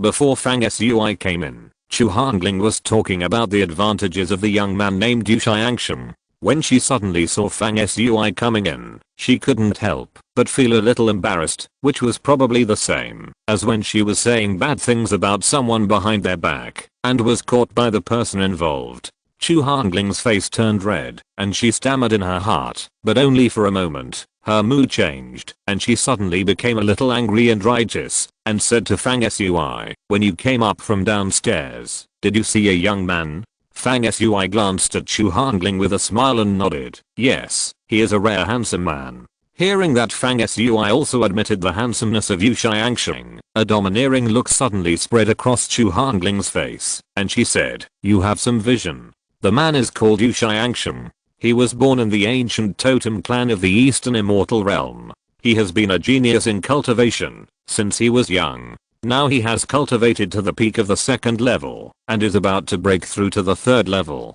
The speed of his cultivation and his handsome appearance are both rare in the world. Fang Sui walked over leisurely, and Jiao adjusted her position naturally, and let Fang Sui sit next to her.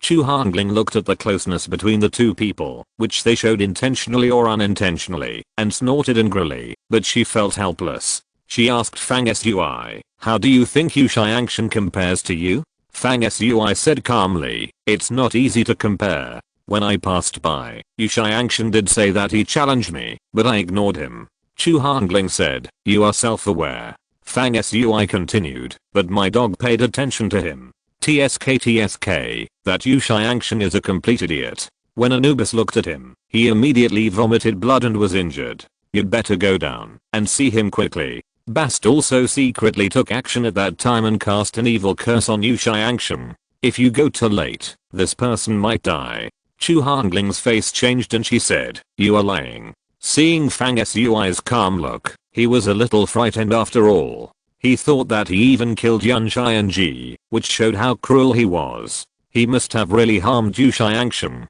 He sat there thinking for a moment, then hurriedly apologized to Jiao and turned away. Jiao remained silent. After Chu Hangling left, she rolled her eyes at Fang Sui and said, "You are just talking nonsense. It is true that Anubis and Yu Xiangshan had a physical fight under the Tower of Measure Heaven before, but it was a tie. Where did Bas cast any curse?" Fang Sui asked curiously, "Can you feel the situation under the tower from such a distance?" Jiao showed a rare cunning look on her face and said playfully, "Chu Hangling praised Yu Xiangshan to the sky. I'm also a little curious. Let's go and see who is better between Yu Xiangshan and you." Fang Sui said, pretending to be uneasy, and said jokingly, "Then the result will not be that I'm worse than him, right?"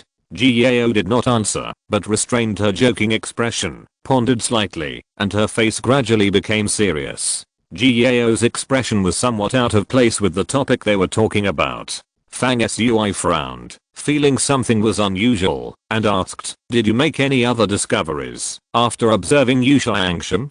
Jiao hummed, and said, "You should be careful too. Yu Xiangshan is not as simple as he seems. I really want to get in touch with him and see his purpose." Fang Sui was stunned. With Jiao's personality, there were few things that could arouse her interest. She actually wanted to get in touch with Yu Xiangshan. This matter seemed even more complicated.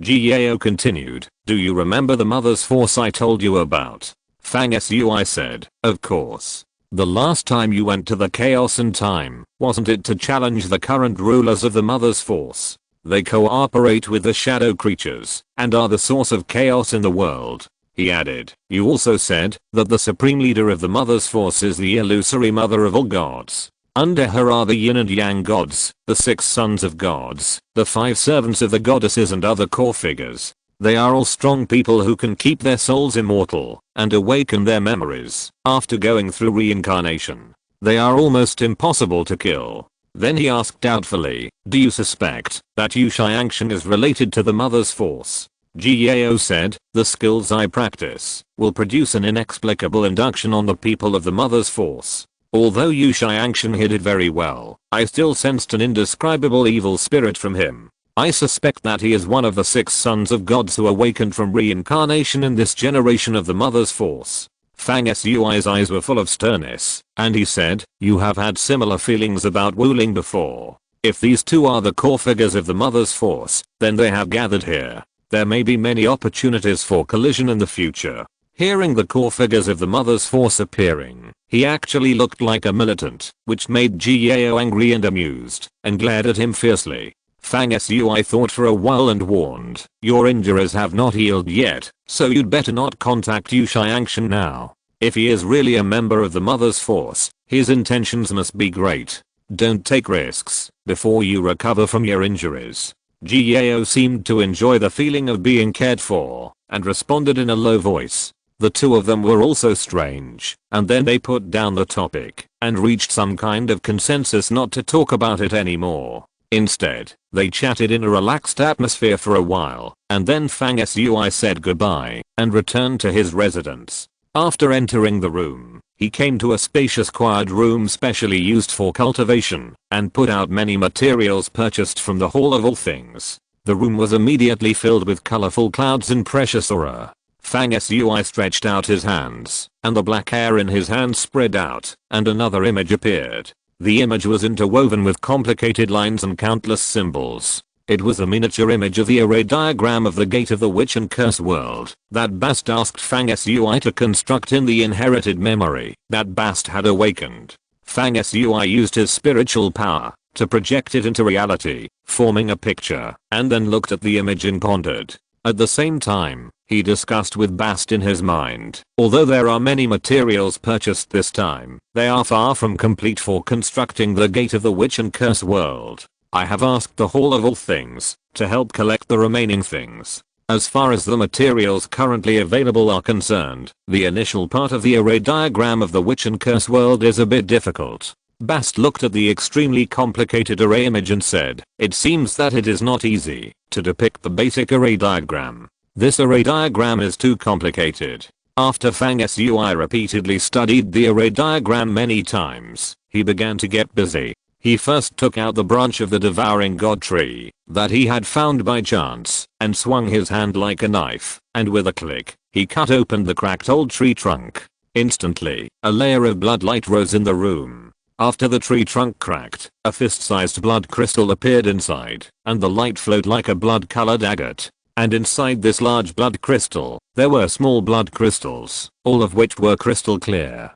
The whole blood crystal looked like an open red pomegranate. Fang Sui took out a small blood crystal and pierced a small hole in it. A kind of pulp slowly flowed out of it. The color was bright red, like a burning fire. The most amazing thing was that from time to time, you could see regular fragments in the pulp, appearing and disappearing in the ups and downs. Fang Sui muttered, this tree blood crystal is an unexpected harvest. It is clearly recorded on the various materials needed to carve the array diagram of the Gate of the Witch Curse world that the tree blood crystal is the best original liquid for carving the array diagram. It has the function of branding the void and perfectly blending with the power of space. While Fang Sui was speaking, he stretched out his hand and pointed, and the slurry rolled in the air and turned into a thin line. He used his spiritual power to draw a picture in the void, flowing along a certain line. Wherever it passed, the slurry actually condensed and did not disperse, hanging without falling, as if using the void as paper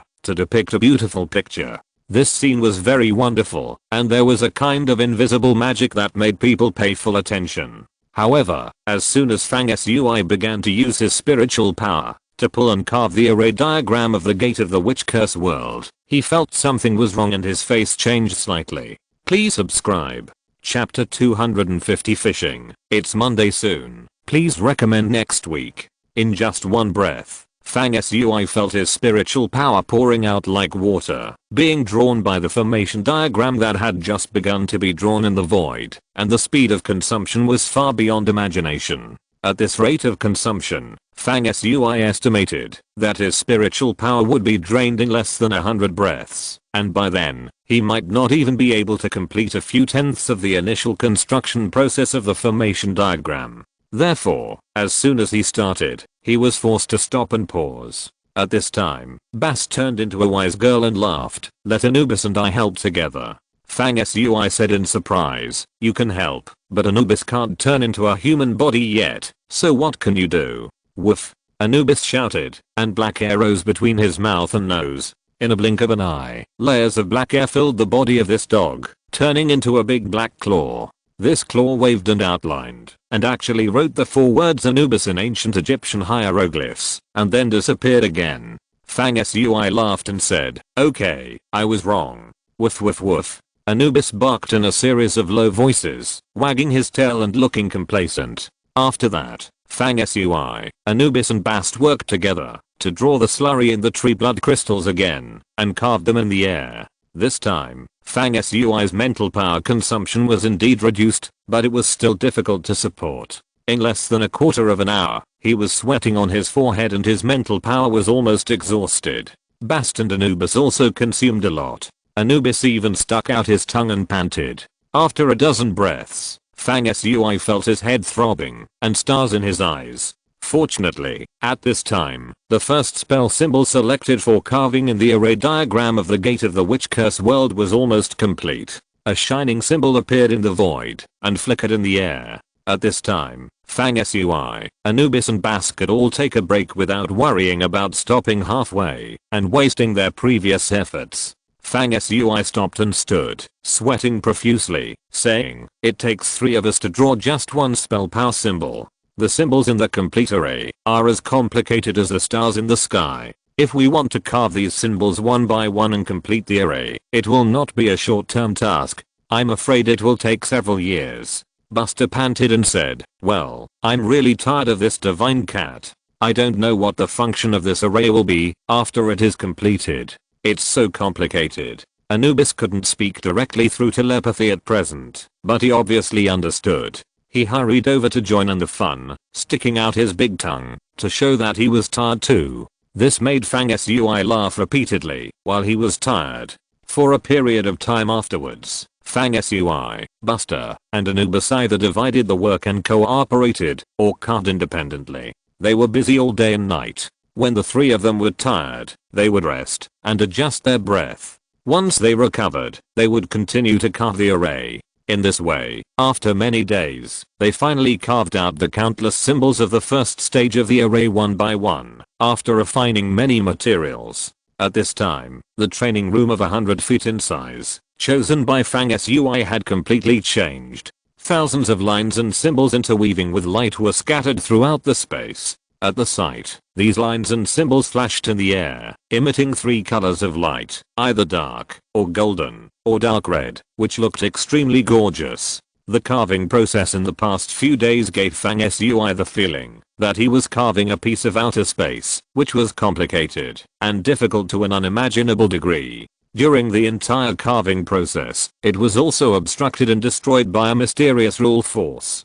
Some symbols were not completed in one go, and they could succeed without continuous spiritual power. Instead, they often broke for no reason during the carving process, and repeated attempts were required before they finally succeeded. At this time, Fang Sui finally finished the entire formation diagram. The first stage required many symbols to be carved. When the last symbol was drawn out of thin air, something wonderful happened. Thousands of symbols in this room glowed at the same time, spreading a wave of ki connected to each other. These symbols then combined together and formed a huge ring on their own. After that, the ring shrank rapidly. Under Fang Sui's stunned gaze, it turned into a palm-sized rotating object. The whole thing was dark gold, dotted with countless dark and crimson symbols, and fell into Fang Sui's hand. Fang Sui had been busy for so many days, and finally he got such a small symbol ring. And this ring composed of thousands of symbols was obviously a small part of the entire huge array diagram, like a screw on a precision instrument.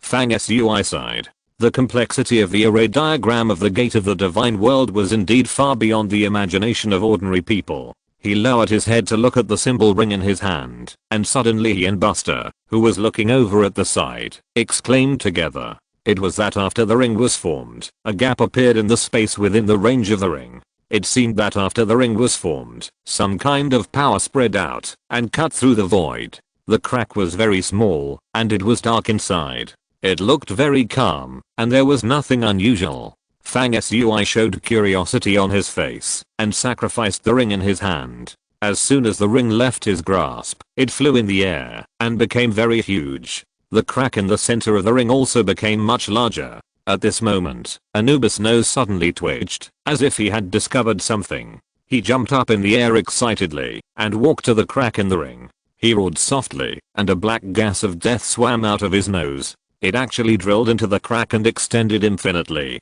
This scene looked like Anubis released a black gas, like a fishing line, extending into the crack in the space, like fishing. Strangely, not long after, the fishing line that Anubis released was recovered, and there was actually something that was caught by it from the crack in the space. Of course, it was not really a fish, but a black symbol fragment. Anubis rolled up his tongue and swallowed the mysterious symbol fragment. This is amazing. What on earth is connected to the space gap opened by the ring? Anubis was able to fish out the symbol fragments from it, and it seemed that he got some benefits after swallowing it. Fang Sui blinked and looked at Buster, who was also curious. Obviously, Buster didn't know what Anubis had fished out. Fang Sui and Buster were both eager to try and wanted to go fishing in the gap to see if they could get anything. However, Fang Sui calculated the time and found that the meeting time agreed with UK King when they separated last time had arrived, so he didn't rush to fish now. It wouldn't be too late to try again when he came back. After saying hello, he took Buster and Anubis, who was reluctant to leave, and kept looking back at the space gap, out. The formation ring was still placed in the room, undulating and rotating, and the spell power symbols on it flashed alternately. A quarter of an hour later, Fang Sui and UK King met in a small square outside the rock universe. UK King changed her usual dress and wore a light purple leather armor, revealing her dazzlingly white and smooth arms and a section of her round legs, exuding amazing temptation from head to toe. Fortunately, she wore a long lavender cloak over the armor, covering her entire body and hiding her exposed beauty. Otherwise this outfit would definitely attract the attention of all the men on the street. She had a charming and lovely look on her face. Seeing Fang Sui looking at her, she did not shy away at all. Instead, she opened her outer cloak, revealing the tight light armor inside, showing her perfect figure in front of Fang Sui and asked, "Does it look good?" Fang Sui's reaction was also different from that of ordinary men. He looked at her for a long time with ease, and finally nodded and said, "It does look good, but what you did is somewhat tempting to commit a crime. If our team is formed in the future, and you appear in this pretty look, it may cause discord within the team. This is probably what it means, to be a beauty who brings disaster." UK King never thought that Fang Sui would say such a thing. After a moment of surprise, she said dejectedly, "Excuse me, Fang Sui, are you a blockhead? I dressed up to go on a date with you, and you give me such an evaluation?" Fang Sui sneered, "Can this be called a date? Besides, I'm praising you for being a disaster, didn't you hear that?" UK King curled her lips in disdain, and then laughed softly, feeling amused. The two were not far from the front hall of the rock universe, so they walked towards the front hall where countless tasks of all kinds in the 5 domains were gathered. The two discussed the issue of forming a combat team as they walked. Fang Sui said, "What suggestions do you have about forming a team?" UK King had obviously thought about this aspect a long time ago, and said calmly, "Any ace team must do the following. First, there is no restriction on peripheral personnel, but the core members, that is, the number of people in the team that performs the task, should not exceed 6 or 7. This principle is easy to understand. The more people there are, the more difficult it is to cooperate with each other, and the mobility of flexible response will also be affected." Fang Sui nodded in agreement and said, "Go on." UK King's starry eyes opened and closed, with a strange look in them. The second is a selection of core personnel. The core personnel must have complementary abilities, and their abilities must be as unique as possible. Everyone must have their own specialties, so that when we are combined together, we will have no shortcomings, and can adapt to perfect combat in various environments. Fang Sui hummed. The cultivation civilization of the 5 regions is highly developed. There are even special books and textbooks on how to form elite exploration and combat teams. Fang Sui has also read a lot of them, and the essence is similar to UK King's explanation.